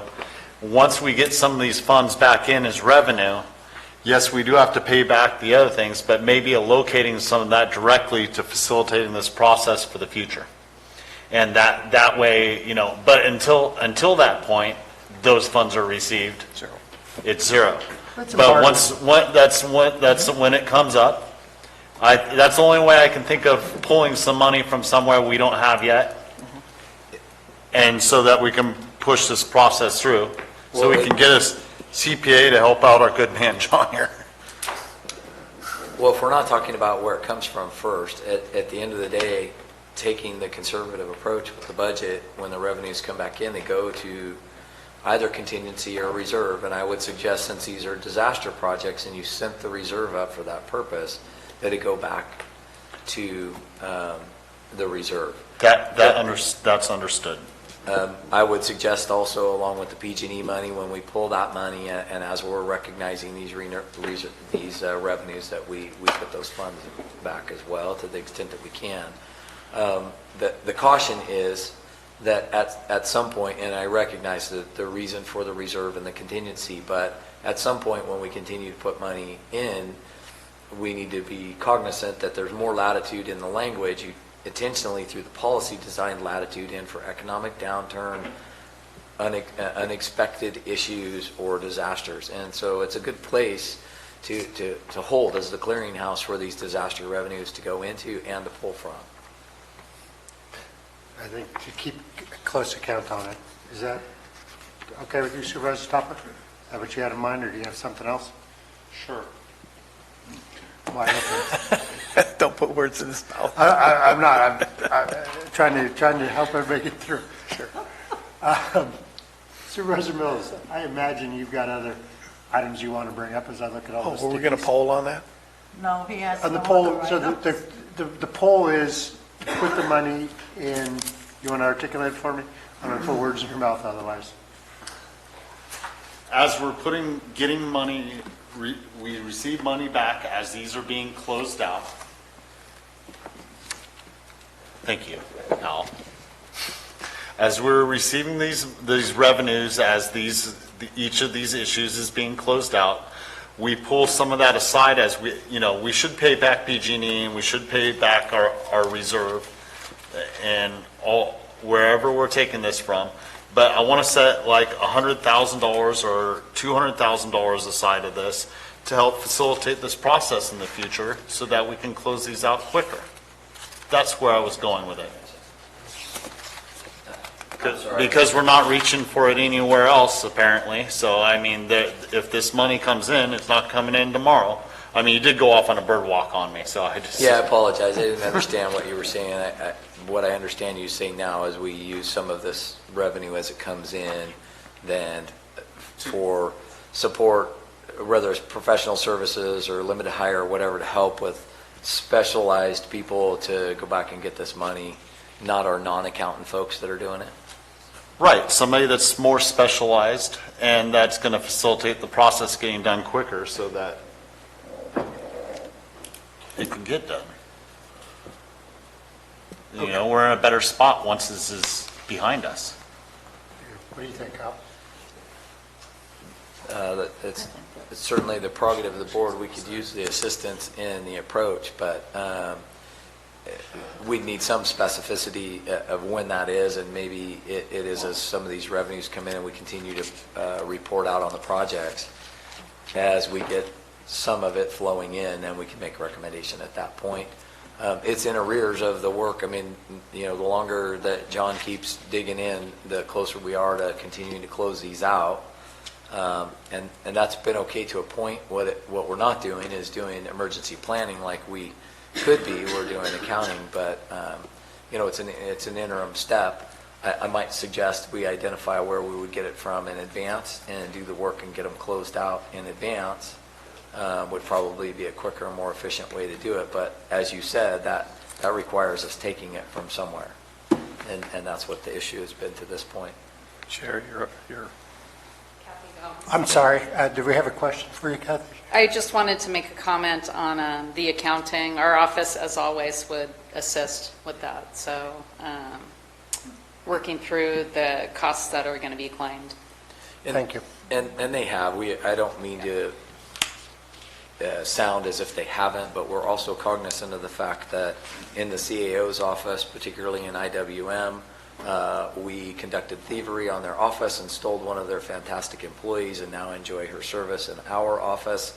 And with the loss of our former auditor controller, we realized that they're strapped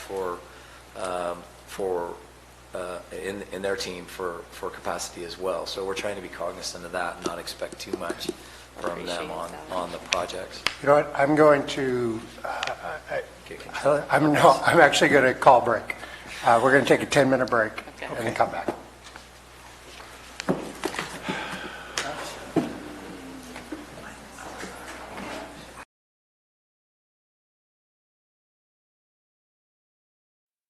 You, Josh.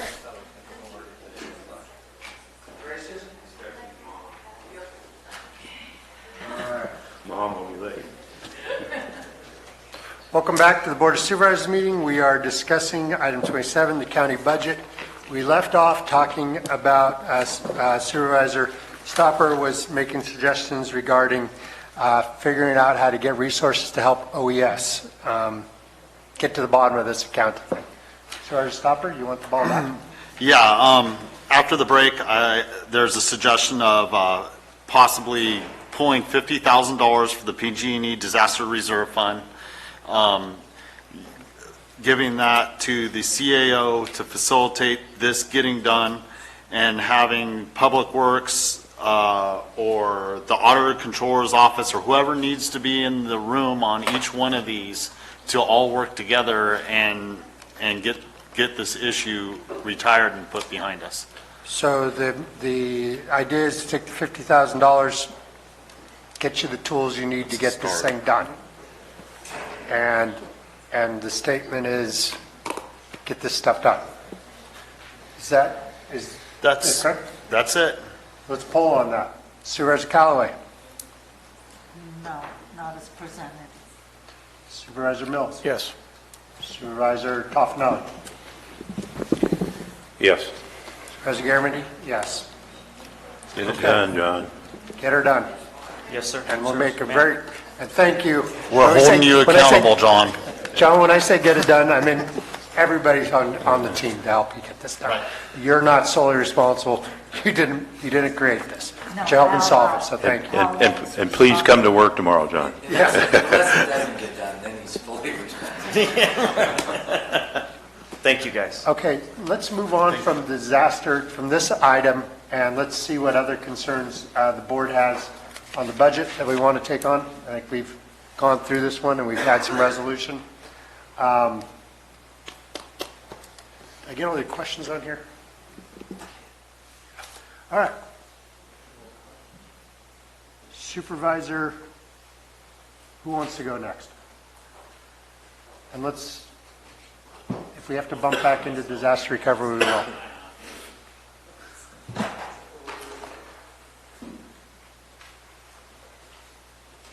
Supervisor Mills? Let's ask the question on the position control list. I know how many positions we had open at the beginning of the budget last year. It's 106. And I knew how many positions we had in the budget last year. It was 626. So now the question is, we are now July, August, we're into September. How many of those positions are still open? Oh, I'm sorry. I did not email you in advance, so just so everybody knows, I'm kind of blindsiding you with a question. So currently, at this moment, I have 88 open positions, but of that 88, we do have several of those 88, we've done interviews, we've have contingent offers out. It just maybe we don't have acceptance to offers. So 88 is a very soft number. It may be less than that. So are you figuring that we will get into mid-year and still have somewhere around 50 to 55 open positions at mid-year? Probably around 60. 60, okay. Because that's a number then we can work to in terms of what might be the salary savings minus your expenses to maintain those open positions. But Judy, just to butt in here just a minute, how many of those are general fund? Good question. So of my, I apologize, of my 88 positions, I don't know if I have them separated. So my general fund vacancies is 45, so half. That's so substantial. Okay. Because I think that we may need to look at mid-year and say, what is it that's allowing these positions to hold open? And what do we need to do to get it done, so to speak? Mr. Hall, would you like to statement? I was interpreting that the potential of using salary savings and pulling salary savings that are programmed in the budget. And it's not just our currently open positions, but we also, as you know well, That's our current salary savings that we can measure, but there also throughout the year, there's transition where, position will go unfilled for 6, 7, 8 months, and we still have that salary savings in the budget. So if I'm hearing you correctly, then we're starting down the path and using an approach that where we can quantify salary savings, we would pull that back? At mid-year. At mid-year. The point is we're always going, and I know Supervisor Stopper talked about this, we're going to the end of the year and then we're just realizing in the salary savings, I think we can be a little more prudent in our approach of saying, is this justified, or are we just banking this as, in essence, a restricted fund amount, which is how we're doing it now, and instead bringing some of it, maybe not all of it, but bringing some of it back into functionality in other areas, if that makes sense. Understood. I would like the board to, as a policy matter, is that something that the board would consider? How do you want to articulate exactly? Well, articulate that we're looking at open positions right now, specifically general fund positions, and saying that becomes salary savings. We're pulling that back at the end of the year. But rather than doing that, wouldn't it be more prudent for us to be looking at those general fund open positions at mid-year and saying, is there a portion of this that we may want to consider pulling back? You want to sweep mid-year? Not do a full sweep, because it may not be a smart thing to do, but at least to have the board look at and say, we're going to look at this at mid-year, and we may need to make some adjustments. How does the rest of the board feel on it? How's the board feel? Supervisor Callaway? If we're going to do a sweep, No, it's not sweep, just, he wants to evaluate the position control. then I think it should be done now, because it's a revolving opening system, and what might be open now might not be open at midterm. So if we want to do it, I believe we should do it now. Supervisor Stopper? Yes. Supervisor Toffenali? Given what we just did with the disaster recovery and wiping the slate clean and going into next year, no. I think it should roll over, and if we have salary savings at the end of the year, like we did this year, he utilized it, we may need that money and not spend it during the mid-year. At mid-year, I'm really leery about where we're going to be at this time next year. So, no. So, Can I ask a clarifying question? What I think I interpreted Supervisor Mills to say was that we would evaluate, quantify the dollar amount, and if we sweep it, we come back to, I thought you were referring to come back to contingency and or reserve, Correct. as opposed to quantify it for allocation at mid-year. So we know what it is. It's just, it'd be pulling cash carry or ending fund balance at mid-year. And I'm just clarifying, I'm not No, that's correct. You're correct. suggesting one way or another, I'm just making sure I understood what the... So I'm understanding, are you looking for like a point of time, here's how much money, you're not suggesting we sweep it or do anything, just notify that we're all aware of where we are in cash? Absolutely correct. Okay. Does that change anybody's vote? That clarification from CAO and Supervisor? Then I vote, I'm with you, Dennis. I'd like to know it, as long as we're not touching it. No, but I think we need to know it. Okay. 3-2. Next, on page 117, I would like to note that, Sealt, you're aware of the money we're going to be guaranteed to get off of Prop 68. And are we going to plug that into the budget at mid-year? That's the 430,000, or page 116, or 117, I'm sorry, page 117. I know that we have submitted to that. Yeah. What I don't know is the exact amount that we may get, that we may get in that. So if we do, along the same lines of some of our other revenues, if we do get that revenue, we'll plug that in at mid-year. Okay. So, and I know the Parks and Rec Commission that's newly formed is working on some options for that. Correct.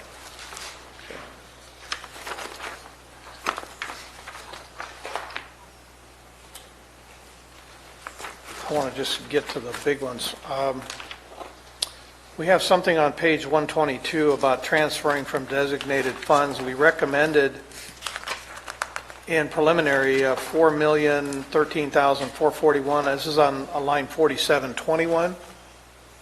And we have adopted $6,276,000. That's a substantial flip.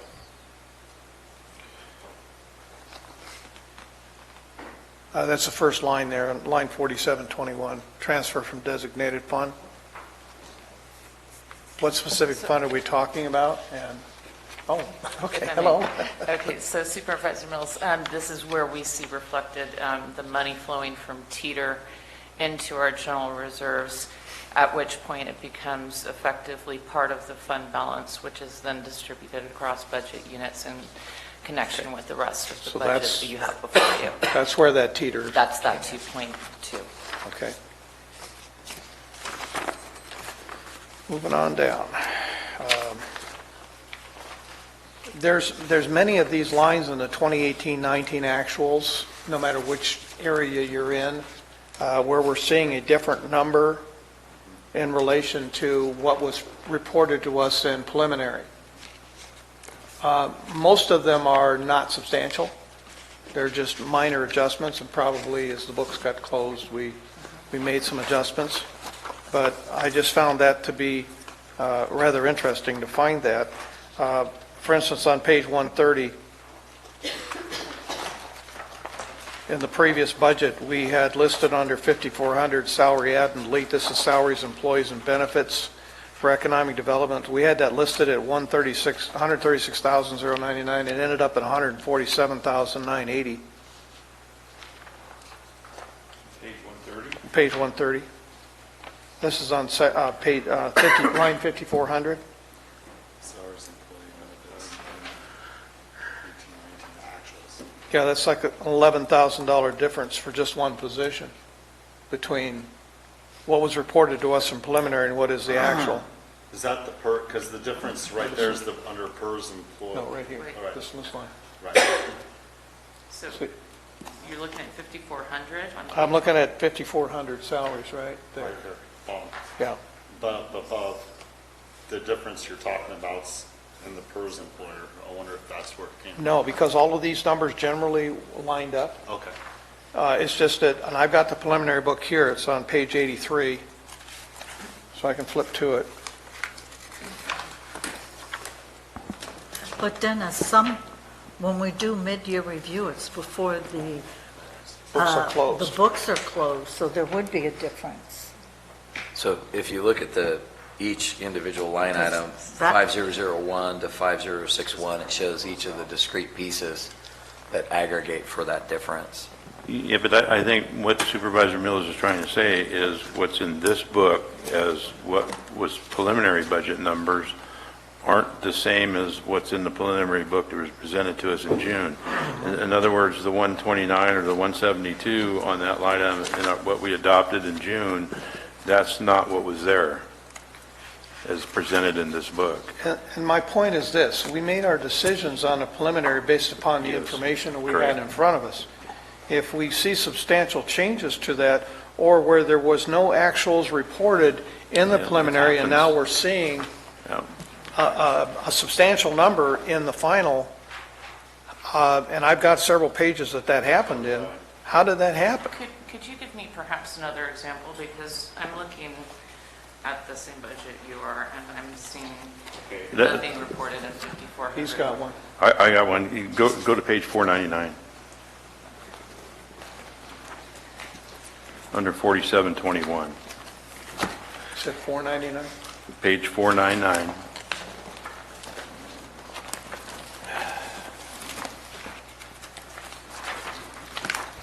And this is not specifically what he was talking about, but it's specific to what budget we adopted, where there was nothing on a line item, and now 1.490 million appears. Sure. We didn't adopt that in the original budget, and there's no explanation of where that came from, Okay, so other than transfers in.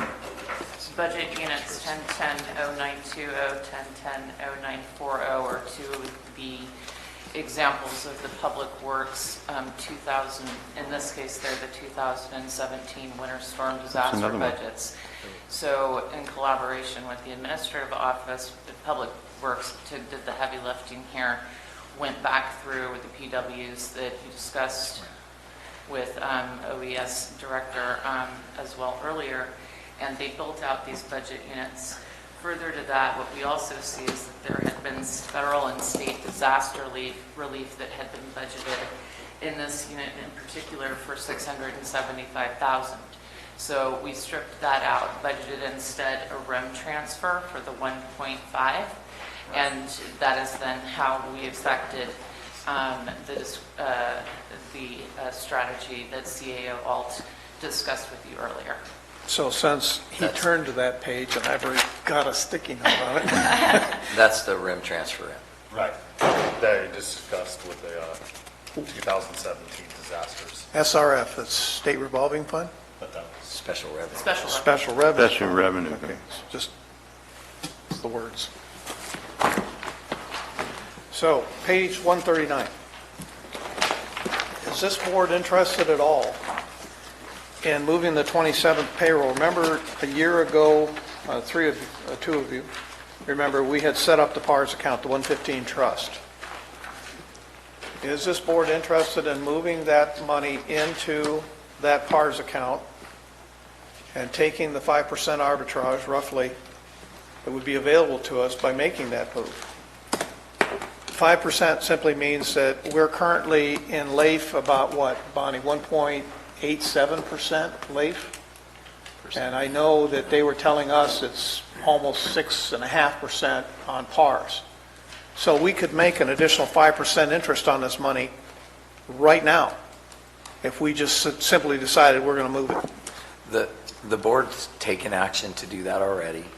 We've set the accounts up, and even at mid-year, we discussed it. The only reason I held off on it was because of the context of all the rest of the disaster budgets.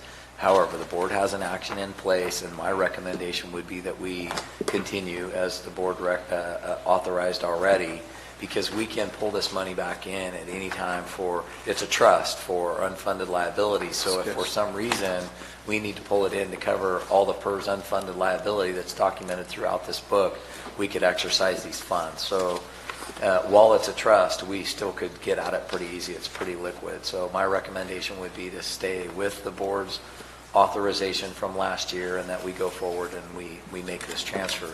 You'd actually have to make a board action to undo the authorization you have already made. But I do appreciate the question, because I wanted to hold off to make sure there wasn't any other cash flow concerns before we went forward and did it. Okay. I appreciate the response, because it's just one of those things I want to focus on, knowing that how much interest rate that we're losing simply because we're not doing it. Page, what is this thing? 156, is this 156? I can't see a number on it. It's the page before 157, at the very bottom. It has to do with line 4705. I refer back to page 98 in the preliminary book, where it was reported the year-to-date actual on fuel sales was $11,647, which is substantially lower than had been in previous years' actual, so it was a kind of a weird number. But it came up that the 18-19 actual is $204,816. After it was reported to us, it was $11,647. Supervisor Mills, Bonnie Rich Administration. The reason that the actuals appear much lower is because of the arrangement, the fueling arrangement that the airport has with the credit card transactions. As the airport manager goes out and purchases fuel, and those transactions from members of the public are made, those numbers are just adjusted behind the scenes, so they don't end up showing up in the schedule.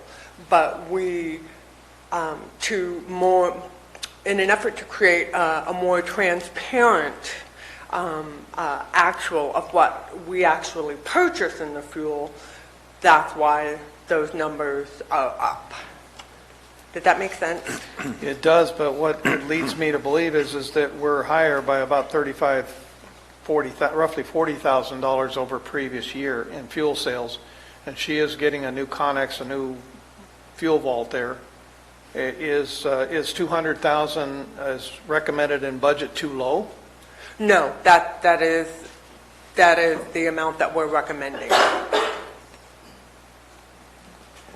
And these types of revenues are no different than the other revenues we've talked about. We try to be conservative with them and, level set off of what a previous year is. If we get more than this, there's a benefit to that, but it's its own enterprise fund.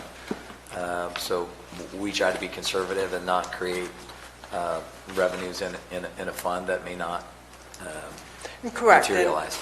Yeah, and if we need to make adjustments, we will just pull from the airport special revenue fund to make those adjustments necessary for the expenditures. Okay.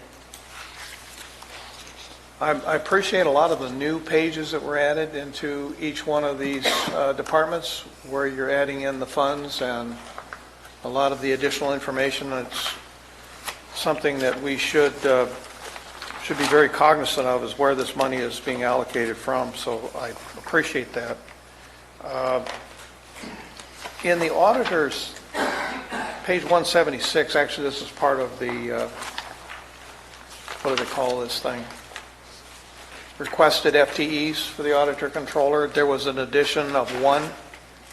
Was that approved from preliminary, or did we set that aside? Originally, the former auditor controller brought the request forward in their documentation. At the budget meeting with the department head, she pulled it back. Right. And felt prudent, consistent with the rest of the budget that we had, that she didn't want to move that forward. She did come back at the time after she noticed her resignation and suggested we put it back in, but in all fairness to all the other departments, we didn't give them that same opportunity. So we heard what she asked for, but we didn't include it in, just as we didn't include it in for any of the other department heads. Okay. Either it was approved at preliminary or it wasn't. Yeah, I don't remember it being approved at preliminary, and that's why I phrased the question the way I did. You're right, it was not. Okay, so it's still out, but it is something that it may be at mid-year we might want to consider, depending on how things go. Under the circumstances, they're down positions, and they certainly need the help, but we've got two to fill before we even get to the third one.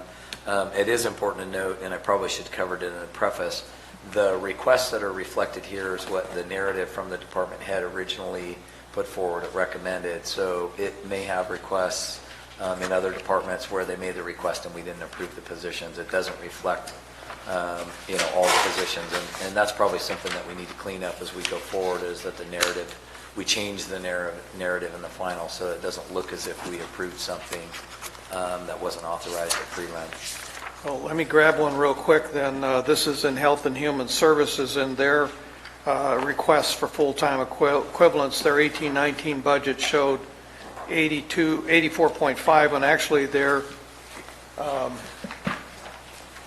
what do they call this thing? Position control list came up at 82.5, and I had mentioned that they had not requested anybody for next year. Yeah. And so there was 84.5, actually, and two more were in there, so there should have been a +2 add delete, +2 add on this thing, and no one bothered to insert the 84.5 in the requested. This is attention to detail, ladies and gentlemen. It's important for budgets that we understand detail is critical. So these are the kind of things when you say cleaning it up. If the departments are going to be requesting something, then they need to look between preliminary and final to be sure that the numbers and their requests still match. And this is not the only department that did this. A lot of the departments did this. I don't think that they even looked at the book between preliminary and final to some degree. Well, Go ahead. If I may. Sure. There's some confusion here, because I brought up a few others the other day that are the same thing. And some of these requests, they're put in here. I would ask that next year we consider how we put this together, and we put it together in a different fashion, because I go through them and they say, it says final budget, but right above it says their request.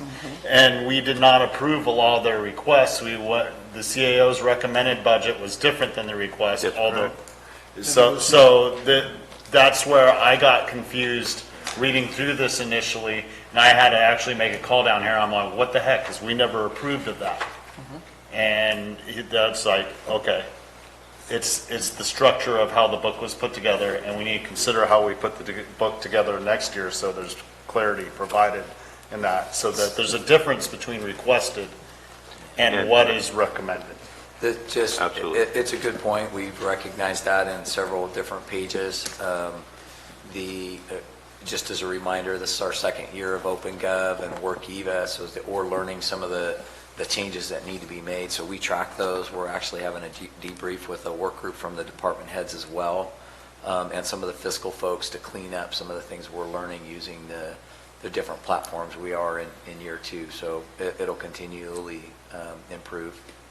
Thank you.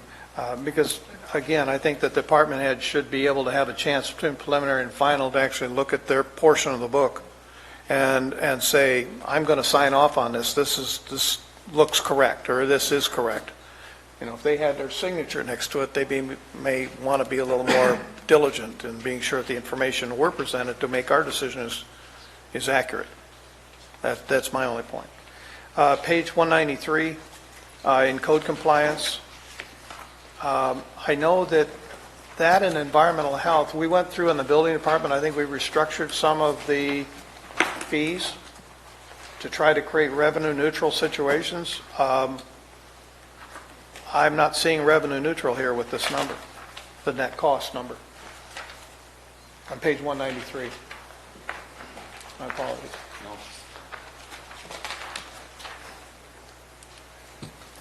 The effort should be, whether you're talking about the building department, the code enforcement, or environmental health, and some of these enterprise funds, our goal should be as revenue neutral as possible.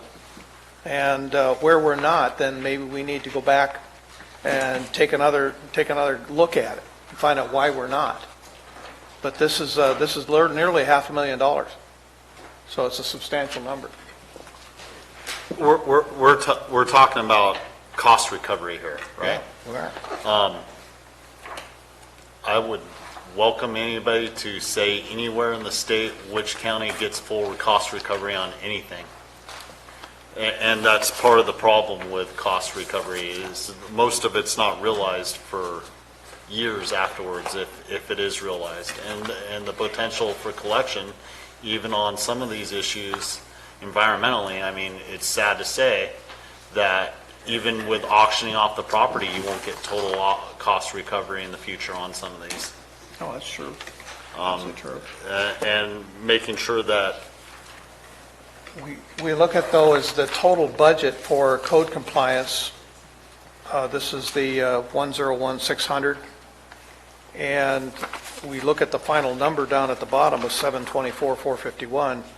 So there's a lot of money that's hanging out there, and I'm kind of looking at our building department director. A lot of money is hanging out there, and you're right. We probably won't recover it, or we'll recover portions of it over a period of time. But I'm just using this as an example. There are many other examples that could be out there, but I think that any enterprise fund should be striving to be as revenue neutral as possible, and to be coming before the board and us helping to try to help you with the policies to create that. That's all it is. On page 202, this has to do with capital improvement projects. We had $1,009,000 set aside, HHSA facility. That was in the preliminary, I believe, recommended, and it's been wiped out. This is on page 202. The Health and Human Services. Health and Human Services, 5768. Because we had we made some decision on this? My understanding, I'll wait for my colleague, Ms. Rich, to confirm, is that that was actually not requested this year by the department, and that error was corrected between recommended budget and now.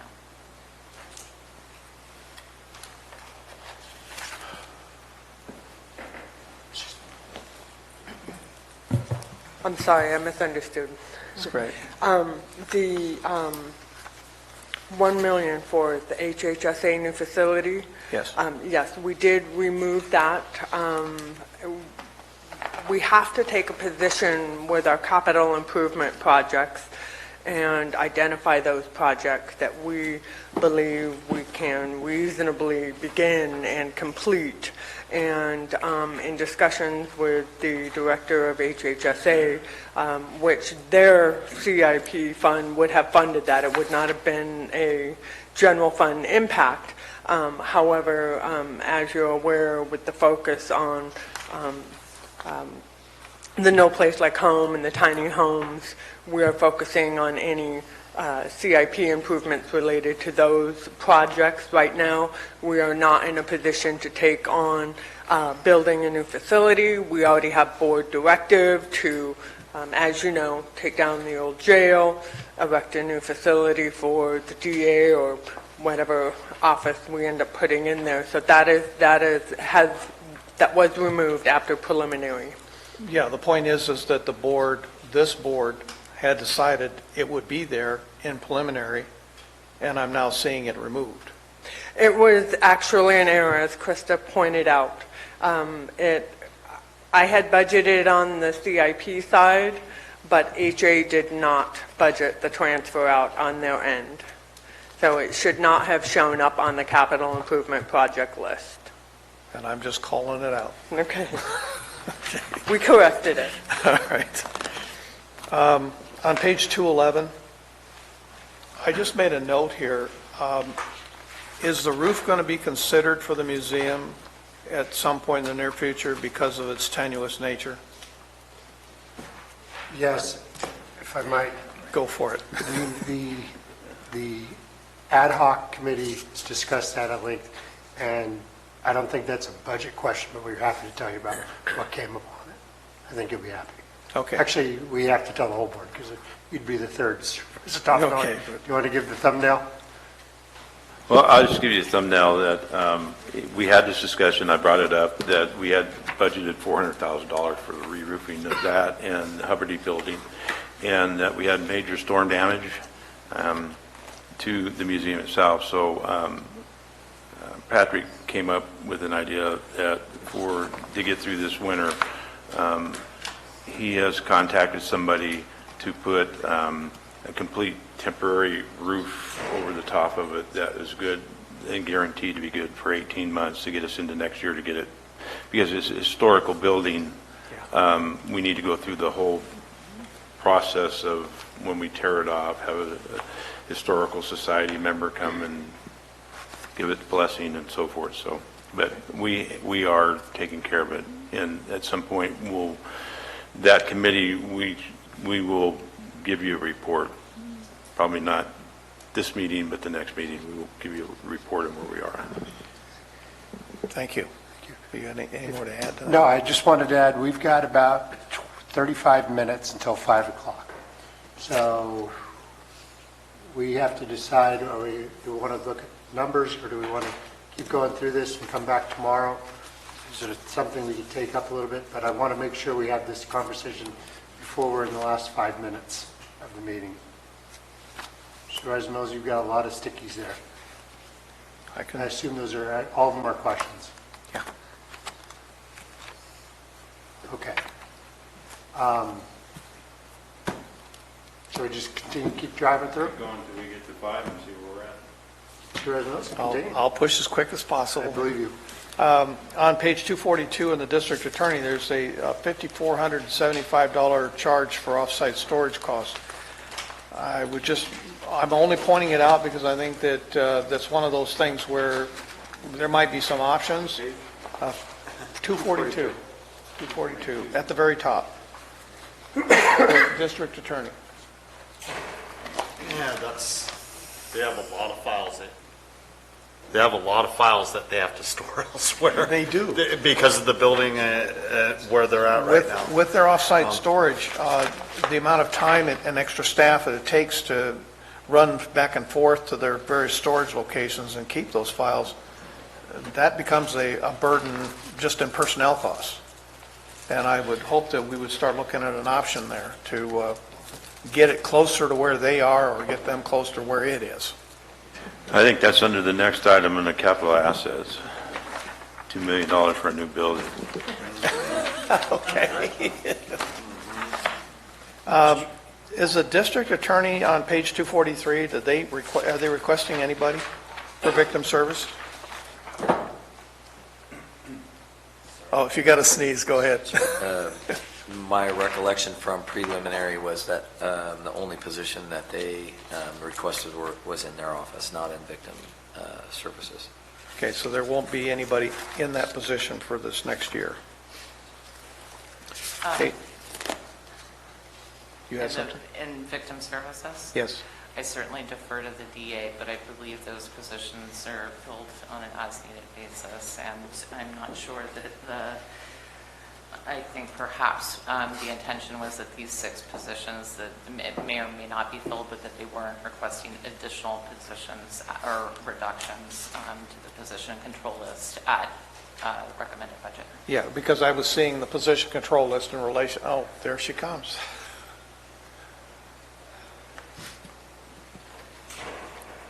We currently do have 4 open positions in victim witness. We are recruiting for those positions. The funding, we usually see renewal for the funding in November and December for those positions, and that's usually when we see if they will continue to be filled or not, but we are recruiting right now. And in the position control list, it actually shows 2 as being filled. So, yes. That's correct. So it's just that they hadn't requested anything. Again, attention to detail. That's all it is. In Environmental Management Agency on page 259, we go through the list of environmental health services or the things that that agency does. There's no listing for what I call threshold mitigation, threshold remediation work. And I know it's been something that's kind of bugged the sheriff a little bit and some others. I would like to see an effort put forward because we're not reaching state thresholds in some of these remediations, I'd like to see them added in, something in here that they're going to work on it. Or who else is going to work on it? It's kind of wound up in a larger discussion, but we've recognized that. I realize it's not one and the same, but in discussing our regulatory program, that we have a cohesive approach to not only the regulatory program, but enforcement, that we have not only set standards that we inspect to for the regulatory program, but for lack of a better term, a checklist and things we respond to on the illegal side as well, which would include environmental participation as well. We haven't gotten any further than the discussions, but that's where we are on it. We have discussed it. Some of them are under other names. For example, solid waste regulation, local enforcement agency, hazardous material release and response plan. Those kind of cross over, but I hear what the CAO is saying. I do agree with what he's saying in addressing some of the issues to that point. We'll need to put up together a set of bullet points and a checklist. And currently, I don't have a page number for this. There's no page, but Calaveras Mariposa Community Action Agency, it doesn't show the CMCAA director there, and there should be at least a 1 in the requested column. What page is that? It has no page number. It's what's it between? It's kind of like a clean number. What's the next page? They're all empty. There's nothing on any of them. After 311, you go to page 311, you back up 310, 309, 308 would be what it would be, I think. There's 3 pages there. There you go. CalWorks, keep going. Where are you at? 311. Right, going back to 311. There's quite a few there. Yeah, a lot of empty pages.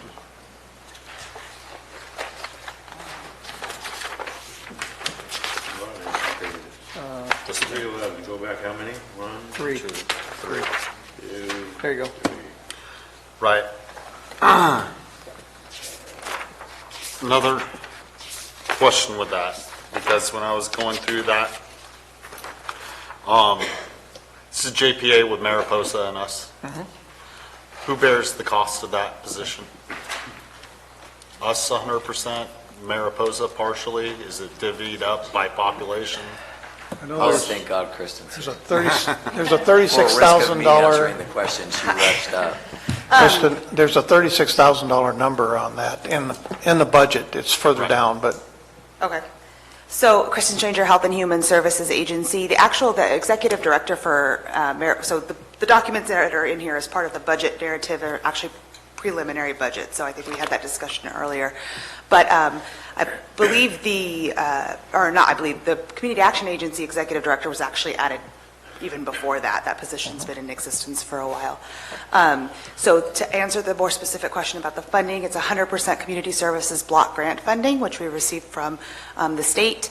And we do, there is a JPA that oversees that funding.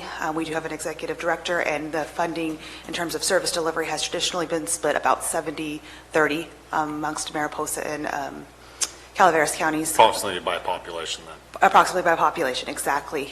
So that is a fully funded entity. That's restricted money, no general fund money? No, it's not. Okay, perfect, thank you.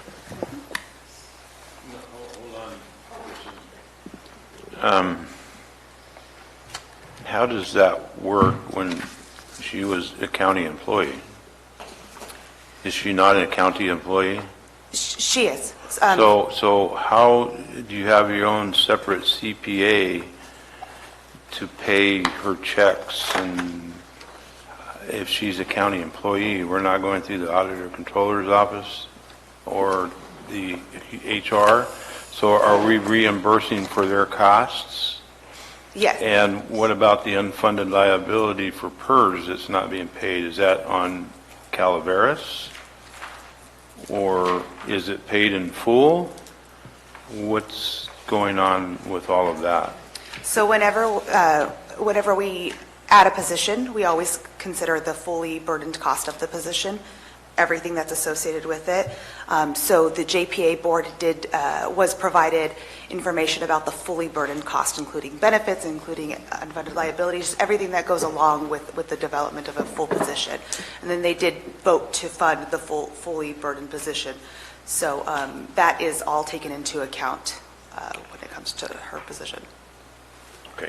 I do need to correct something based upon the meeting yesterday, that the JPA board is, actually it's the CMCAA board that's currently doing it. So there's some adjustments that we're going to need to make. Yes, on that but entity has discovered Yes. some corrections that need to be made. Thank you, Stacy. Yeah.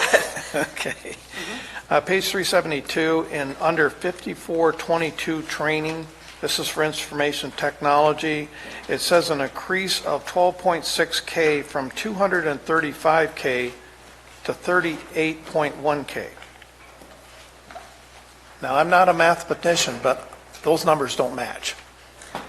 That's on page 372 under training, which is more to the bottom, under 5422.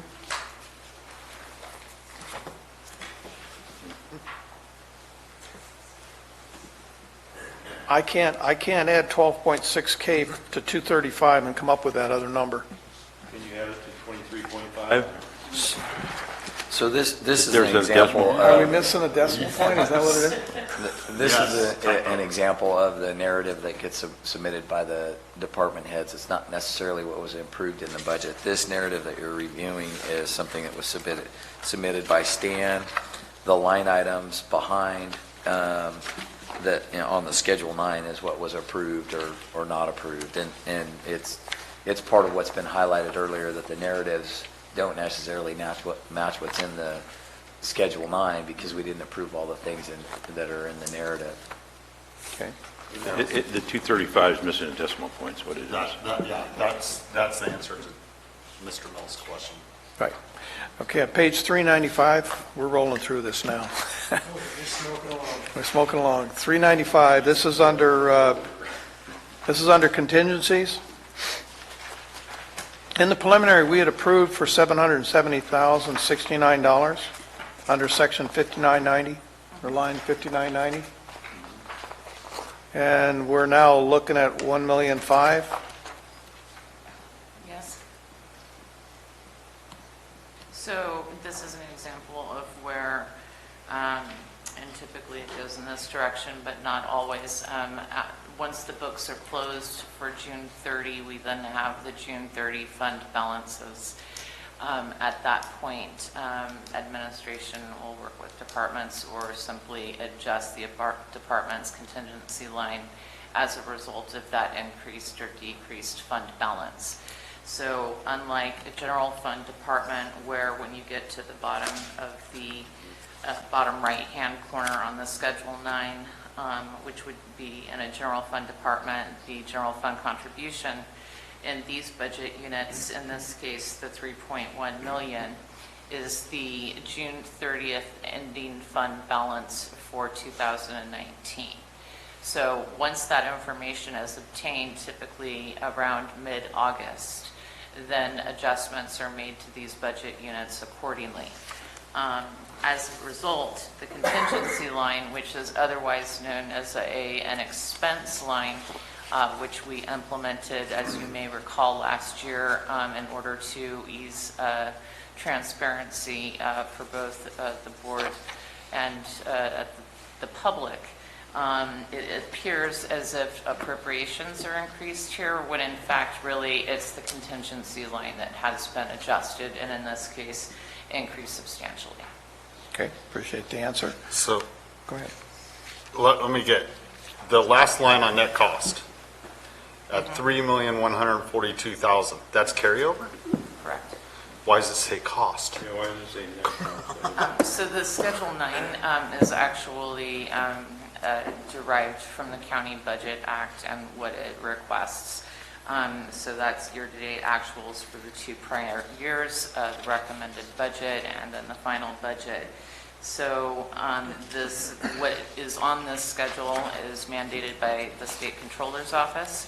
And while I could not agree with you more that net cost in the case of a non-general fund department is difficult to, it's certainly not obvious on its face what it is. As a practical matter, that is in fact what it is. I would have to review the state controller's schedule to see if we have some flexibility here. If we do, then certainly CA Alton, I can review whether we could actually modify that language. Okay, thank you. On page 406, this has to do with library. I know that there's been a little bit of a concern over the City of Angels not funding their portion of it. Have we added that to our budget here? And if so, where would we see it? So in terms of adding to the budget, what happened here was, so the 11,000. Yeah, it's 11,500 or something. Change, 11,700. Right. There had been one carryover payment that was the last payment for the prior fiscal year that we did receive in this fiscal year. Okay. So that, I believe, was around $1,700. There was an additional, I believe, $3,000 or $3,500 donation. Let me just confirm that. What line would we see that on? Krista, is that under 4799 contract from other governments? No. Well, so 4799 is where the Angels Camp revenue was reflected. So we You downed it to the to 1954, the which is... 1954. Okay. And then the transfer from designated fund was increased by 3,600. To balance. In part, large part, maybe exclusively due to an additional donation that flows through that special revenue fund and into the library budget. Additionally, Librarian Giddens made some cuts in her services and supplies category to otherwise offset the revenue reduction. I appreciate that we are continuing to support the Library and Angels Camp despite the situation, and I'm very thankful that it wasn't something we had to go find donations for to keep that library open. So, just a public point. On page 429, we're talking about a net cost at the bottom of $242,833. In the narrative on 415, it says the county will need to return the funds to RCRC for Butte Fire Recovery. This is on page 429. Yes. So, and I welcome input from anyone here who has more background on this budget unit than I do, but historically, there was money set aside for Butte Fire victims. If I recall, the dollar amount of the potential grant per household. We've already taken a board action to do this. Yeah. So we'll be giving this money back this year. We took a board action, so I assume so. It was incorporated in all the disaster budgets. This is part and parcel. Okay, so we'll be able to get that done. This is the one that, page 444. 444? 444. I'm almost done. What is this? Sorry, pardon me. So, It's all right. I saw it and it's like, what is this? It is an excellent question. Quite frankly, I would have to revisit my notes from recommended when we worked with the auditor's office to take this action, but there were a handful of budget units that had special revenue funds that had funds that were so old that not only is there probably not anyone left on staff who could tell us what they are, but or how we got them. And so our previous auditor controller and I looked at these and actually made transfers out exactly so that we could just clean these up. It's part of an ongoing process. And if you look carefully in a few places, you'll find some of these funds that remain with less than $100 that escaped our attention or aren't yet ready or that we wouldn't legally be capable of extinguishing at this point, but we will continue to do so to clean up the books as we move forward. You think in your professional opinion you'll find more of this? Well, I would love to find lots more. I don't know that that's reasonable to expect, but I do think that as we move through all of our budget units and ultimately we hope we can clean up as many of these things as possible. Thank you. And Public Works on page 481, there's no budget request for this year? I'm sorry. Page 481? 481, 482. Oh, okay. So I imagine that you're speaking about equipment service. Yes.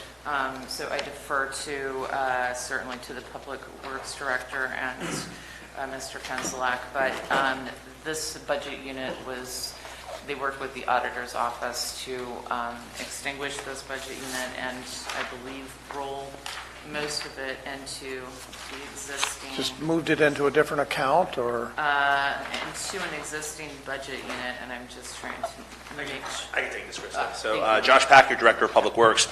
So since ESC is primarily providing services for the Road Maintenance Division, we decided it made more sense to show that budget in road maintenance and incur those charges there instead of showing that as a separate ESC charge. Okay, that's what it was. Okay, thank you. You kept 9,000 though. Yeah. That's a good example of something I imagine we'll clean up. I think you're holding back, Josh. That's the party money, I think. And we've got a flip on page 525 in the requested full-time equivalents. I think it should have been the other way around. Requested should be 20, an addition of 2.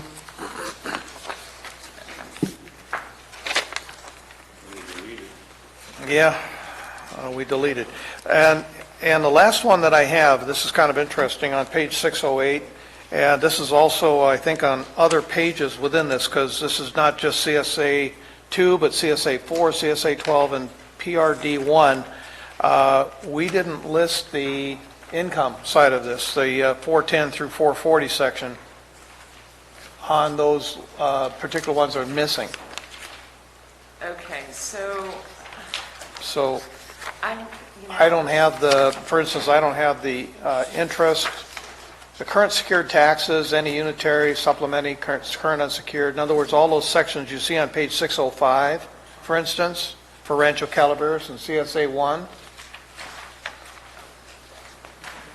I'll start with 605 just to see at the very top, 410 through 440, 4040. Those listings that you see there are totally missing from many of the other CSAs.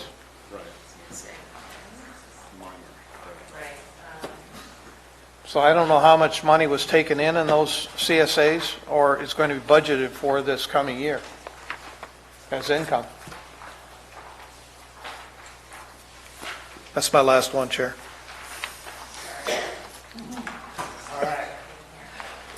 Well, the point is, Kristen, if you could just supply me with that information, I could give you the ones that are missing it if you'd like.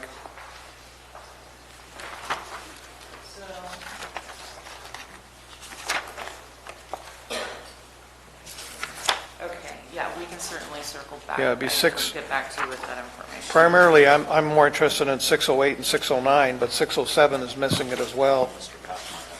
Yeah, Supervisor Mills, I can Yeah. answer that. I believe these were also missing from interim, and it was a budget, it was a printing issue with one solution. If memory serves, those were missing as well, and so it was the same mistake that didn't get caught as part of this interim. Yeah, So it's just a printing error. It wasn't a No, omission of. I'm not suggesting that at all. It was a printing with one solution, and it's a great catch. I just need the additional information to be forwarded as well. Yeah, that's Okay. fine, absolutely, thank you, Mr. Chair, that's all I have. All right. 15 minutes, 5 o'clock. Who's up next? Supervisor Kaufman. I've got a couple questions, and it's Public Works. I'm What page you on? on page 489. Under line item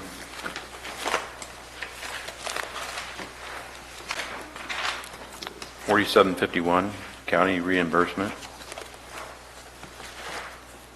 Last year was 222,000. Recommended budget was 670. Final budget $760,000. Not sure where that money's coming from or why it was bumped up by almost 100,000, about $90,000. Unless it should have been 670, it's a printing error. And the 7 was imposed with the 6 because they're almost identical, 670 and not 695. I actually don't believe that's a printing error. I'm trying to get OpenGov to work right now. Unfortunately, this is one of our limitations, is that it's not compliant in this room for some reason. I believe the distinction here is that there was an increase for,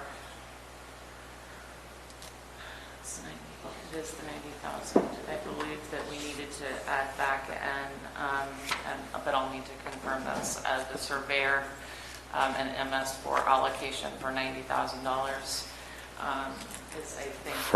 From where? Where did the money come? That money goes from county contributions. So in other words, that's the general fund contribution for services provided by Public Works. They're not actually under the purview of Public Works, rather a county responsibility. But we don't see the 90,000 anywhere in our list. I don't see it. Let me see if I can find it, 120.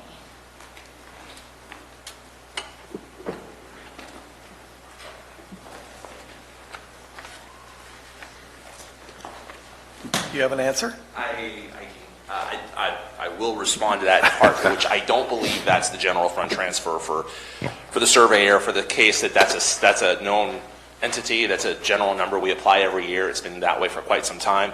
What I will say is my business administrator did have to leave. What I'll do is I'll circle around, get an answer on this particular item, and I'll circle back with the board first thing tomorrow. Because in the previous years, it's only been about $200 and something thousand. Yeah, and I know we've been doing some shifting in this particular line. We've been doing some shifting between, in particular, budget units to try and line things up. For example, we've done some changes between capital improvement, engineering, and administration. So we've been moving items. So you're not seeing a net increase. This is likely a transition from another budget. But let me, like I said, with the size of our budget, let me get back with my business administrator. I'd be happy to get back with you first thing tomorrow. Okay. And then I want to go back to page 499.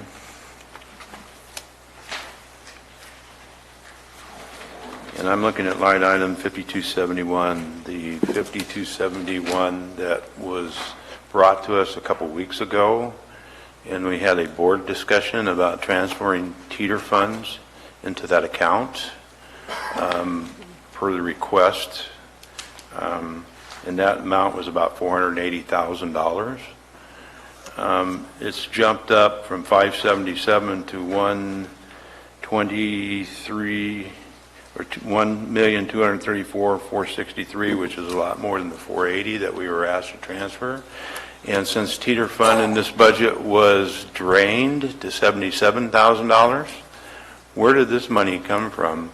Board direction gave, and it was a vote, and we gave direction to take money out of teeter, about $480,000 to put in this account. So I'm wondering what decision was made. Was this money transferred from teeter?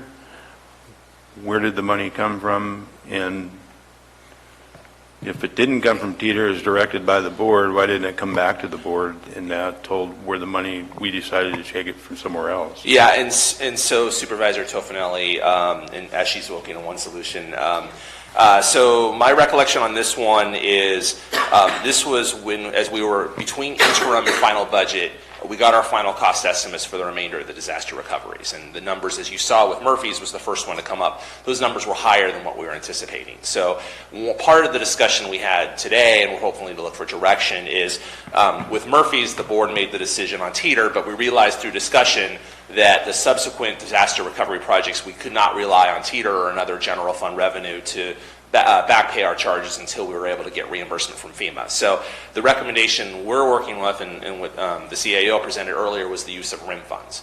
And so this partially represents what I believe is the assumption that ultimately we will utilize RIM funds to help backfill this until we get reimbursement from FEMA. And then what we'll have to do with you once the budget's approved is to bring a separate resolution to you, likely the 1st of October, that recognizes that transition. It's required by law. The RIM is a restricted revenue. And so we need to bring a resolution to borrow that and outline the terms of that. And so that's why you see the increases. Between those two times, we've seen the increase. The final cost estimates have come out, in particular for a couple of different projects, 5 total.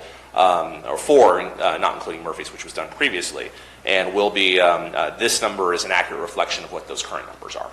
And just for further clarification, consistent with what Mr. Pack said, that would still include the $448,000 transfer for teeter with the delta from REM in this particular budget unit.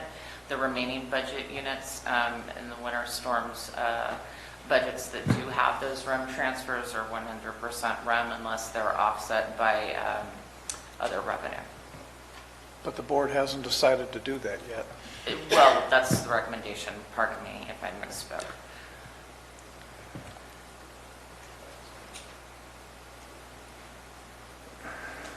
So I just want to make this clear on what you're saying. This money that's here and appeared in this line item on final came from RIM and not board direction from teeter.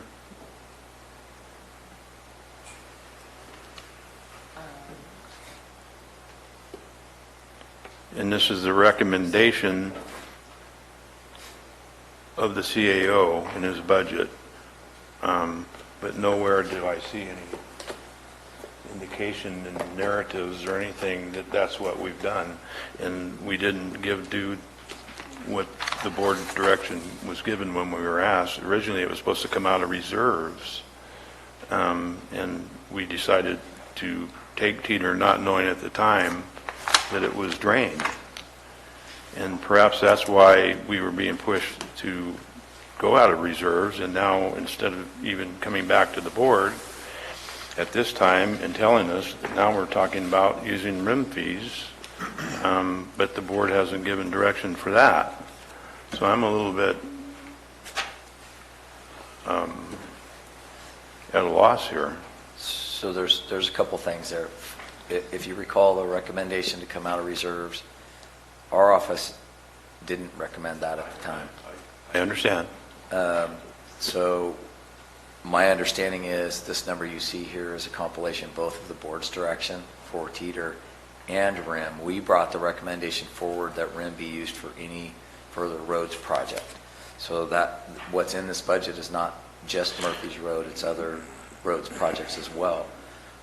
You're right, we haven't had previous discussion about the use of RIMs because this is the first time we've brought the final budget forward, and it was in the recommendation, we spoke to it in the presentation.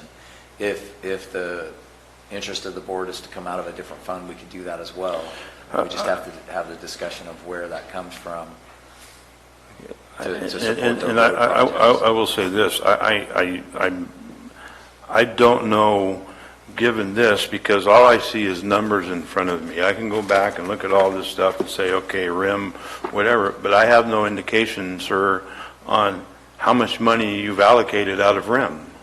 And I've got to guess at it. Now I'm told some of this came out of the Teeter that we said, but the rest came out of, how much are we being, in this budget that I see in front of me, is being, you're asking to take out of RIM? 3.7 million. $3.7 million we're being asked to take out of RIM That is what to is settle this budget. budgeted. And that's distributed over what budgets? Not only Public Works, I'm sure, it has to do with, It's only Public Works. it was completely out of Public Works? It's 4301, 4308, and then the most recent 2019 winter disasters. It's to provide fund balance and a revenue stream that we can actually deliver those projects. Without that, we don't have, or without a revenue stream, we don't have an ability to deliver any of those projects. So the idea was to use RIM as a placeholder, pay for the projects out of RIM, and then once we got the reimbursements from FEMA to repay RIM, as opposed to another source, whether general fund or whether a road, a road discretionary fund, which there really isn't. Can you tell me those line items again? Yeah, it's disaster recovery 4301, 4308, and I think is it 4421? What's the new one? It's the new disaster. It's the 2019 winter storms. 4431 is 980. So 1010-0980 is DR 4431. Okay. And you'll see it's one of the items on the disaster budgets. Yeah, DR 4308. Yes, but it doesn't give us where it's, yeah.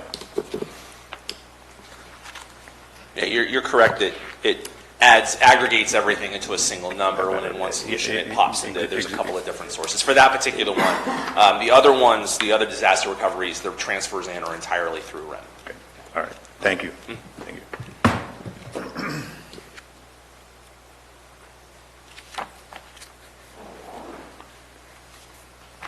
think that's all I have.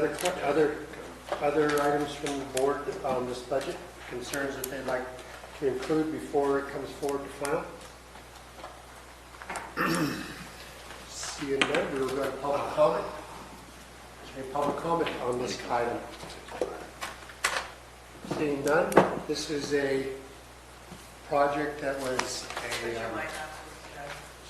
Sorry? Mike. I apologize, Susan. Mr. Chair, I do have one other question, I'm Yes, sorry, sir. before you cap here. On page 66,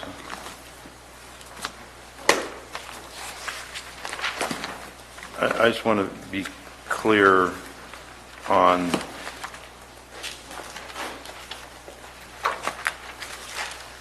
where this operating transfers in is coming from. The previous years, we were down at 8 million, and we've bumped up all the way to 23.5 million. So to walk through that, and you're quite correct that the number is substantially higher than in prior years. We'll begin the walkthrough by looking at last year's operating transfer and number of $8,459,000 and change, which we see was slightly less than the 2 prior years, but nonetheless, we use that as our benchmark for what we would take out of this budget if we just wanted to set aside where we think a normal benchmark would be, right? So let's then talk about the remaining transfers and see kind of where we're at. So the teeter balance to transfer, or transfer to balance rather, 5.7 brings that down, or adds to that. The PG&E, so the way, just to take a step back and think about the way those PG&E funds flow, and we're going to see this over and PG&E roads, specifically the money for PG&E for roads. True, correct, absolutely. And we're going to see this over and over again in the general fund. Right now, out of the PG&E settlement monies, which are in a special revenue fund, the 13 million and change of which are dedicated to roads, should all those funds... Krista, can you just give them the list of the dollar amounts, PG&E roads and teeter? And, sure. And then we can go into the road transfers total 3.7 million. The PG&E transfers are 5.3 million. The teeter transfer to balance is 5.7. If you take those out, they're almost entirely what comprise the additional funds. There is only a $300,000 increase in transfers out over last year. Thank you. Thank you. Thanks. Okay. So we've had public comment. We've discussed this. I think we've given staff clear direction on what they need to do to bring back to the final. No objection. We will close this hearing and move on to supervisors' announcements. In compliance with AB 1234, chaptered as Government Code Section... I'm sorry, Madam Clerk. Did I miss somebody? No, I was trying to beat my papers down so I could close it. We'll open back up. Go ahead, Madam Clerk. Government Code Section 53232.3D, board members shall provide brief reports on meetings they attended at the expense of the local agency at the next regular meeting of the legislative body. This report is required to include meetings attended for which there has been expense reimbursement, mileage, meals, lodging, etc., but may also, at the board member's discretion, include any other meeting attended by the supervisor on behalf of the county. Supervisor Toffenau, go this way this time. I attended a town hall meeting in San Andreas last night concerning several projects that are going on that has to do with housing for homeless, housing for mental health people, and the tiny house project that was brought to us over here by the library on county grounds. I want to tell everybody that attended, that was there, it was a very good meeting. There was a lot of emotions in the room, but everybody kept them pretty much under wraps. It was everybody was well behaved. They got their chance and their say in it. Public-wise, we were there till about 8 o'clock last night, and I think everybody in the room, and it was well attended. The sheriff was there as part of the panel. It was well attended, but everybody got their say in what they had to say. The two gentlemen that was here at public comments earlier on either side of the West Point were there. There was a little bit of a contentious point there where one of the deputies, the deputy that was there, stood up, but then he sat back down. Those two kind of settled down a little bit, but people voiced their opinions on it, and I want to say it was a very well-run meeting, and a lot of information was out there. It was a great PowerPoint put on by Kristen that shed some light on a lot of the questions that were being asked in the community on these projects. So again, I want to thank everybody that attended, that had their input, and for restraining themselves in times when they were getting a little emotional on things. So Other than that, that's it. Supervisor Stopper. Nothing to report. Supervisor Mills. Yeah, Saturday the 31st, is it? I spoke at the Poker Flat Homeowners Association meeting. Very positive group, very positive response. Last Monday, did a live webcast from Copperopolis. They're trying to create like a Johnny Carson show down there. So we got a chance to talk on just community issues, not politics. And CMCAA yesterday over here in San Andreas. And that's all I have to report. Madam Supervisor. I attended the California State Association of Counties meeting last week. There's just two. Homelessness was also a big issue, but one was trial court security. The CSAC, State Association of Counties, and the State Sheriff's Association is continuing to work the shortfall. Many of the counties that were at the meeting talked about the shortfall in courthouse security, and we keep knocking at the door and not a lot happens, but we're trying to work together with the State Sheriff's Association, and I'll try and work with my sheriff. The other item that was really controversial, especially among the rural counties, was the Highway Trust Fund, and the fact that it hasn't changed since 1993, and CSAC is supporting. The issue became new revenues, and what do new revenues mean? New revenues could mean federal gas tax. Well, being rural counties, we don't like to include taxes, of course. So there was an agreement. We met halfway. That we also included adding to reduce costs. So that's going to be our position as we lobby in the feds for new revenues for transportation funding. There wasn't a county in the state of California that didn't say the same thing that we hear in Calaveras and from our Public Works Department.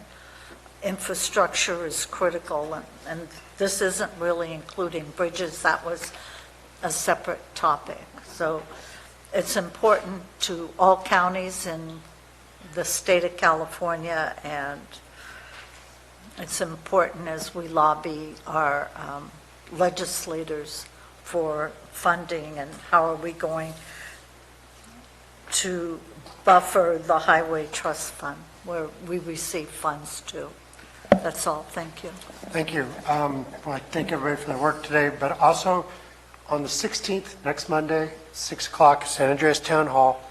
I hope you can all attend. The Insurance Commission will be coming up to speak to all of our, did I leave this thing up? Come up to speak to our communities. It impacts all of us. If we don't hang out together, there's not a Brown Act violation. It's a public meeting. Can you go to LAFCO for me that night? So I'll trade you. with that, I will move forward. Yes. Other announcements Yeah, I've already got the from agenda. COL, Council, Clerk, Dennis? I did attend the Insurance Commission meeting, or Insurance Commissioners meeting, FARA, in Sonora. And Tuolumne County, being what they are, feisty as all get out, it got to be a little bit rowdy. So do expect that we will have some rowdy folks here as well. Very well. This meeting is adjourned.